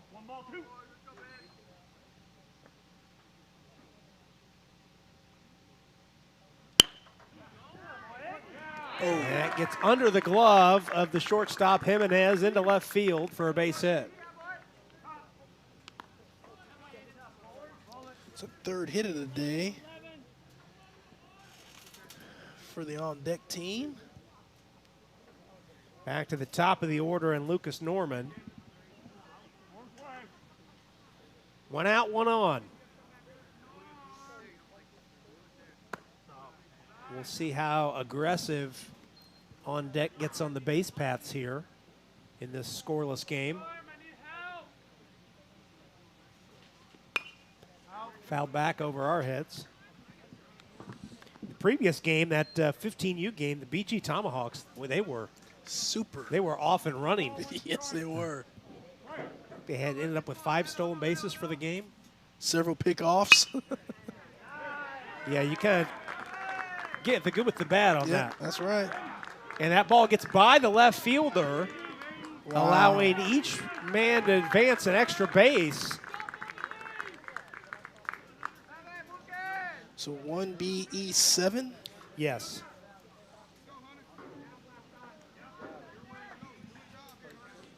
Let's see if on deck can take advantage of that mistake. So the error allows each runner to move up an extra base, setting up second and third and 1 out for the number 2 hitter, Hunter Reagan.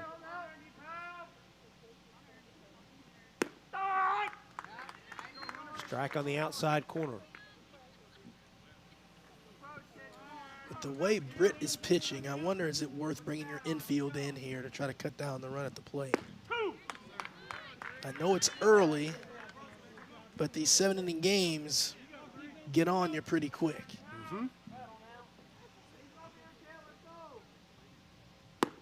Swing and a miss. That's a big strikeout.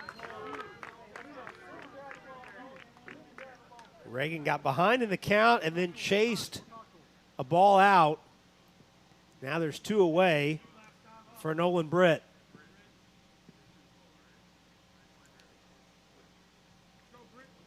Big opportunity for him to help himself right now.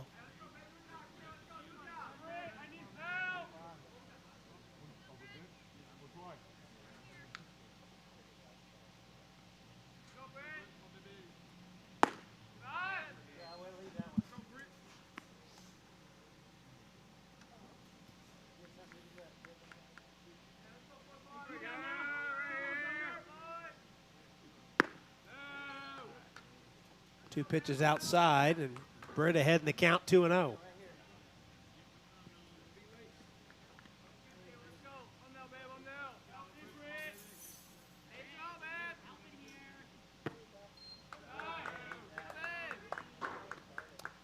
Well, first base is open. Cleanup hitter Nolan Winkler is on deck. Taking all the way is Britt. It's a strike. How'd you know that? Just guessed. Just a guess on my part. Inside a ball. That's the first walk issued by Sheldon. So they're loaded with 2 outs for Winkler. Winkler grounded to Jimenez at short to end the first. And Strand a runner at third.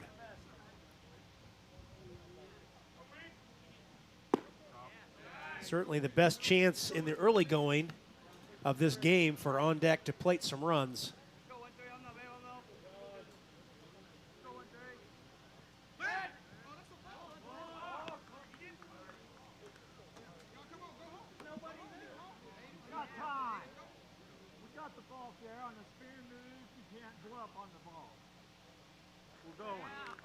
So a balk has been called.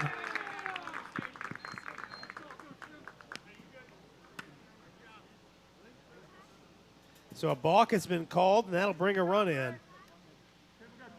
Guess I missed one. I think he didn't, because he didn't throw to first.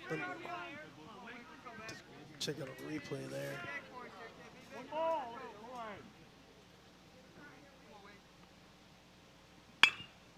Oh, wow.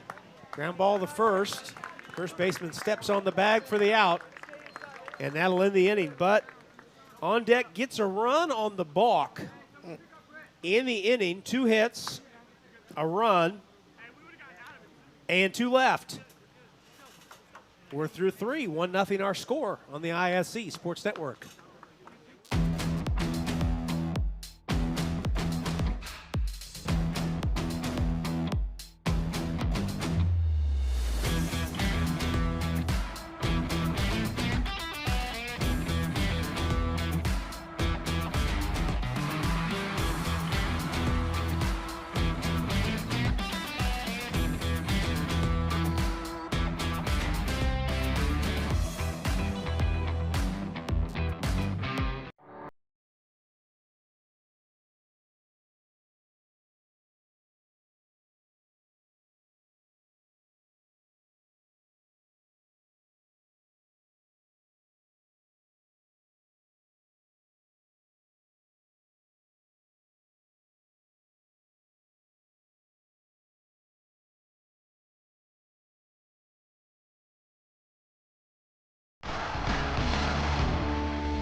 Well, we go to the 4th inning. And on deck, leading this one 1-0, the 16U pool play game. Nolan Britt has retired every batter he has faced through 3 innings. Yes, he has. He'll face hitters 10, 11, and 1 in this 4th. Landon Gerald, the catcher, leads it off.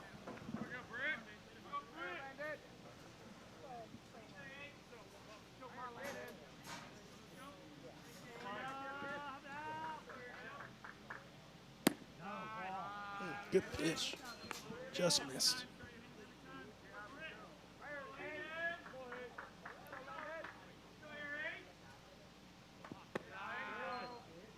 That pitch bounced about 6 feet in front of the plate.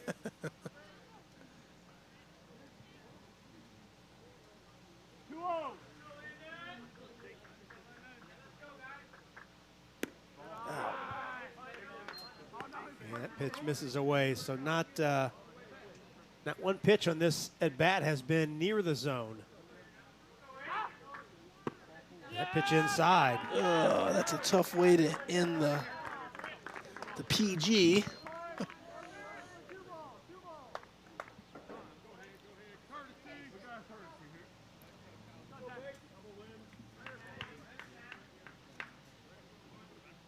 Courtesy runner Manette will run.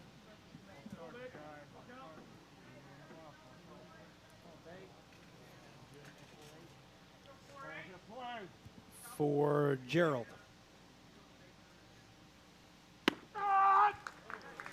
Here's the 11 hitter Baker.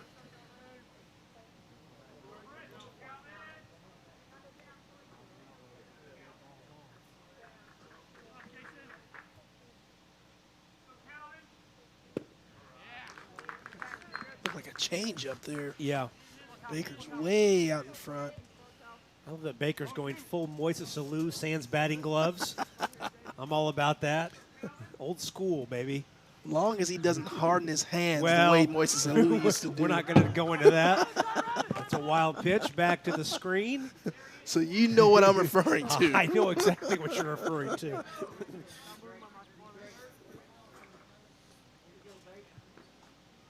As soon as I said Moises Alou, I thought I should have referenced somebody else. Harmon Killebrew, maybe, or somebody like that. Going a little further back. Runner at second, nobody out. Thunder trying to tie the game up.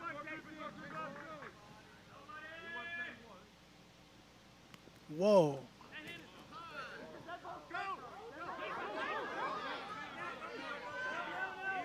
Home plate umpire's calling him out, guys. It's a dead ball strike. Well, it hit him. A full swing on a pitch that hit him.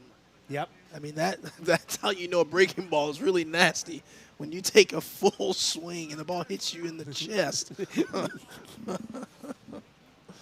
Not something you see often. No.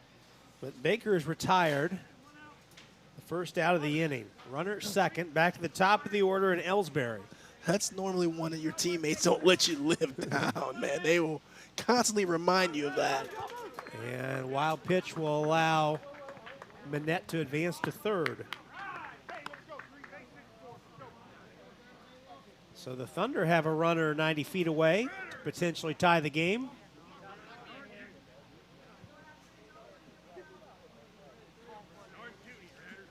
Yeah, unfortunately for Calvin, he can go 4 for 4 with 4 jacks his next game. And one of his teammates is going to be, hey, Calvin, remember that time you swung, took a full swing and a breaking ball to hit you in the chest?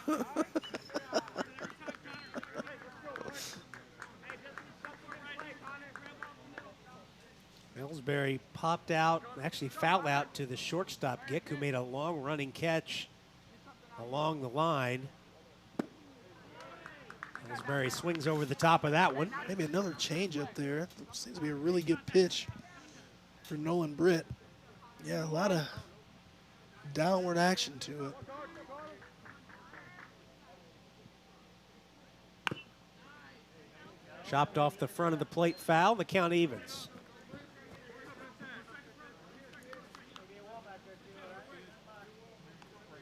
Going back to that dead ball strike, I love the way the home plate umpire kind of carries out that call. He was clear in his signal that it's a swing and a strike, and he was holding his hand out with the outside.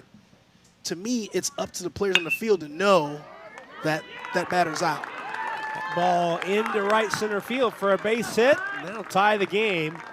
Solid single by Ellsbury. Brings home the courtesy runner, Manette. And we're tied at 1. You said a nice piece of hitting there by Connor Ellsbury. Just gets the bat head out, smokes the ball and out the center field, picks up an RBI.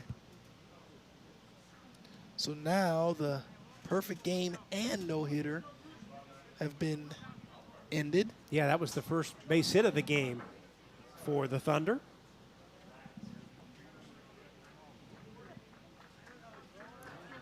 So 1 out, 1 on, 1 in, and we're tied at 1. Talon Sheldon, the pitcher, stands in.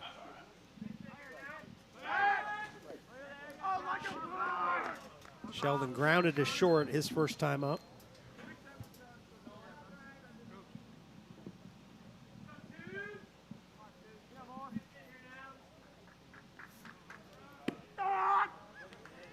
Strike taken. We'll have one more game for you on our broadcast schedule today. That will follow this one, the Indy Sharks against the Badger Baseball Academy. It's a 17U game. 2-hopper to third, and it gets the better of the third baseman, Winkler, into left field.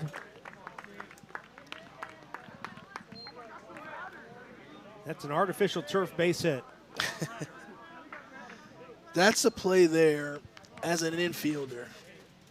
When you're reading the batter, reading the hitting zone, when that ball bounces in the brown dirt in front of the plate, as an infielder, your first instinct has to be to charge and attack the ball.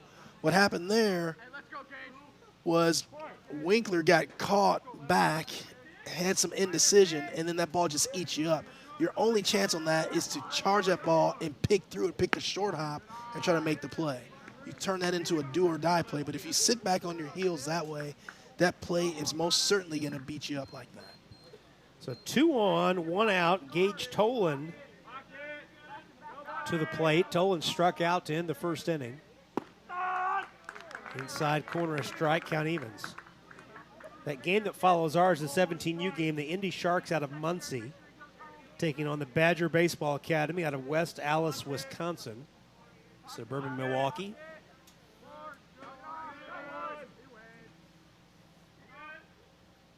Oh, good pitch. Swing and a miss.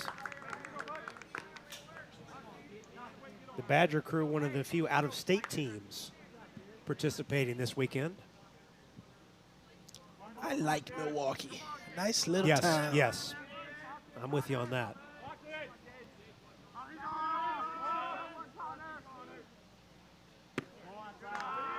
This is away, count even.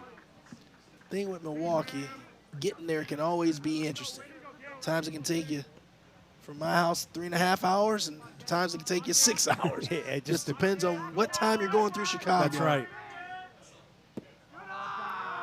Ooh, that just missed. Just missed. Tolan watched that one all the way into the catcher's glove. Full count.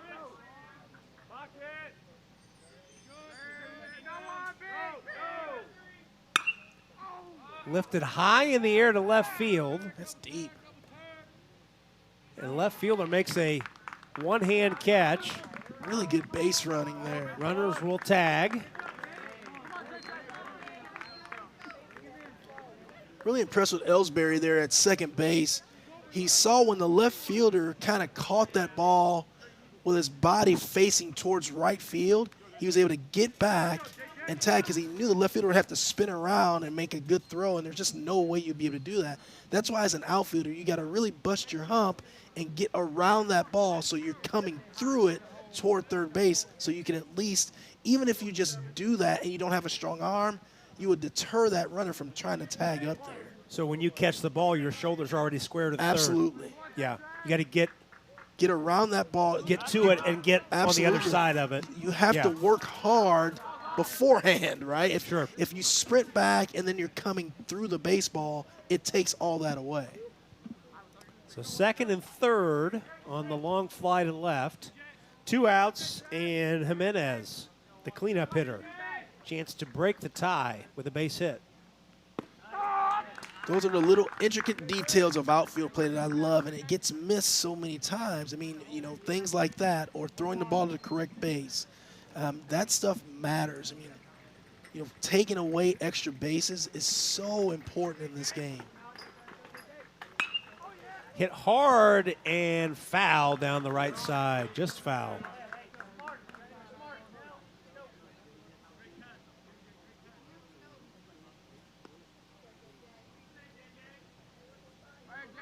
Battle here, kid. Hey, get on here, bud. One ball, two strikes.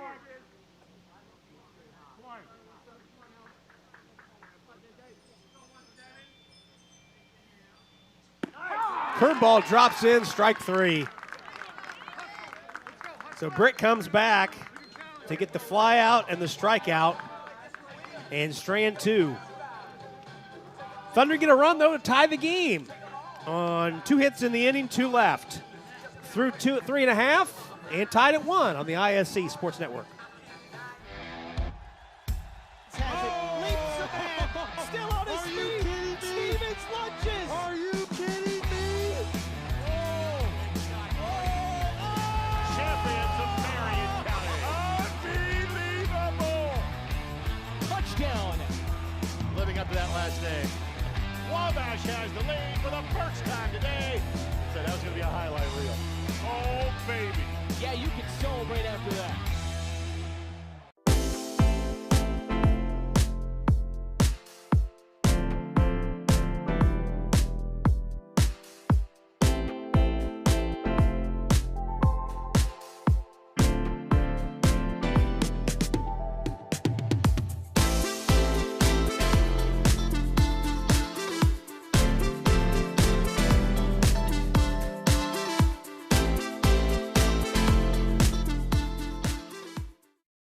McCulling in time. Oh, no! It's good. This one is caught. There you go. Wow, Dawson makes a great catch. Spin, win, 3, bury it for Leland Walker. Tie the game they do with the dunk by Malik Edmonds. What a play. Oh, my goodness. I feel a little momentum starting to fall Ellen's way. That in the Wrestler! Wrestler! Whoa! Rob Brown, Chris Walker back with you here on the ISC Sports Network. Day 2 of the Greater Lafayette World Series. We'll be back with you tomorrow. The collective we, not me specifically, but the collective we will be back with you tomorrow. Chris will be here. Rick Johnson will be in the play-by-play seat. Have more games here from Logansport. As we get closer, we'll have some pool play and some bracket play games tomorrow. Pitstick, first pitch swinging, hits it into the gap in left center field. And Pitstick got himself at least another double. Looks like he's got 2 doubles on the day. So just like he did in the second inning, Pitstick leads off the 4th with the double. This one did not hop over the fence, however. The odd thing is, when he did that in the second inning, the leadoff double, he did not score. Yeah, the courtesy runner was stranded. So Conrad comes out to courtesy run. And here's Schock. So Chris and Rick Johnson will be back with you tomorrow. May see a bunt here to move him over this time, but maybe not. Coach is trusting his young hitter to do a job here. So as a hitter, your approach needs to be here. You're looking for a ball middle away, something that you can hit hard in the right center field gap. Worst case scenario, you get yourself a ground ball to the right side, which advances the runner over to third base. So I don't, in this situation, I don't want my hitters thinking just giving themselves up. You are trying to do damage to the opposite side of the field. But worst case scenario, you can give me a weak ground ball to get me a run over there. And that's the pitch there as a hitter. I really like that he took that as a right-handed hitter because that's a ball that's middle in. You swing at that ball, you hit something right to the third baseman or the shortstop, which does not get the job done. That's perfectly done hit right into there. The right center field gap over the center fielder's head and will roll to the wall. That'll get a run in and put On Deck back on top. Schock digging into third and is in standing with an RBI triple. So 2 extra base hits to start the 4th has put On Deck back on top, 2-1. Really well done there by Drew Schock. Does what you're supposed to do, hits the ball hard in that right center field gap. I love the dimensions of this field here in Logansport. I think are perfect dimensions for a high school field. Hit hard back up the middle. Handcuffed him. Handcuffs indeed the second baseman. Schock comes home to score. Infield hit for Elias. 3 straight hits. 2 straight runs. For On Deck and 2 straight runs. That's right. And it's 3-1. Nice job. Nice offense there by On Deck. So still nobody out. Here's Wickstrom. Shows bunt, pulls it back. Pitch in the zone regardless. Strike 1. This is a good time with all the commotion that's been going on. And steal a base here. Keep the pressure on the defense. But you can't steal with that lead off.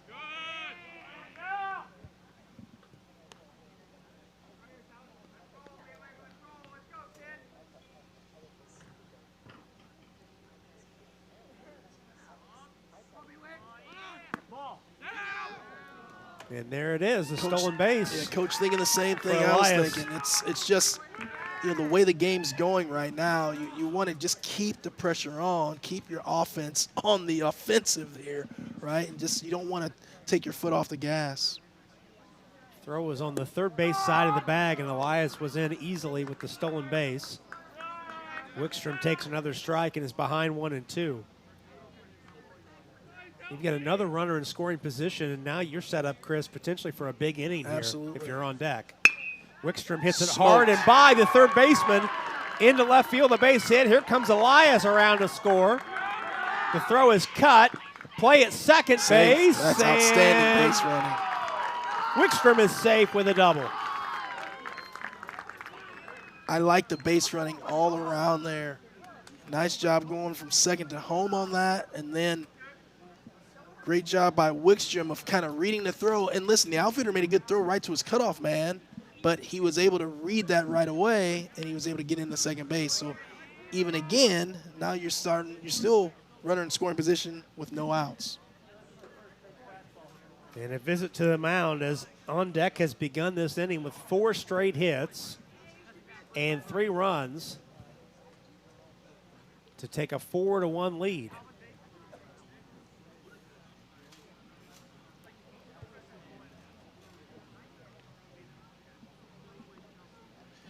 And we talked about a few minutes ago liking the steal of second base in the situation, but now the situation is a little different. You're already in scoring position at second. Would not like the attempt to steal third here. Don't want to make that first out at third base.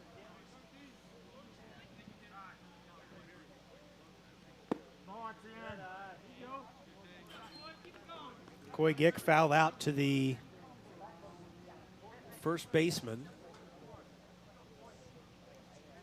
First baseman's in expecting a bunt. It's interesting. Yeah, first baseman Hernandez is in at bunt depth. He's 2 steps in on the grass. Gick has not even shown the bunt at all.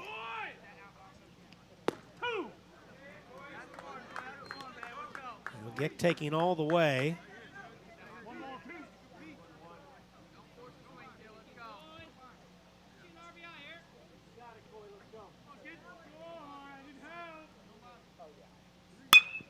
Oh, nicely done. Punched into right field for a base hit.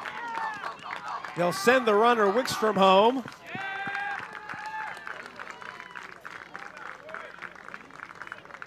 And it's 5-1.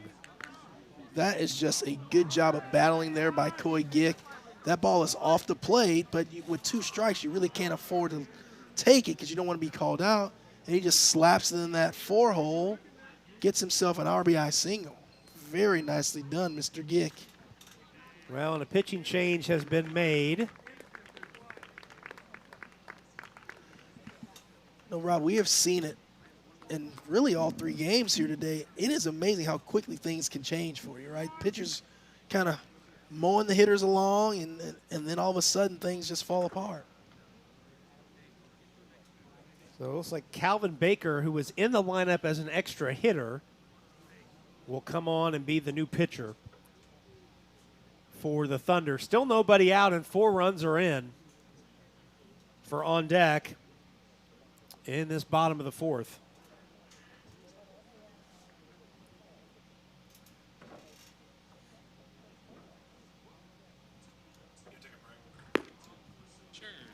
We'll go ahead and take a break while Baker gets loose, and we'll be back with you in a moment on the ISC Sports Network. Ball here. Harris scores. With 19 seconds left. Fake players, big boy. I'm telling you right now, that's awesome. I love it. That's the finish. You get a layup taken and an and 1.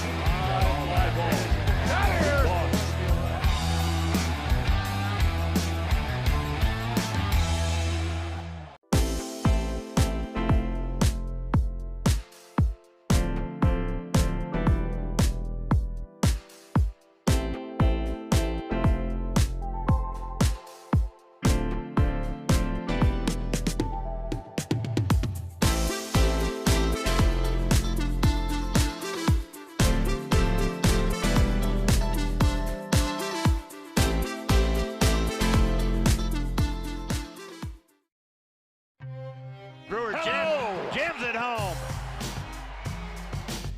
That ball wiggles in and into the back of the net. A little fireworks in the first half. Throw it up for Tillman. Whoa.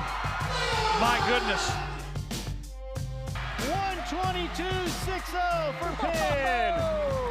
What a swim! 6 of them. Now the new pitcher on, Calvin Baker, the left-hander on in relief. As on deck has plated 4 runs, 5 straight hits to start the inning. 2 doubles, a triple, and 2 singles. Aiden Pishnik stands in. The number 10 hitter.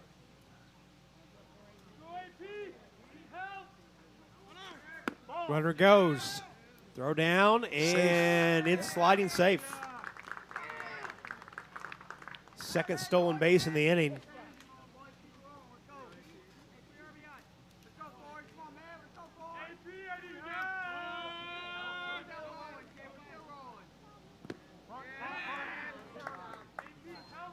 it's just been a lot of manufacturing of runs here in this inning by the on-deck team. And still no outs.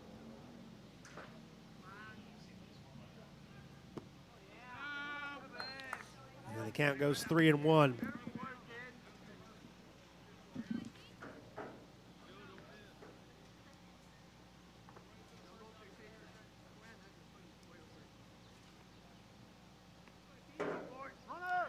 Runner goes. Throw down. Gick steals the bag. And it's ball 4 to the hitter. Pitcher Baker just not paying any attention to him. You know, if you're going to give him the bat, but give him the base, I'll take it. So now back to the top of the order, and Lucas Norman. Again, 4 runs are already in. Runners at the corners and still nobody out. Runner goes. And Piechnik will walk down to second. That'll be a defensive indifference.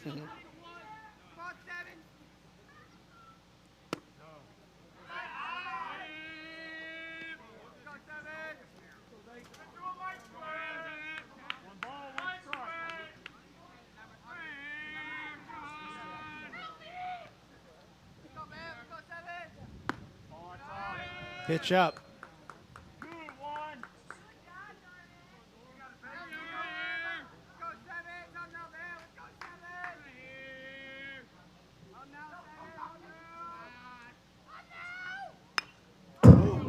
Right back in our direction.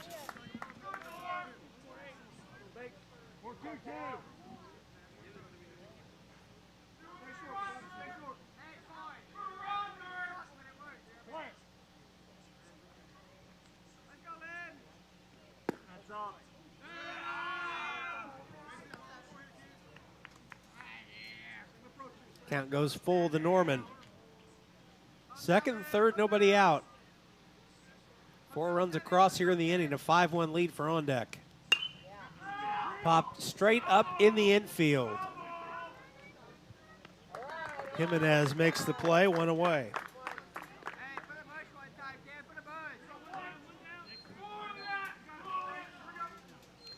And that one was not an infield fly rule because there's not a runner on first base. Yes. Here's Hunter Reagan. 1 for 2 with a triple. Tripled to first, struck out in the third. Ow. And that hit him right in the leg.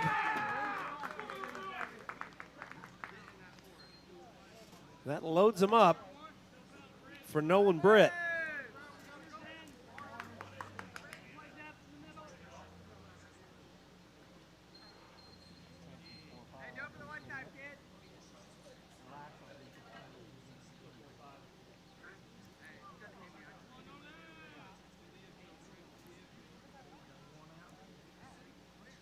So 1 out, bases loaded. Infield in at the corners. Whoa. And that ball gets off the glove of the catcher. And that allows a run to come home on the pass ball. So Gick comes home with the 5th run in the inning.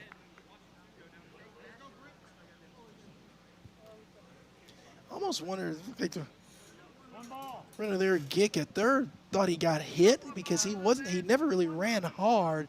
He was running like Britt got hit by the pitch. Didn't matter because they couldn't get him, but it seemed like he thought he got hit.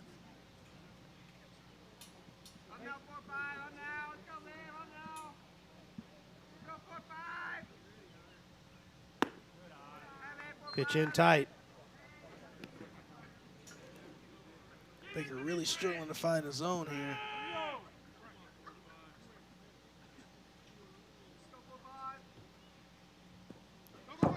Wild pitch back to the screen will bring another run in. And that was ball 4 as well. So Britt heads down to first. Piechnik scores on the wild pitch. 6 runs in the inning.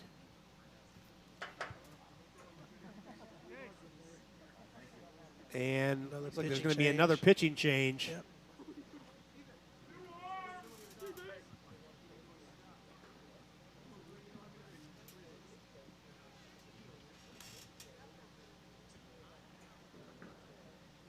So they're scrambling the deck here. We'll see who the new pitcher is. Let's go ahead and take a break, and we'll sort it out during the break and come back to tell you about it. 7-1 our score, middle of the fourth on the ISC Sports Network. Shot at the buzzer. She got it! Oh my goodness, what a shot! Brady, hello. Did it again. Hello. Made the highlight reel again. That goes to Mentor and all kinds of room to run. Down the middle of the field, and he will not be touched. Jackson, hello. There we go. Stokes throws it, caught, ball ricochets. Wow. A huge hit. Wow. This has been an amazing display of goal scoring. Has it, leaps ahead, still on his feet. Stevens lunges. Are you kidding me? Champions of Marion County. Unbelievable. Touchdown. Living up to that last name. Wabash has the lead for the first time today. So that was going to be a highlight reel. Oh, baby. Yeah, you can celebrate after that. McCulling in time. Oh, no! It's good. This one is Caught! caught. There you Oh, go. wow, Dawson makes a great catch. Spin, win, 3, bury it for Leland Walker. Tie the game they do with the dunk by Malik Edmonds. What a play. Oh, my I goodness. feel a little momentum starting to fall Ellen's way. That in the air. Wrestler! Wrestler! Whoa!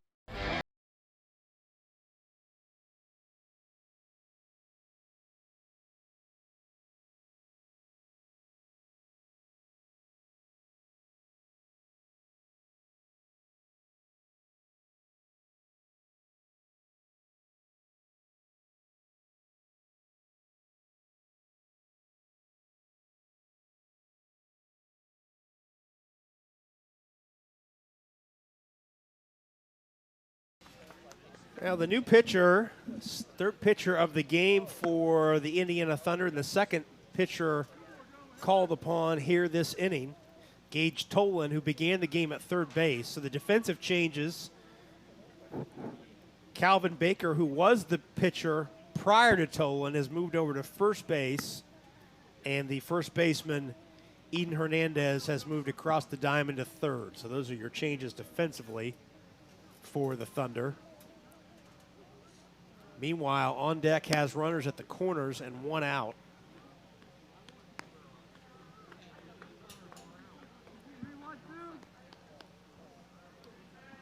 Still a lot of opportunity out there for on deck to tack on more runs with only one out in the inning, runners on first and third.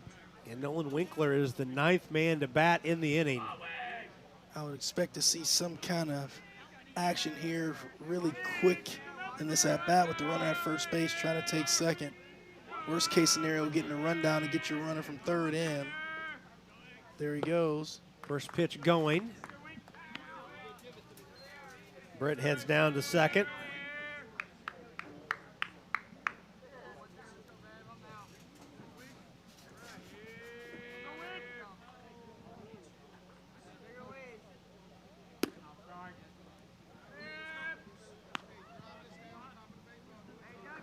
Winkler 0 for 2. Couple of ground outs.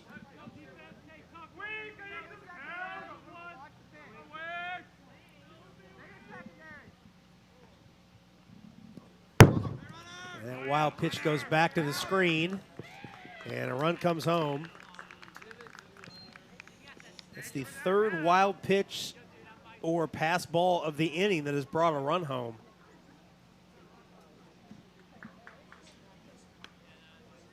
Seven runs in the inning, and it's 8-1.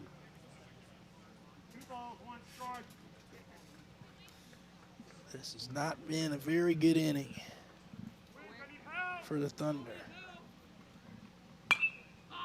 Winkler fouls that one out of play.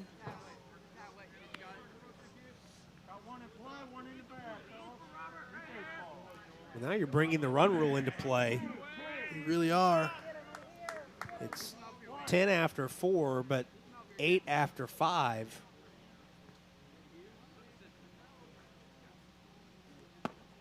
And if On Deck is able to get one more run in, then come out and retire the Thunder in the top of the 5th, the game would be over.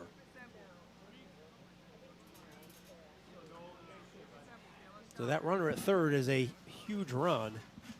Yes, for the purposes of extending this game. Pitch high ball, and Winkler works the one-out walk.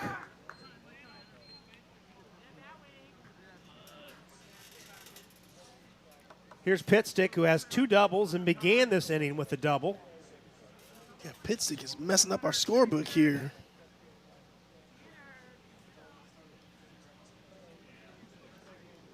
So 7 runs in the inning.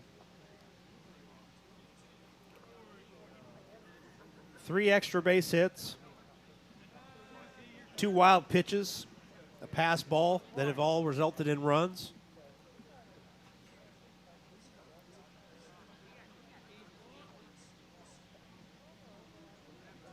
Balk. And a balk has brought a run home. Man, oh man. Oh boy. Yikes. That's the second balk that has scored a run in this game for On Deck. That's how the first run of the game was scored back in the 3rd. The wheels have completely fallen off here. 9-1 the score, 1 out in the inning.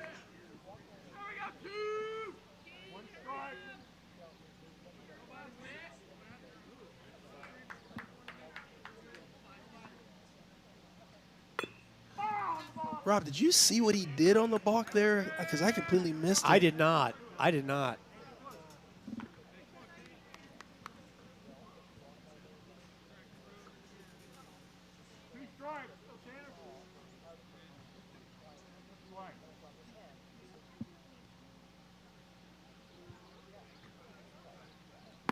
Good pitch.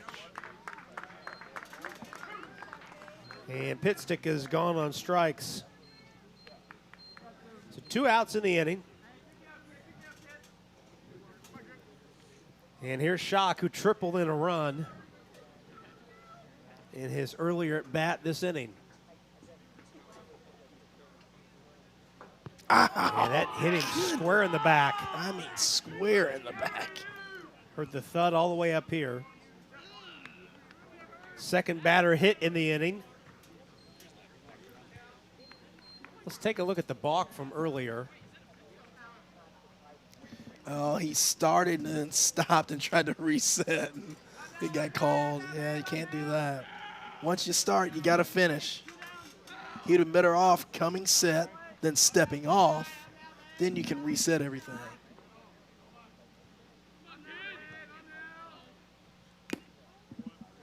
Here's Elias. Infield single brought in a run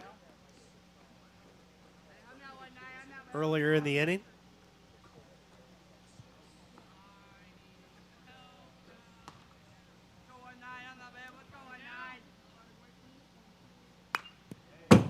Foul back, 0-2.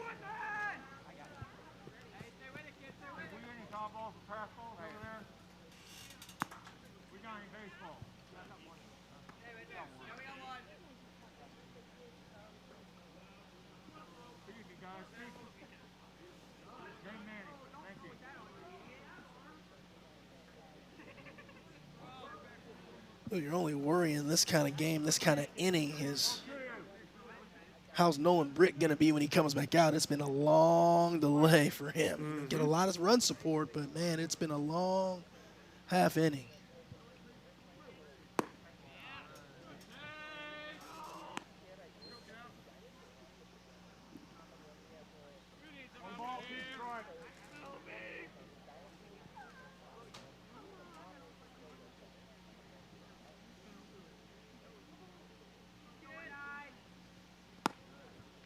Pitch got away, and the count evens 2-2.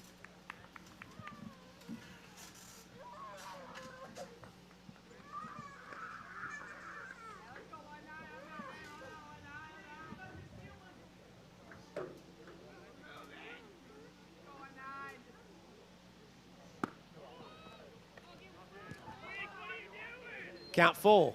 Runners are going to be moving here, so anything in the gap could score everyone.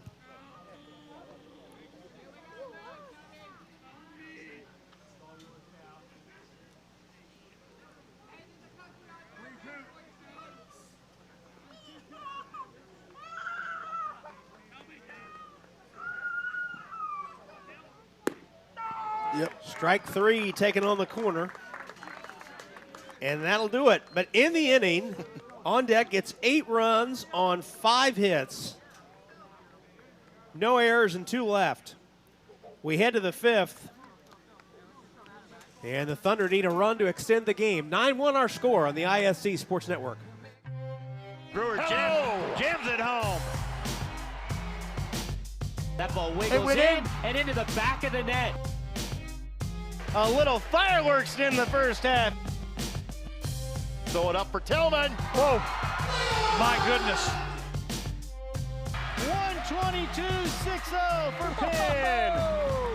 What a swim. 6 of them. Shot at the buzzer. She got it! Oh my goodness, what a shot! Brady, hello. Did it again. Hello. Made the highlight reel again. That goes to Mentor and all kinds of room to run. Down the middle of the field, and he will not be touched. Jackson, hello. There we go. Stokes throws it, caught, ball ricochets. Wow. A huge hit. Wow. This has been an amazing display of goal scoring. And we get a look at the Badger Baseball Academy out of West Allis, Wisconsin. Suburban Milwaukee. They'll be our next game, the 17U game, taking on the Indy Sharks out of Muncie. 9-1 our score in the top of the 5th, and the Indiana Thunder need a run minimum to extend the game. Otherwise, the 8-run rule after 5 rule kicks in, and the game will be concluded. Jonah Gerke 0 for 1, grounded to short his first time up.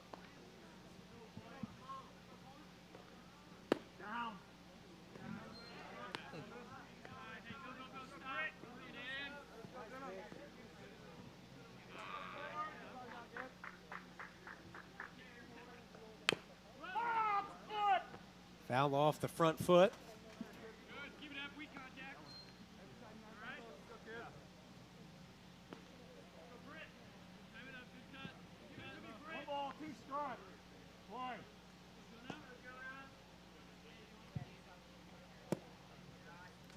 Good look there by Jonah.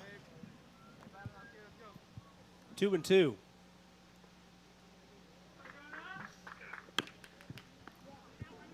That foul down the right side. Jonah's older brother, Noah. He's got 2 older brothers, Lucas and Noah. But Noah, the oldest boy, was a Lafayette Jeff grad. And I love that kid. He played for me one summer, and he's a huge IU fan. He's down on the campus of Bloomington now in journalism, doing all that. And I believe he's the voice of the Lafayette Aviators this summer as well. Nice. So he just a tremendous kid. I mean, had so much fun with him. He was just a tremendous sports encyclopedia, and we'd always go back and forth with IU. He's a huge IU basketball fan, and we just fight, he and I, with Purdue and IU stuff. So it was a blast. Full count to the leadoff hitter. Good Line swing. back up the middle, base hit. 3rd hit of the game for the Thunder. Here's Jacob Lee. 0 for 1 with the strikeout.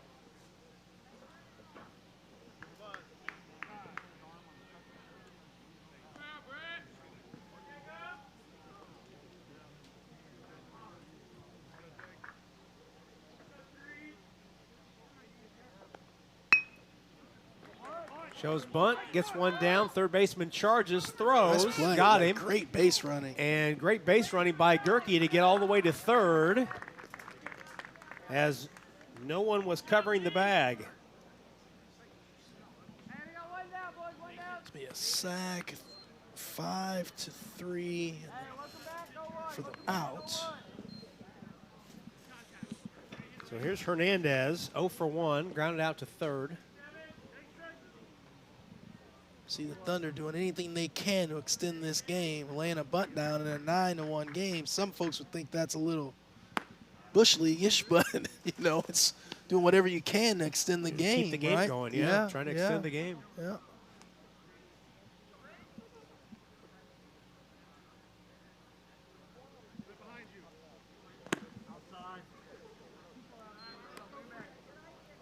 So runner at third, 1 out. And then again, the 8-run rule after 5 is in effect, so the Thunder need a run here in the top of the 5th to extend the game.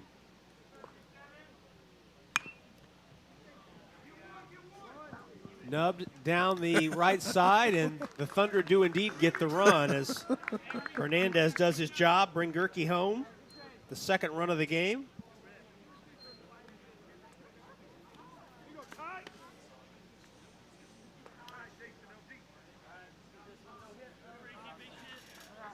And here's Freegee.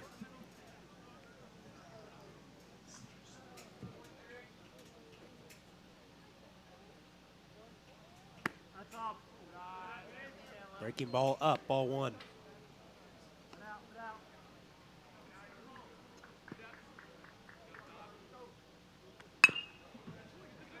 This is going to be tough. High chopper, Oh, Gick. nice. Quick release. Nice play by the shortstop, Gick, to get Freegee for the third out. But in the inning, Thunder get the run they needed to extend the game on a hit, no errors, and nobody left. To the bottom of the 5th we go. 9-2 our score on the ISC Sports Network. Has it, leaps ahead, still on his feet. Stevens lunges. Are you kidding me? Champions of Marion County. Unbelievable. Touchdown. Living up to that last name. Wabash has the lead for the first time today. Said that was going to be a highlight reel. Oh, baby. Yeah, you can celebrate after that. The drive, the take, fouled, and it goes. Lobbing it to the back of the end zone. They're going to say it's a touchdown. Left foot gets through. Goal for Vargas. Hamilton will score.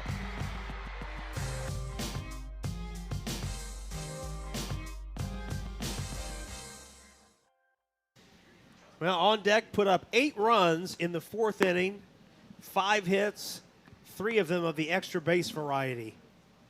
Biggest inning we've seen all day in the games we've done.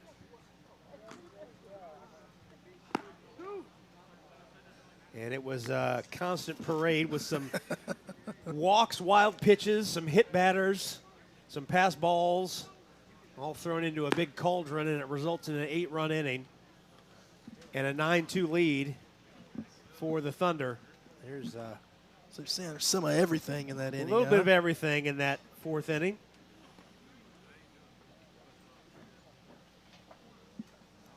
And it looks like we have another new pitcher.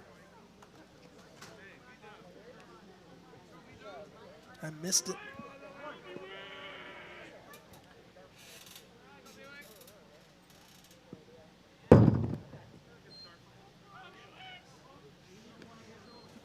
The new pitcher is Landon Gerald, who was the catcher. Ooh.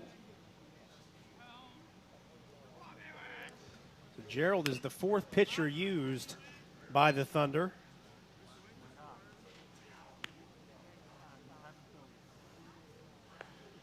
Blake Wickstrom, the hitter's 1 for 2 on the day. Singled in the 4th, flew out to center in the 2nd.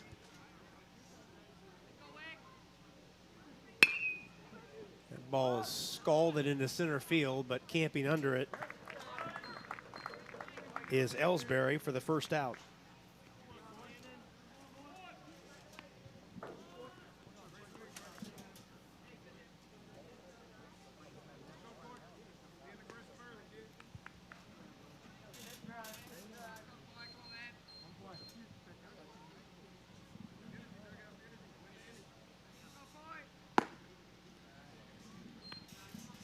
Here's Gick. 1 for 2 is Gick.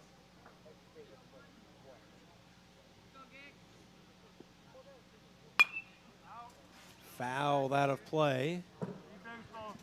Right off the top of the building. 1-1. Play. Outside. So Jason Manette, who was the left fielder, is now the catcher. Jonah Gerke, who was in right field, is now in left field. And Jacob Lee, who was one of the extra hitters, is now in right field. And my scorecard looks like a spring training game at this point. No kidding. I've kind of given up on it. As long as I know who's pitching, you know. We do know that Landon Gerald is the pitcher. That we are certain. 3-1 count to Gick. Swing and a miss.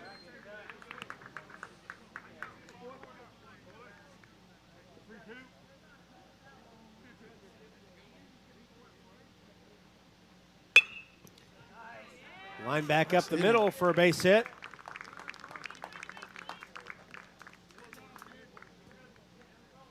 Nice job there by Gick. Gets his second hit of the day. I would imagine, knowing that a run would end the game, that on deck will be very aggressive with Gick here on the base paths.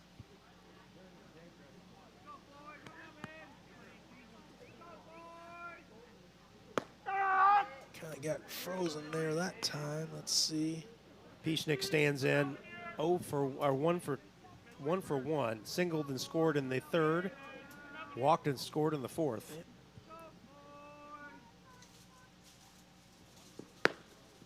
Pitch out. Thunder thinking what you're thinking.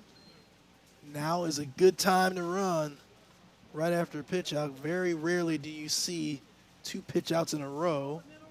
But I tell you what, if I'm the Thunder, I would pitch out again here. It's a perfect time to steal. There he goes. Runner goes. Throw down, and Gick has his 3rd stolen base of the game.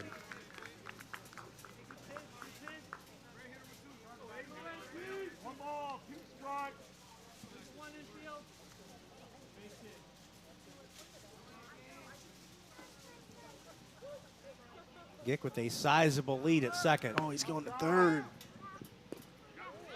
Whoa. Went in standing up, and that was a risky play. Very risky. So now Gick has stolen second and third and is 90 feet away from ending the game. A run here would trigger the 8-run rule after 5 and end the contest. Infield is in. Swing and a miss. Piechnik is down on strikes. 2 away. Here's Lucas Norman. Norman is 1 for 3. That does not include the double he hit to lead off the bottom of the first and missed first base. Oh, that's right. And was called out on an appeal. Forgot about that. So by all rights, he should be 2 for 3. That's right. You know, I completely forgot about it because I'm looking at my book and see the 1-3 put out, thinking nothing of it. But you're right. That's a big time. That hurts the old batting average there. Strike on the outside corner, 1-1.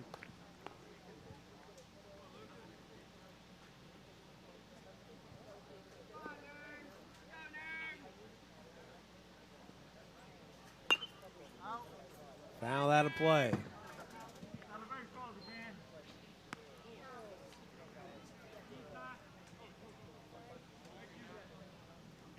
Home plate umpire lets us know he's out of baseballs again.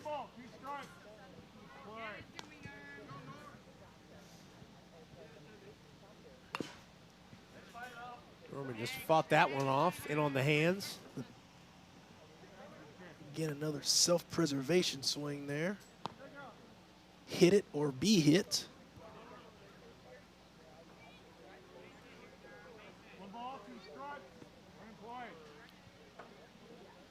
Big run standing 90 feet away, about 86 feet away. Foul back.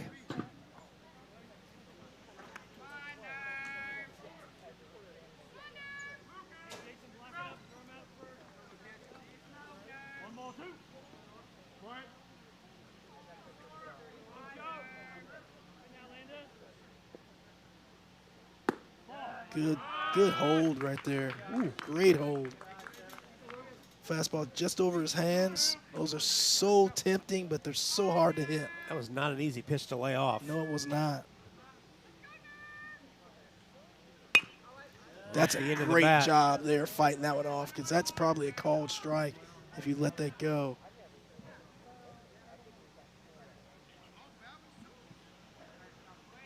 It's the fourth pitch that Norman has fouled off in this at bat. Good at bat by a leadoff man here. Scrappy.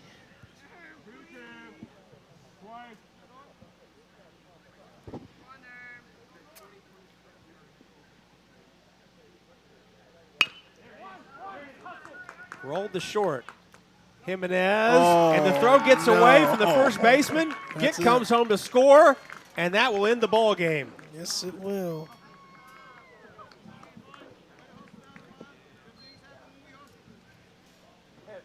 So that ends the game with the final score 10-2 in favor of On Deck. As On Deck moves to 2-0 in pool play with one more game to play tonight. The Thunder finished pool play with an identical, with a 2-1 record. Chris, some final thoughts on this one? Nolan Britton was really good for On Deck. They had a big inning, and that's all they needed. Game over. 8-run inning in the fourth decides the game. 10-2 our final. We'll step out and be back with you in about 15-20 minutes for our final broadcast today, a 17U game. Until then, this is Rob Brown on behalf of our entire ISC Sports Network crew saying so long for now.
Fall means football. And on the ISC, we've got you covered all season long. Catch our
Well, we welcome you back in to Jim Turner Field on the campus of Logansport High School. Game 4 of our broadcast day, this Greater Lafayette World Series.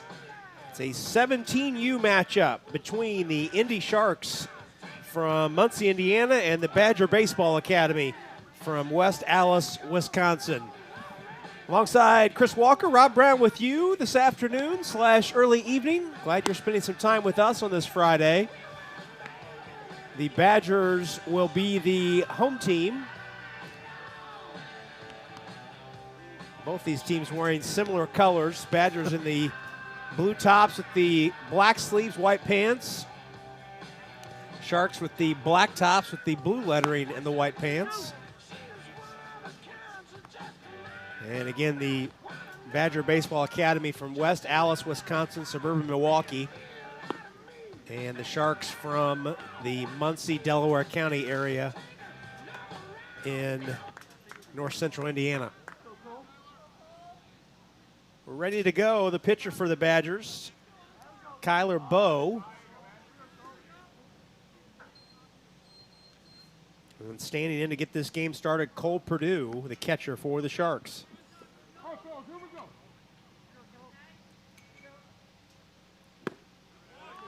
4:40 our start time for this one.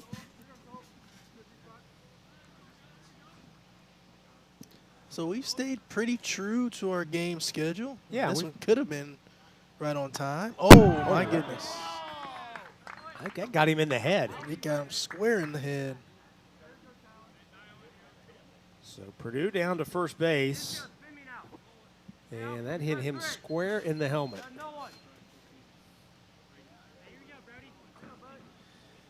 There's Brody Foltz. Foltz, the starting pitcher for the Sharks.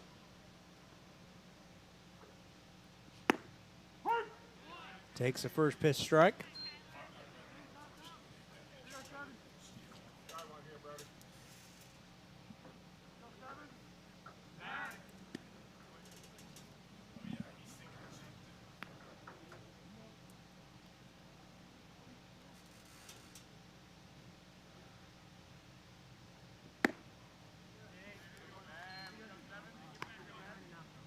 Still trying to get used to baseball players wearing offensive lineman numbers. Foltz wearing number 77. Pitch tails inside. Between that and the football pants that some of these guys wear, you know, it's kind of combine the games. Let's chase the pitch out. The count evens.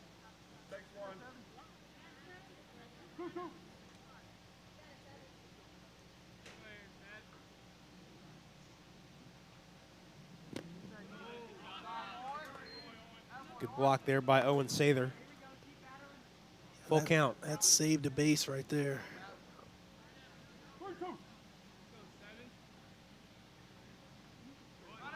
Runner goes, foul back. Carlton Fisk probably was the first one to do that, right? Where that's what I can, as far as I can remember back. I was just trying to go through my head. 72.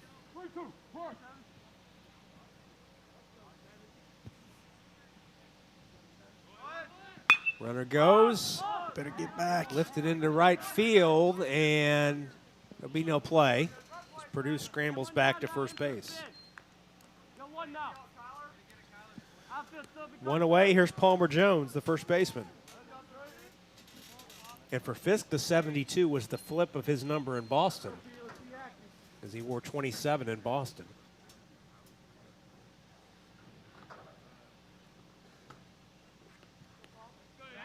I did not know that. Throw over. Interesting. Yeah, I think the 27 was not available when he got to the White Sox, so he flipped it and wore 72. Just flip it around.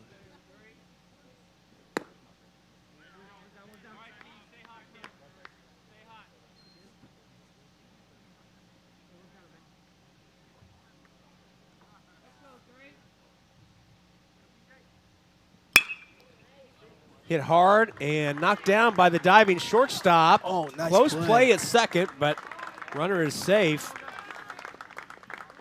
Great effort by Goebel there to knock that ball down and make a close play at second.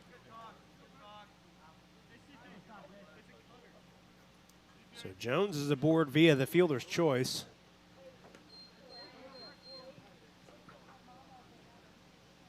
Two on, one out. Ryan Burkholder, the third baseman.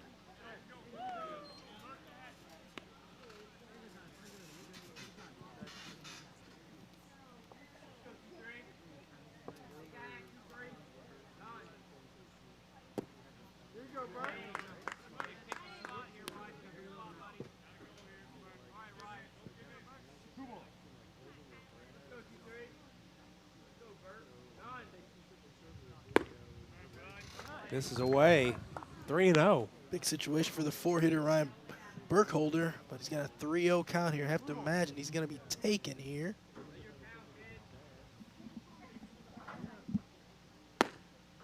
Pitch up, 4-pitch walk. And they're loaded with one out for Christian Perez, the center fielder.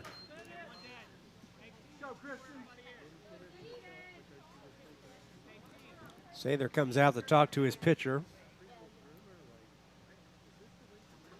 Just a quick chit-chat.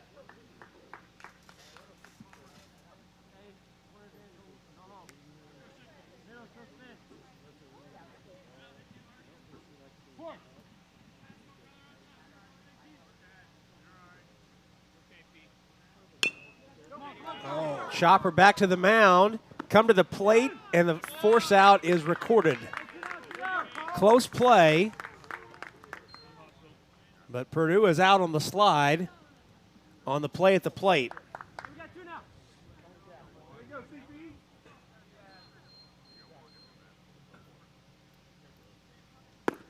Second out of the inning. Here's Jackson Wims, the shortstop.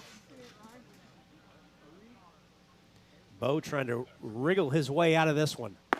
Be a big-time job if he gets out of that. Show some good athleticism, hopping off the mound, throwing a strike in there to the plate to get that force out there. Ooh. Just missed the inside corner.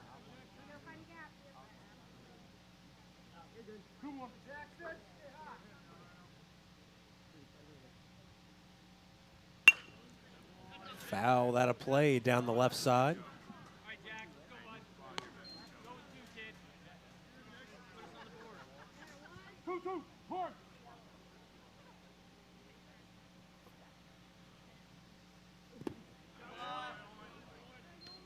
It's been a couple pitches in this inning where Sather has gone down low to keep the ball in front.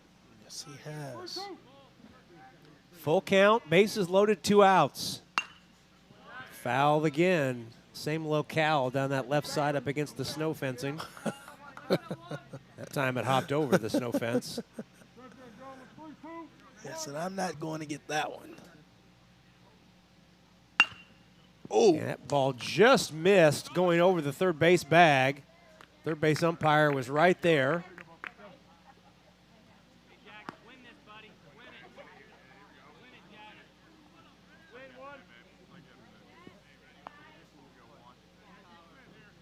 He better be on his toes down there.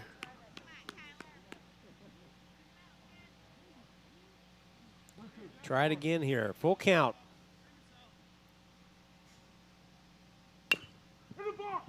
Foul ball off the leg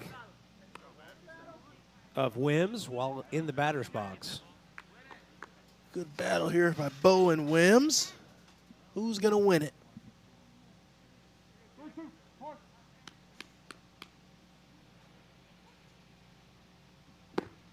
Swing and a miss. Fantastic job by Bo to work his way out of the jam. The Sharks leave him loaded in the top of the first. Badger BBA will get a chance in the bottom of the first on the other side of this break. You're watching the ISC Sports Network. McCulling in time. Oh, no! It's good. This one is caught. There you go. Wow, Dawson makes a great catch. Spin, win, 3, bury it for Leland Walker. Tie the game they do with the dunk by Malik Edmonds. What a play. Oh, my goodness. I feel a little momentum starting to fall Ellen's way. Wrestler! Wrestler! Whoa! Hey there, my name is Jake Query. And I'm Derek Schultz. And we are part of, actually the entirety of, at least from an on-air standpoint, Query and Schultz on the ISC Sports Network. It's appropriately named. It's charitably award-winning. And Derek, now we venture into season number 5. Hard to believe. 5 of them. 5 of them. Can you believe it? 2 best buds, talking Colts, Pacers, Indiana sports, every Tuesday night, 7:30, ISC Sports Network, and on socials as well. It is made possible, of course, by the people who watch and listen every single week. We are most appreciative. We look forward to season number 5. Cloud cover here in Logansport all day long. That's kept the temperatures down. It's been quite pleasant all day today. Welcome you back in to Jim Turner Field in Logansport. To the bottom of the first we go. We get a look at Brody Foltz completing his warm-up tosses. Sharks left the bases loaded in the top of the first. And now the Badger Baseball Academy will get its first crack on the offensive side of things. Gavin LaPierre, I should say. Foul back.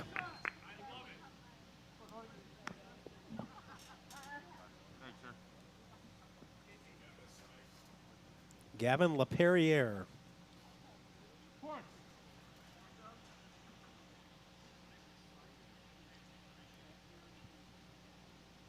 Good pitch.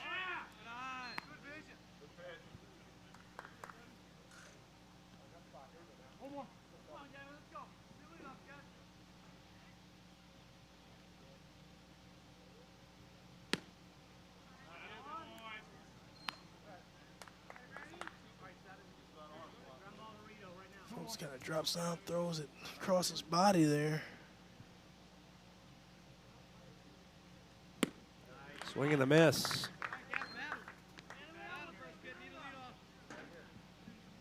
Two and two.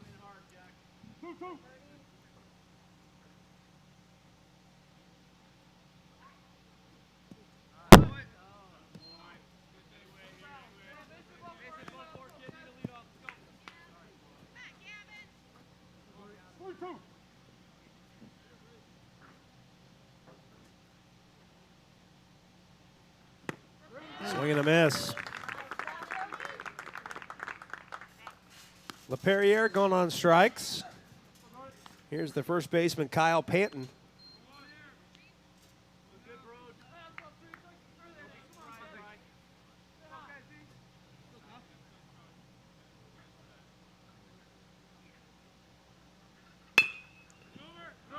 Hit to the right side. First baseman will take it himself. That's Jones on the unassisted putout. 2 away. Coach just firing fastballs in there.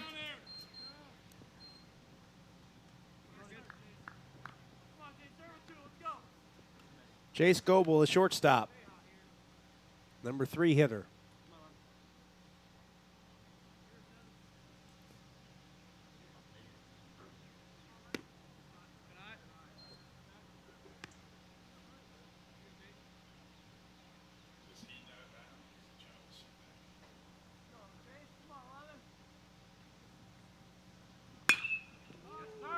Lifted into right field. Right fielder retreating and makes the snow cone catch. Oh, my. Simon Wayne with the running catch. Circling and finding its way into his glove. Didn't take the best route, but he got back there and made a nice catch for third out in the inning. So Badger goes in order in the bottom of the first. We're through 1 and scoreless on the ISC Sports Network.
We move to the second inning of this 17U pool play game. Scoreless contest. Indy Sharks left the bases loaded in the first and could not score. Here's Tanner Griffey, the left fielder, to lead it off.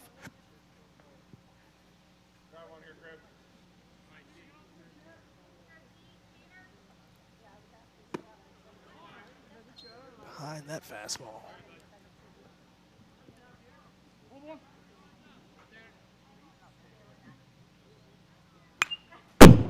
Foul back.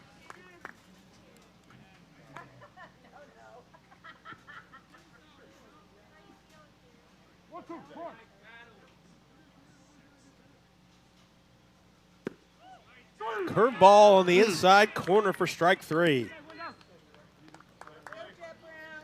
Bo drops a breaking ball. Nice breaking ball right on that inside part of the plate. Just freezes Griffey. Here's Jeb Brown, the DH.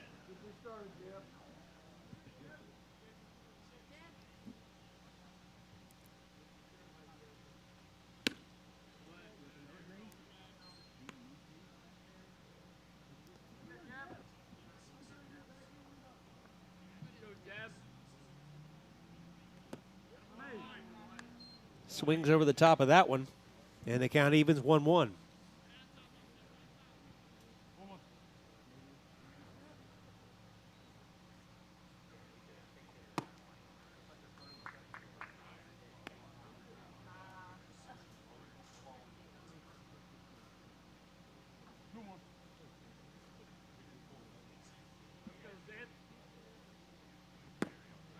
Taken up. Just a little bit up. 3-1 count. 1 out, top of the second. No score.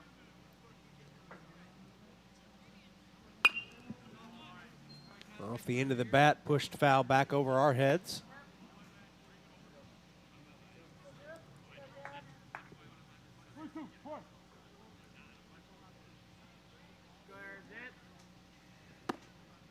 Good take. And Brown works the walk.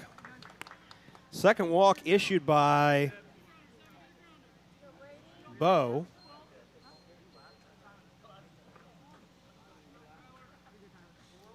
Here's Brady Plunkett.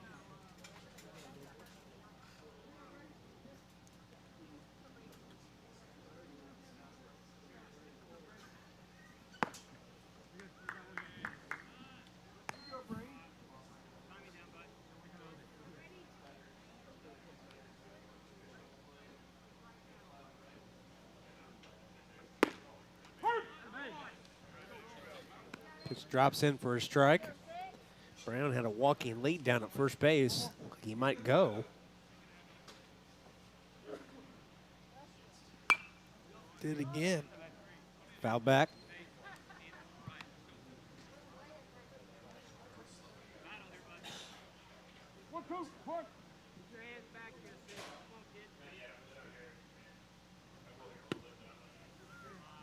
Breaking ball misses away.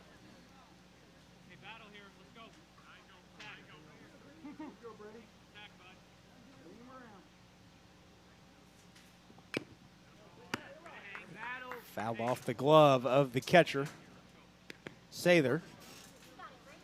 Count holds at 2-2.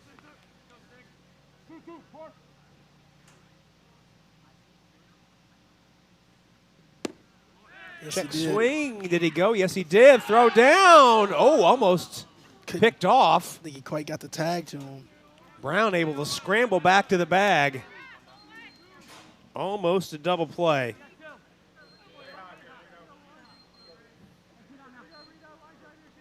Sather snapped a throw down after that third strike. Here's the 10 hitter, Reed Butts, the second baseman. 10 in the batting order for the Sharks this afternoon.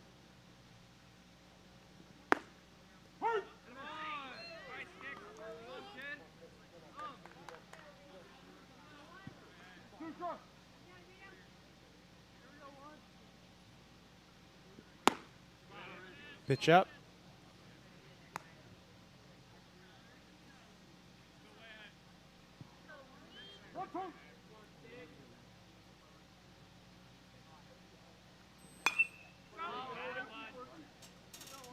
Pushed out of play down the left side. Reed Butts hanging in there. Trying to keep this inning going. Oh, good pitch. Foul tip into the glove. So Bo strikes out the side with a walk sprinkled in between. Through 1.5, we're scoreless. Back with more in a moment. You're watching the Greater Lafayette World Series right here on the ISC Sports Network.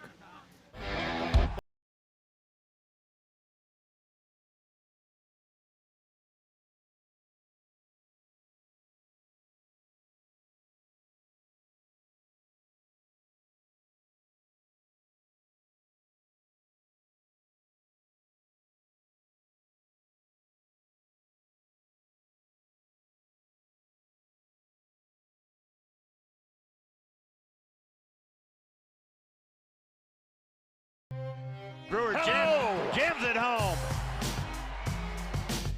That ball wiggles in and into the back of the net. A little fireworks in the first half. Throw it up for Tillman. Whoa, my goodness.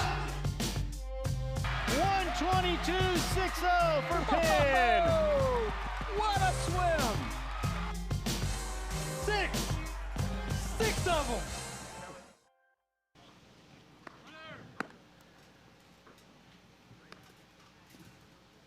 Back to action we go. Into the bottom of the second in a scoreless game. Badger Baseball Academy will send 4, 5, 6 up in this second inning. Owen Sather, the cleanup hitter, the catcher, gets us started.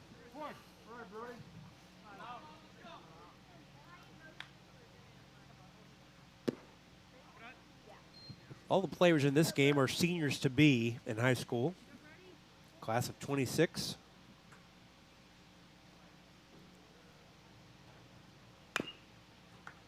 Chop foul into the fencing in front of the dugout, third base side.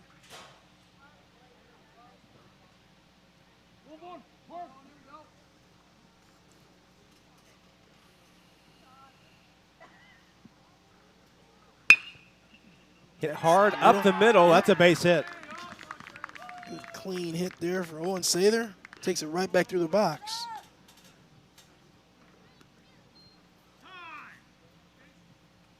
He is going to be courtesy run 4 as being the catcher. Jay Scoble will come out and run. And that brings Kyler Bowe to the plate, the pitcher. Leadoff runner aboard for the Badger Baseball Academy. Pitch the top of the zone, call the ball.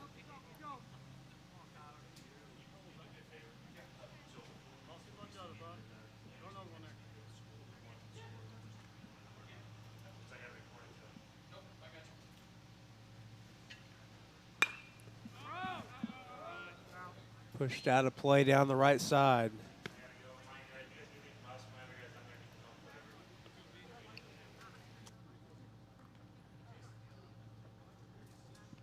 One the count.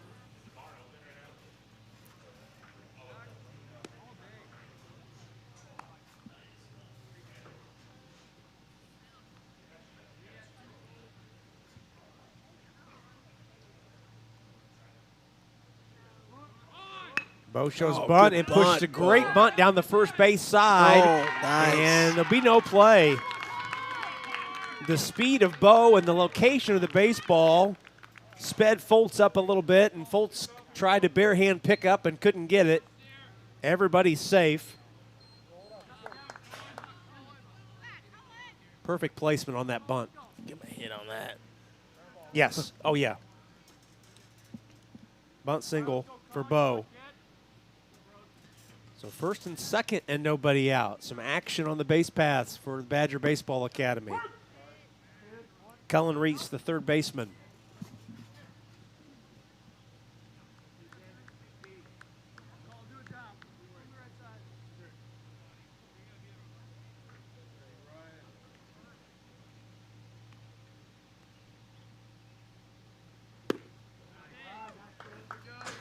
Not much of a lead at second base at the moment.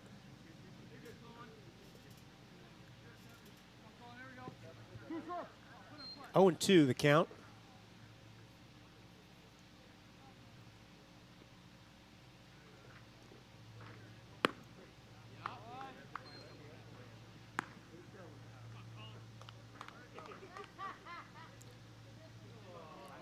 Jake Tenney's waits on deck.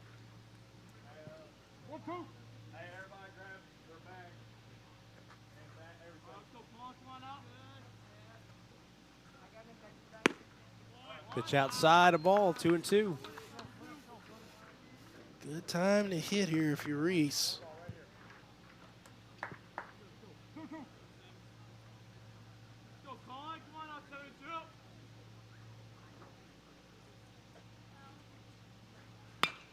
Oh, punched into right field. It'll drop in fair. Coming around to score. And a play at third is safe. Umpire's right on it. Goebel, the courtesy runner, came around to score. And Bo is safe at third on the throw. Really good slide there by Bo to avoid being out because the ball did beat him there. Little swim move on the slide to get around it.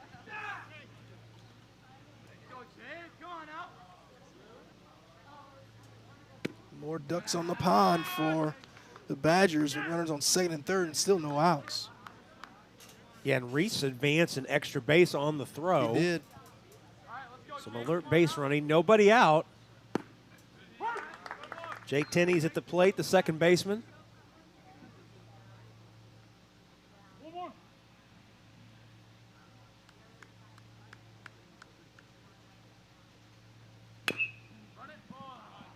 Chopped down the left side, foul.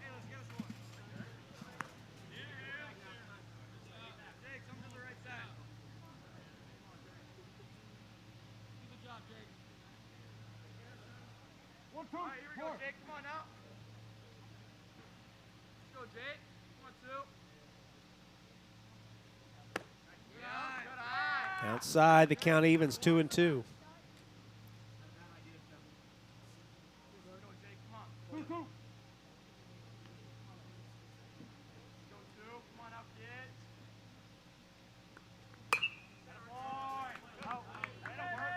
Pushed out of play down the right side. Good job by Tenney's there, trying to keep his hands inside the ball, trying to get that ball to the right side of the field.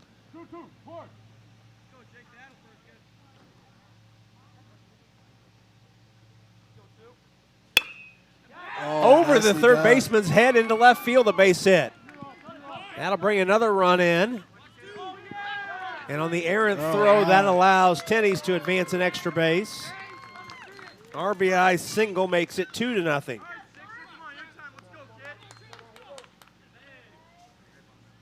So back-to-back perfectly placed balls into the outfield in front of the outfielders in the corners. It's good at bat there by Jake Tenney. Just kind of gets into his legs a little bit and fights that ball off into left field, and kind of an error on the throw by the left fielder allows Tenney's to get to second base, and now you're back in the same situation where you have runners on second and third, still with no outs.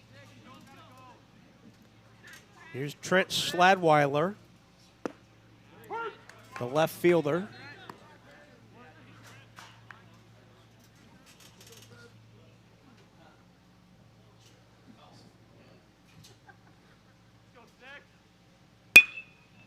Hit back up the middle. That'll get one run in. Gotta get two in. They'll send the second runner home. Throw is up the line and gets by the catcher. Great base running. And Schladweiler is all the way into third.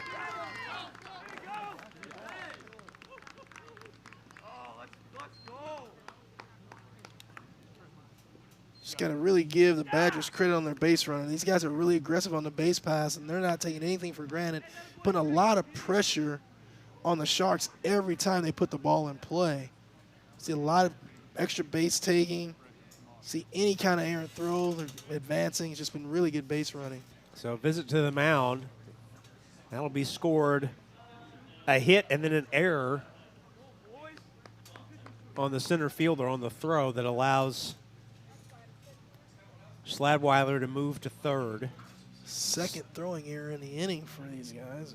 Error on the left fielder and one on center fielder now.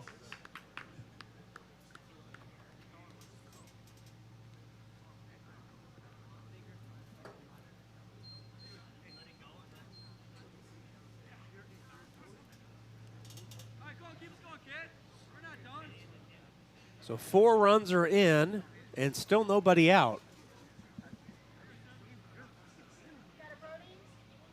Colton Steinmetz, the hitter, number 9 in the order. Badgers are hitting 11. Swing and a miss. Swinging right over the top of that pitch. Breaking down through the zone.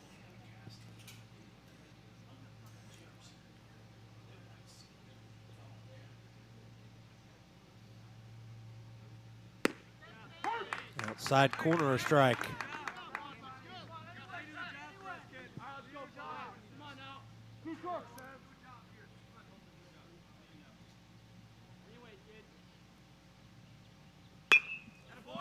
Reaches out and pushes that one foul.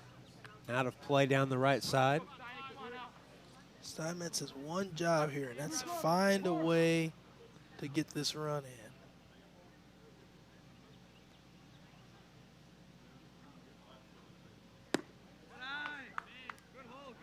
Pitch tailed away.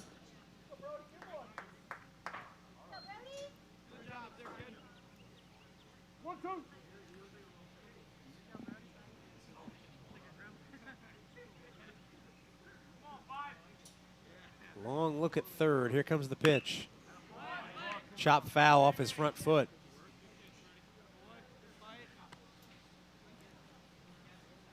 Steinmetz will walk that one off.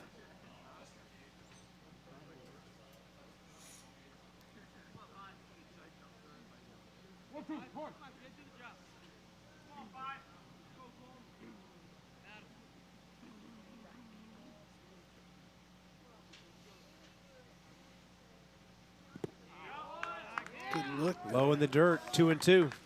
Good look there by Steinmetz.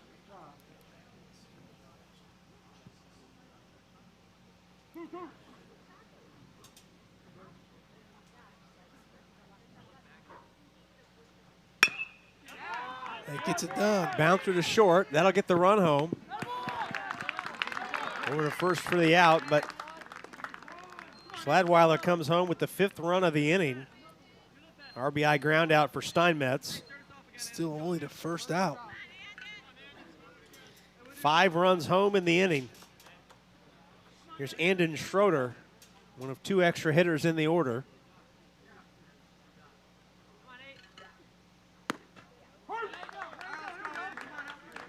Five, nothing the score. Badger Baseball Academy on top of the Indy Sharks.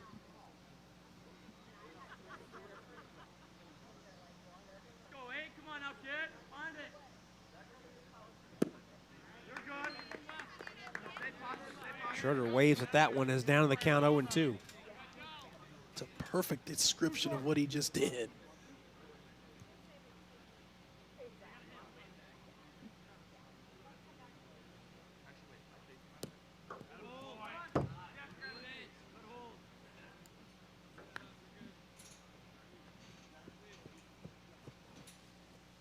One and 2 the count. 5 runs in the inning for the Badger Baseball Academy. That pitch misses away. Appeal down. No swing on the check.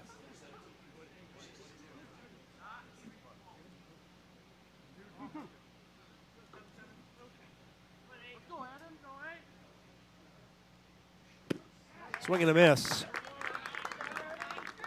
Second out of the inning. Second strikeout of the game for Foltz. Nice fastball there by Foltz around the outside part of the plate. Schroeder just could not quite get to it. Frickland now hitting. Yep, Jack Frickland, the other extra hitter in the lineup.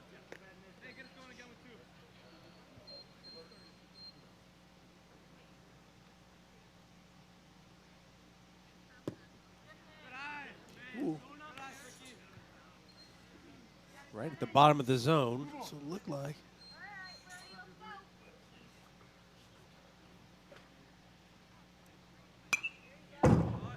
Foul back into the screen.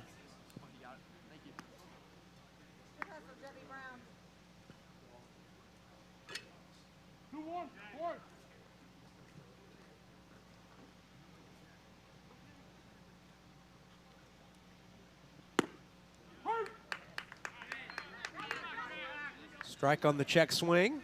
2-2.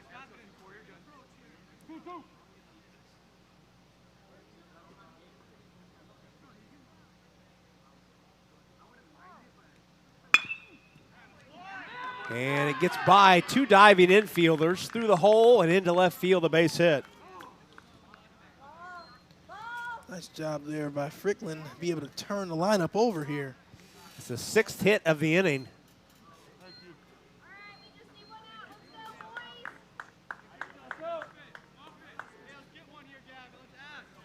Back to the top of the order, and LaPerriere, I should say. Either one. Either way. Inside corner, a strike.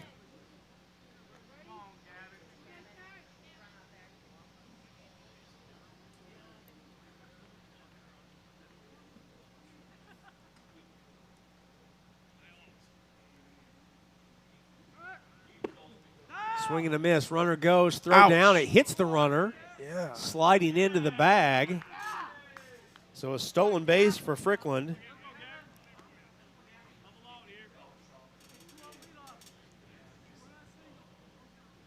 You know, that's being taught more now at the higher levels. Catchers throwing the ball into the kind of the first base side of the bag, throw it up the line a little bit, but not that much. Pitch outside, a ball, 1-2.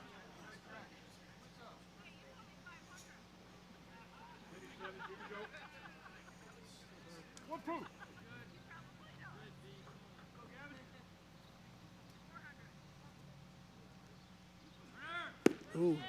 Runner goes, high Safe. throw. He was. Slides in under there. the tag, safe. Really aggressive base running. Tell you what, man, we've had some really good umpiring all day, in my opinion. All around. They're never caught out of position. No, it's correct. Love to see these games with four-man crews as well. Swing and a miss.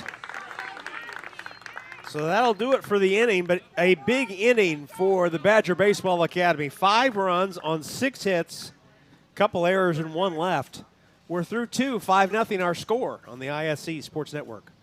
Shot at the buzzer. She got it! Oh my goodness, what a shot! Brady, hello, did it again. Hello, made the highlight reel again. That goes to Mentor and all kinds of room to run. Down the middle of the field, and he will not be touched. Jackson, hello. There we go. Stokes throws it, caught, ball ricochets. Wow. A huge hit. Wow. This has been an amazing display of goal scoring. Hey there, my name is Jake Query. And I'm Derek Schultz. And we are part of, actually the entirety of, at least from an on-air standpoint, Query and Schultz on the ISC Sports Network. It's appropriately named. It's charitably award-winning. And Derek, now we venture into season number 5. Hard to believe. 5 of them. 5 of them. Can you believe it? 2 best buds, talking Colts, Pacers, Indiana sports, every Tuesday night, 7:30, ISC Sports Network, and on socials as well. It is made possible, of course, by the people who watch and listen every single week. We are most appreciative. We look forward to season number 5. Top of the order due up for the Sharks here in the 3rd inning. Badger Baseball Academy leads this game 5-0. Rob Brown, Chris Walker with you from Logansport High School. Good breaking ball. Wow. That fooled everyone there. That one went from the top to the bottom. Yes, it did. Fisted into center field, but a good jump on that ball by LaPerriere makes the play, 1 away. Here's Brody Foltz. One down. 1-8.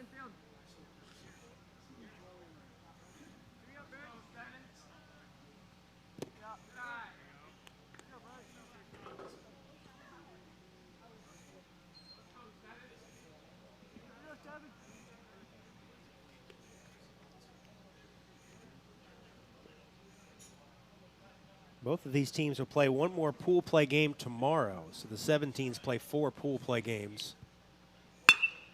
Hit hard and solidly into left field, the base hit. By the offensive lineman, Brody Foltz. 77. Both these teams will play one more pool play game tomorrow. Sharks right now 1-1. Badger Baseball Academy 2-0.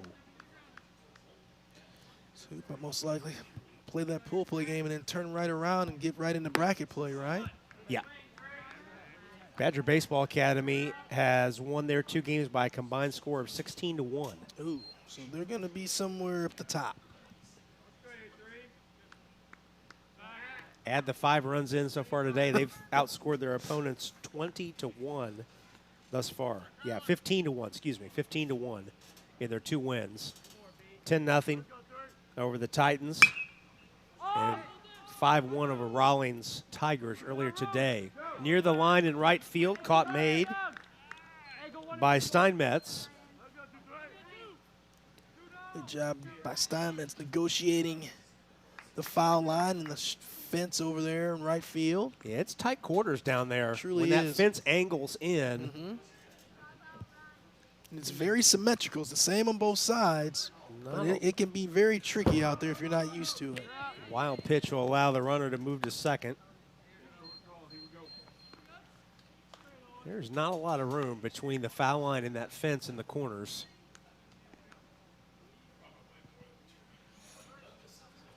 Ryan Burkholder, the cleanup hitter, stands in. And he's ahead in the count, 2-0. Walked his first time.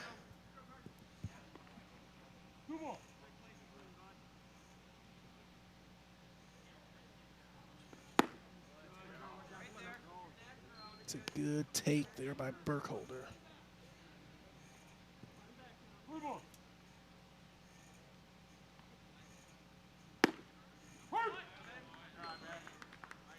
Catches the outer edge, 3-1.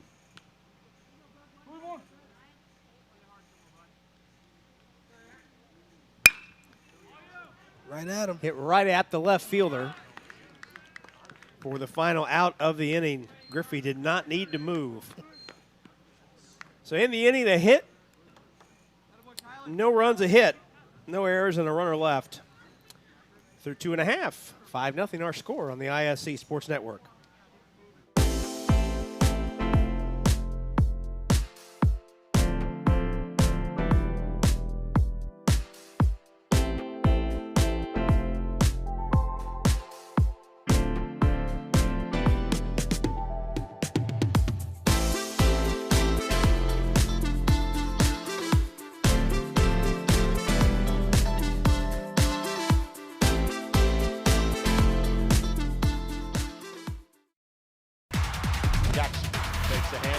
Throws the deep ball. He's got a man. Catch made. Rolling. Throwing. Has a man. First down. The grab by Cyrus.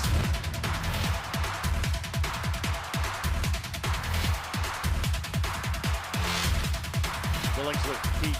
Billingsley spins away from the tackle. Still going. Touchdown, Snyder.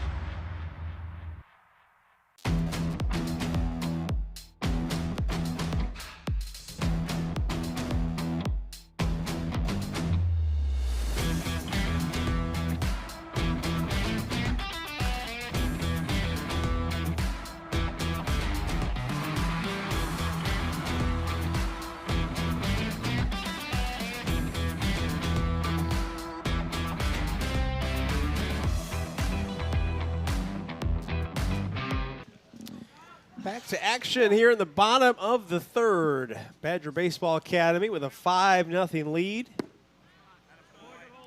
2, 3, 4 hitters due up for the group from Wisconsin in this bottom 3.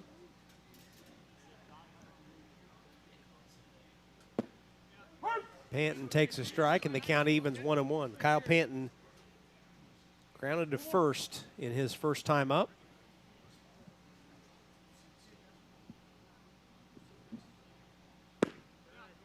Looks that pitch into the catcher's glove right on the outside corner, and it's 1-2.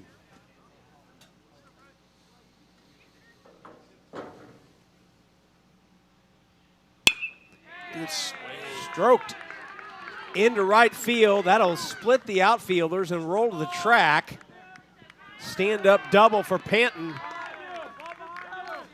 to begin the third. So I give Simon Wayne some credit of cutting that ball off and keeping that at a double, because I thought that had a chance to be 3 bases, but Wayne really hustled over, cut it off, was able to get the ball back in pretty quickly. Good job backhanding and getting a good strong throw in right away.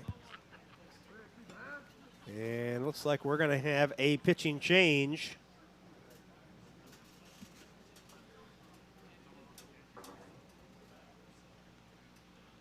A change made. And we'll see if we can sort this out. Let's take a break, and we'll sort it out on the other side. 5-0 our score. Back in a moment on the ISC Sports Network.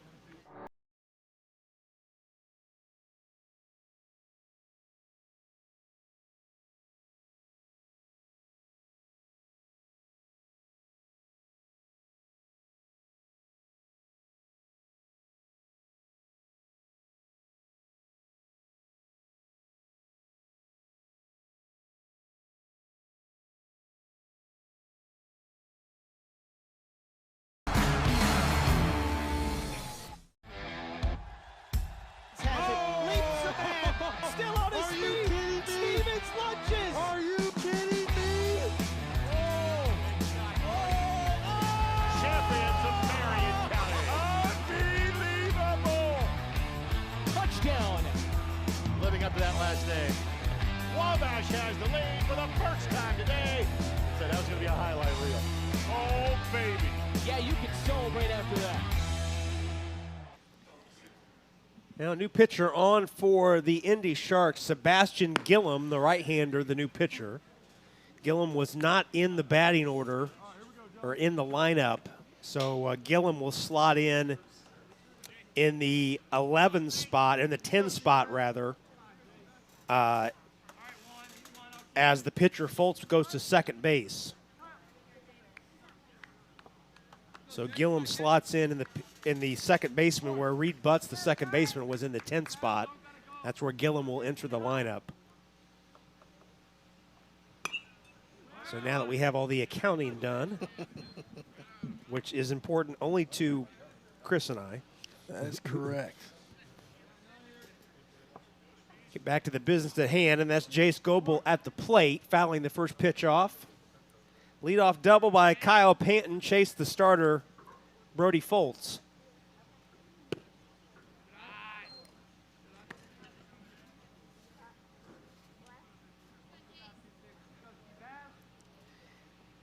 Badger Baseball Academy plated 5 runs in the second and have a leadoff double in the third. Swing and a miss.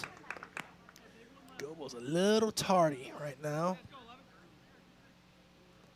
First time we've seen the sun come through brightly since early this morning. Yeah.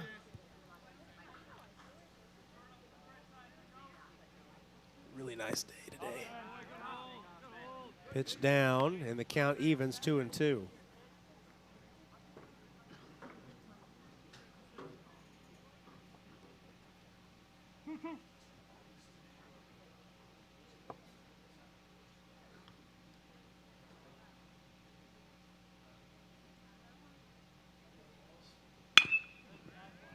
Oh, nice play. Nice pick by the third baseman, Burkholder. Throw across for the out.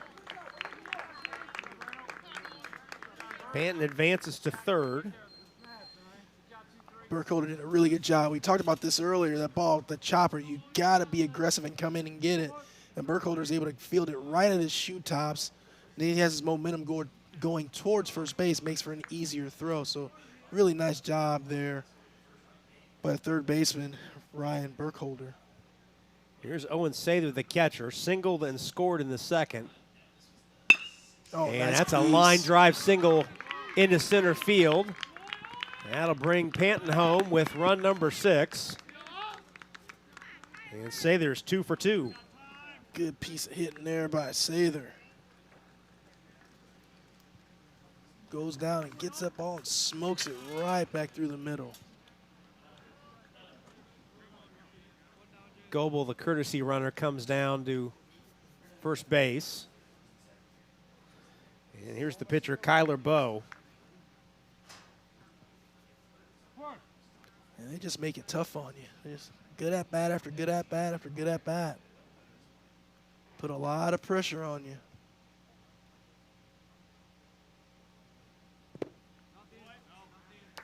Pitch in the dirt, ball 1.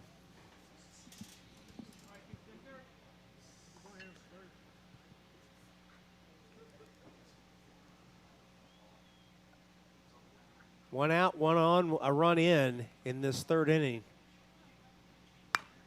Foul back.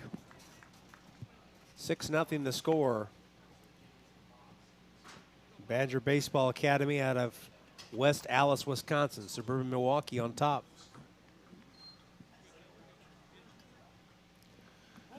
Tell you what, Wisconsin high school baseball, normally a shortened season due to weather out there, but tell you what, they are producing really good high school baseball players in the last decade or so. Guys going to big-time colleges, guys being drafted out of high school. So that area from Milwaukee to Green Bay, they have been playing some really good high school baseball. 1-2 count to Bowe.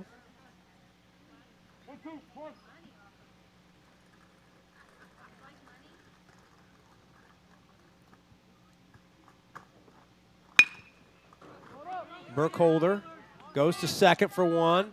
On to first for the double play around the horn. 5-4-3 they go. And the Sharks turn 2 to end the inning. But in the inning, Badgers get another run. 1 run on 2 hits. No errors, nobody left. We're through 3. 6-0 our score on the ISC Sports Network.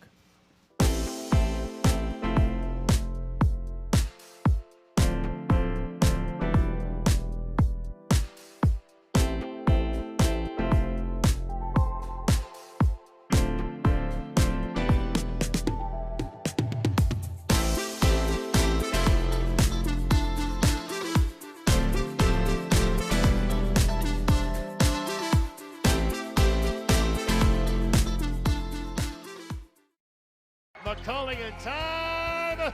Oh, no! It's good. This one is caught. There you go. Wow, Dawson makes a great catch. Spin, win, 3, bury it for Leland Walker. Tie the game they do with the dunk by Malik Edmonds. What a play. Oh, my goodness. I feel a little momentum starting to fall Lynn's way. That is Wrestler! Wrestler! Whoa! Welcome back. Rob Brown, Chris Walker with you at Logansport High School. 17U pool play game. Badger Baseball Academy leads the Indy Sharks 6-0 as we head to the 4th. Sharks will have hitters 5, 6, 7 due up. Perez, Wims, and Griffey.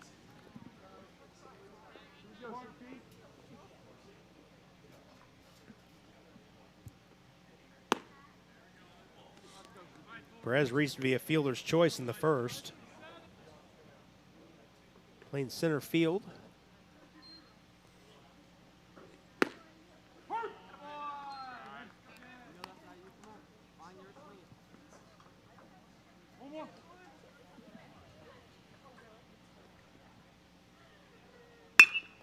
Hit hard, but right at the second baseman. Tennies, who caught that on the fly. Take another look. Smoked right to him. Yep, definitely catches it in the air. First out. Line out, recorded. Wims. And a similar play caught in the air by the shortstop, Goebel. On the backhand. And That, I believe, is 2 pitches and 2 outs. Now you might as well get a line out to the third base and get off the field, huh? Here's Griffey. Struck out looking his first time up. Griffey knows the game a little bit. He knows in that situation you absolutely cannot swing at the first pitch thrown in that situation. Regardless of how tempting it may be. No kidding.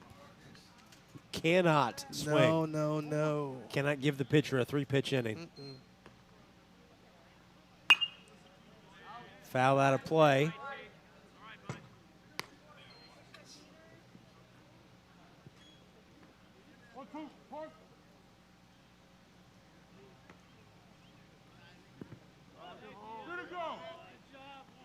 In the dirt, check swing, no. On the appeal.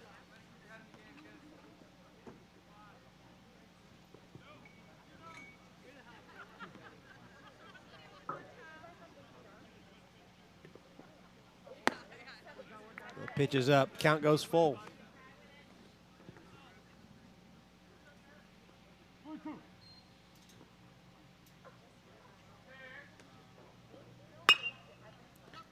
Another foul ball down the right side.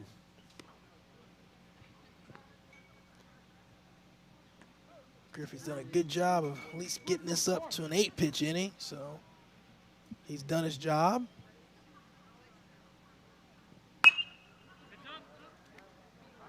Keeps fighting.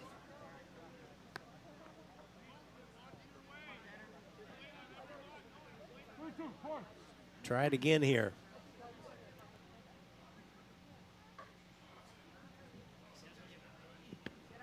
And a walk. Let's get that bat there by Griffey. So the 2-out walk sends Jeb Brown to the plate, the DH. Brown walked his first time up.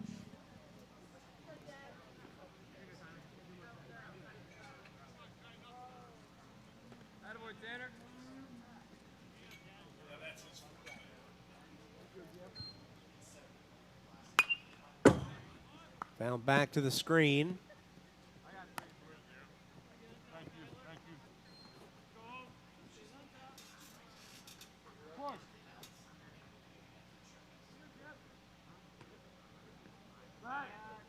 Whoa. Oh, close play at first on the throw over. Yeah, Griffey kind of was buried in quicksand over there. He couldn't move.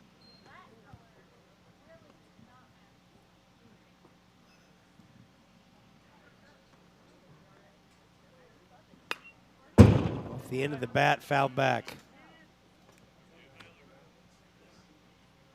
The quickness of Bo's move surprised everybody, including me. It really did.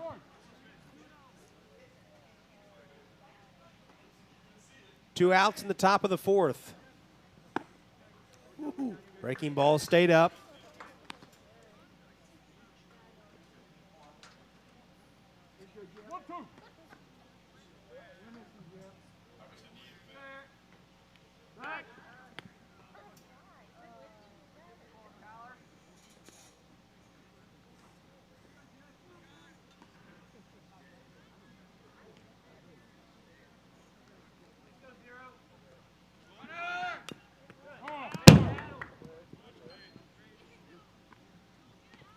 Griffey was on the move there. Jeb Brown fouls it off to stay alive.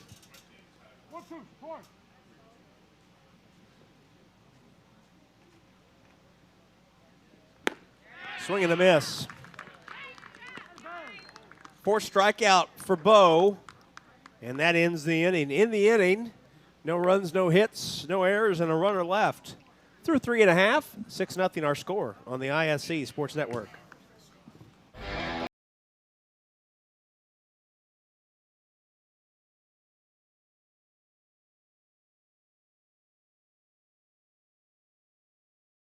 Big boy, I'm telling you right now, that's awesome. I love it. That's the finish. You get a layup taken and an and one. Fly ball. Out of here.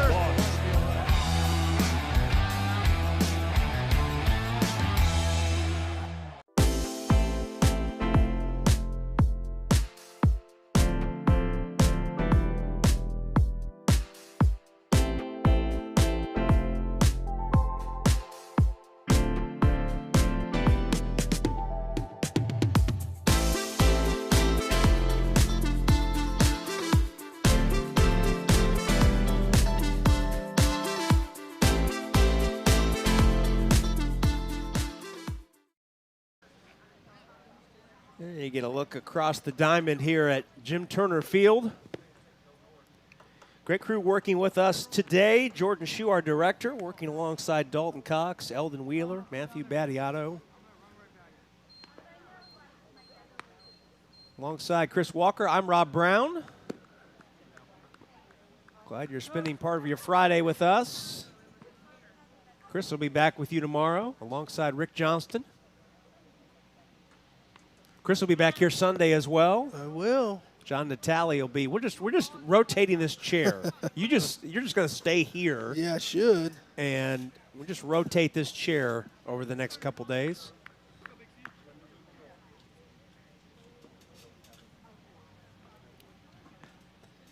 Cullen Reese leads off the bottom of the fourth for the Badger Baseball Academy, which leads 6-0.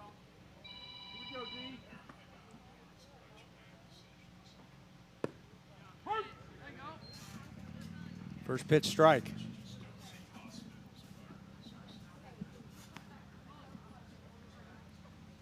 Sebastian Gillum on for his first full inning of relief. Came into the game one batter deep into the third inning. Oh, good swing. Opposite field base hit for Reese.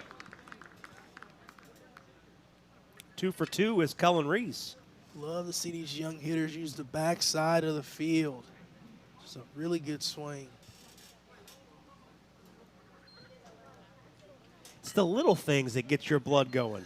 It is, man. Things like that. It is, because if you have the ability to do that, that keeps you on slower breaking balls, right? Then you're not pulling off and way out in front. So when you have the ability to do that, it just sets you up to hit and be even better. Oh, Tenney's lays down a great bunt into no man's land. And it's the second bunt single of the game for Badger Baseball Academy. They're just fundamentally sound. It's just, I mean, simple as that, right? They do the little things right, get runners on, they get them over, they get them in. And when you do that, that's why you have a 21-1 run differential in the tournament so far? Currently, yes. As it stands right now, yes. In their 2+ games. Here's Schladweiler. Singled in 2 and scored in the second, did Schladweiler.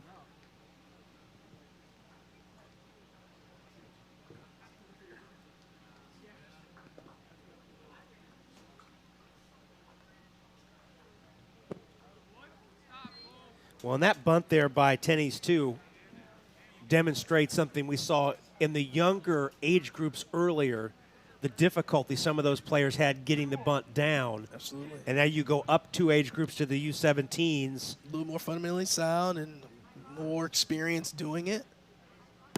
Doing it against higher level pitching. So, yeah, right. All that comes into play, and you see greater execution.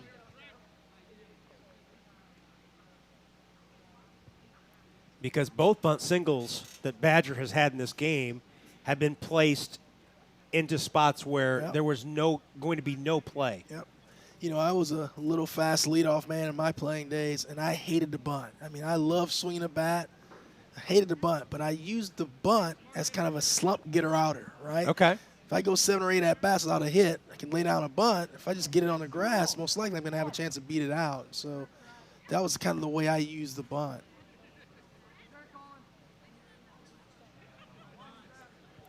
3-0 pitch, 4-pitch walk, and they're loaded with nobody out.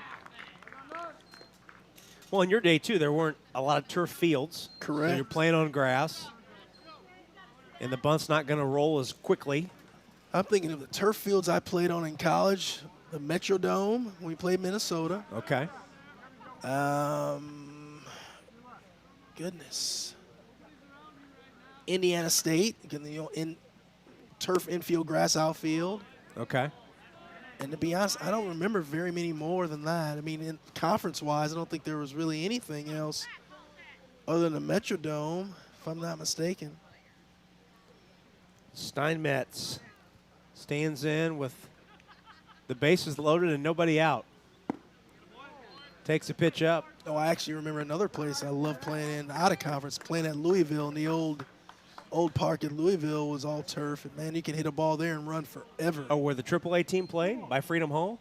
No, it was at the, okay, I'm thinking, county. Yeah, the fairgrounds. Yes, yeah. exactly. Yeah. Yes. Yeah, that's where the AAA team played. Yes, yeah, they used to you're play right. football on that turf, Absolutely. too. That's exactly the place. Yeah, UL played football on that same turf. I tell you what, I played one of the coldest games I've ever played in my life at that field. I don't ever want to go back there because of it. 3-0 count to Steinmetz. Gillum has worked himself into a jam. Taking all the way, and that pitch misses. That'll bring a run in. Making the score 7-0.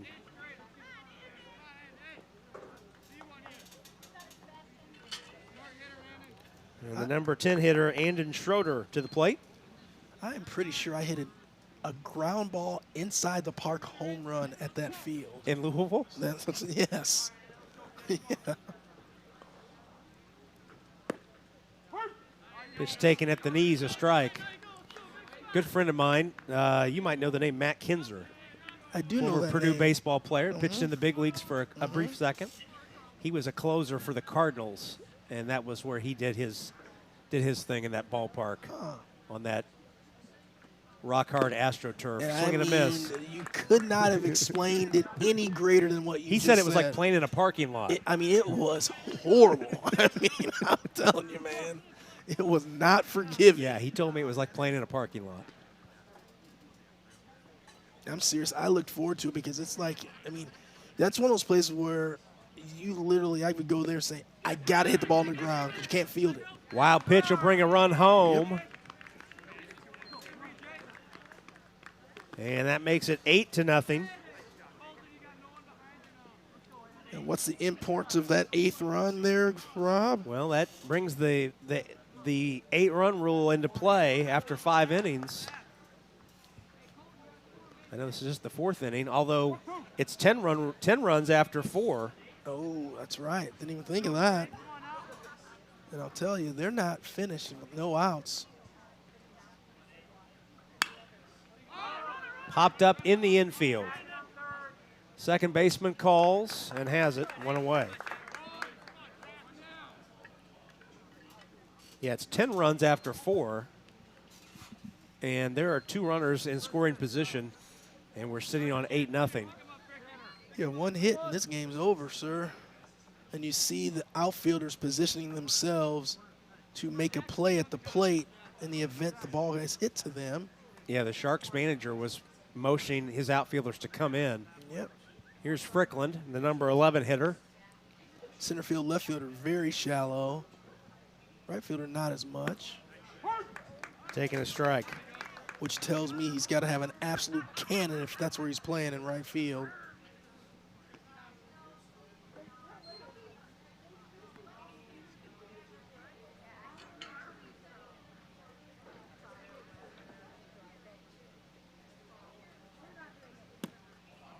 That pitch low ball.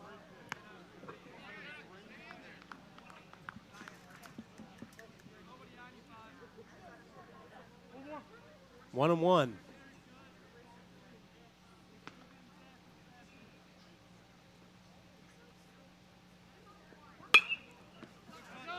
Lifted foul out of play.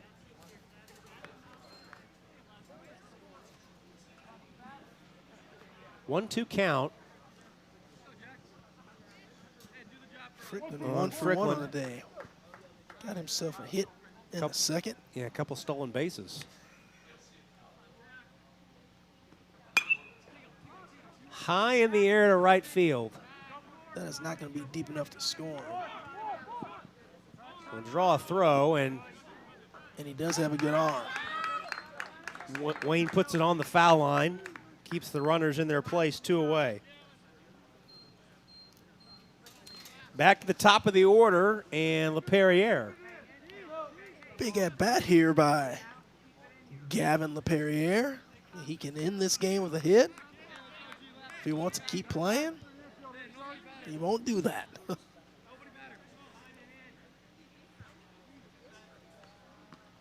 But, you know, when you're playing in these tournaments, these kind of, you know, the run rules are important because, like I said, you can save pitching, and that can really help you in the long run.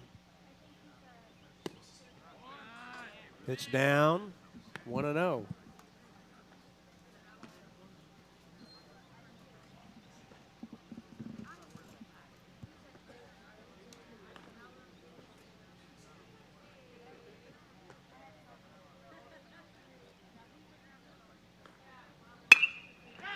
And it's by the third baseman into left field. They'll hold the runner at third. One run is in. But a solid single brings home Schladweiler with run number 9. That ball smoked by LaPerriere, but again, because outfielders are playing shallow, knowing that if that runner on third scores, the game's over, is not able to score. So similar situation. The runner on third base will be the game-ending run. So we'll see what happens here. I think they're just going to give up the run. Yep. And that'll do it. Oh, stayed up. And it stayed up. It's caught by the center fielder. That'll end the inning. So we'll go to the 5th. In the inning, though, Badgers get 3 more runs on 3 hits, no errors, 2 left.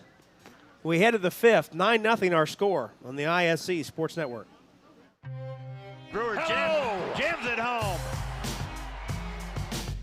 That ball wiggles in and into the back of the net. A little fireworks in the first half. Throw it up for Tillman. Whoa, my goodness. 122-6-0 for Penn. What a swim! 6 of them. Shot at the buzzer. She got it! Oh my goodness, what a shot! Brady, hello. Did it again. Hello. Made the highlight reel again. That goes to Mentor and all kinds of room to run. Down the middle of the field, and he will not be touched. Jackson, hello. There we go. Stokes throws it, caught, ball ricochets. Wow. A huge hit. Wow. This has been an amazing display of goal scoring. Well, we go to the 5th inning with the Badger Baseball Academy leading 9-0. Here's the scenario. The Indy Sharks need to score at least 2 runs to continue this game based on the 8-run rule after 5 provision. With a 9-run lead, Sharks need to plate 2. Sharks have managed just 1 hit. Oh, that came in the 3rd. I did not realize that. Whoa.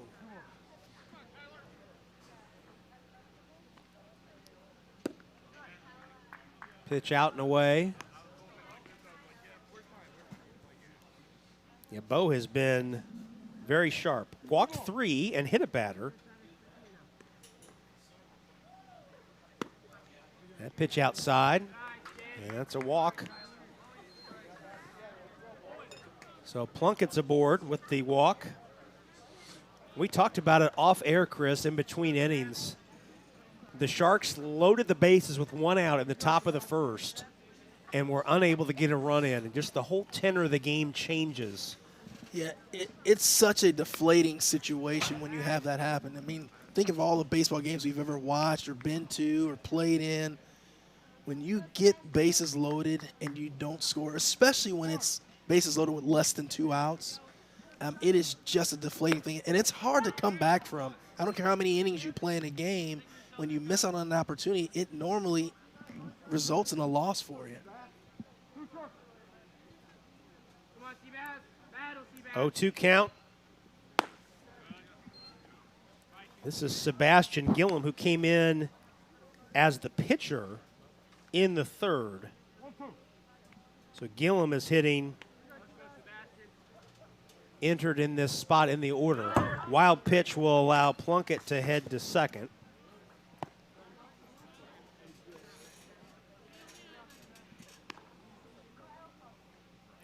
This is Gillum hitting in the number 10 spot for the Sharks.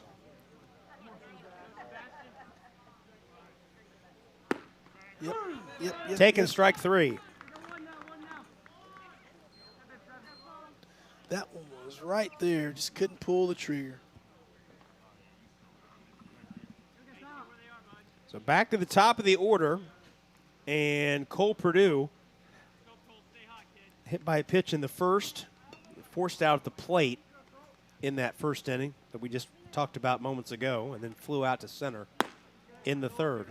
Rob, do you have your computer plugged in, or is that? Yes. I was going to say that's the greatest battery I've ever No, I've seen. got there's a plug and there's a hole behind it. Gotcha. And there's outlets under the counter. Hit high in the air to left field. Left fielder going back near the track and caught. Nice job there. Schladweiler making the play. Came in and then realized he needed to retreat and did so in a hurry. Not only did he make the catch, he got rid of the ball and got it back toward the infield quickly. And when you do that as an outfielder, again, it deters that runner for trying to advance to the next base. A lot of times as an outfielder, you don't have to have a great arm. If you can position yourself the right way and get rid of the ball quickly, you can keep guys at base. Ball's knocked down the back of the infield, but that'll be an infield hit for Foltz, who has 2 of the 3 hits. Actually has both of the hits, I should say. Yes, he does. For the Sharks. So 2 on, 2 outs.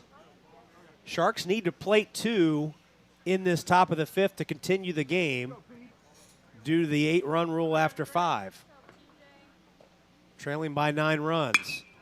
First pitch swinging, lifted into center field. Camping under it is LaPerriere. That'll do it.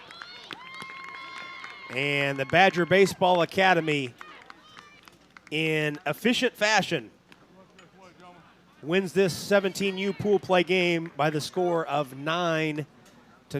Chris will put a bow on this one for the day.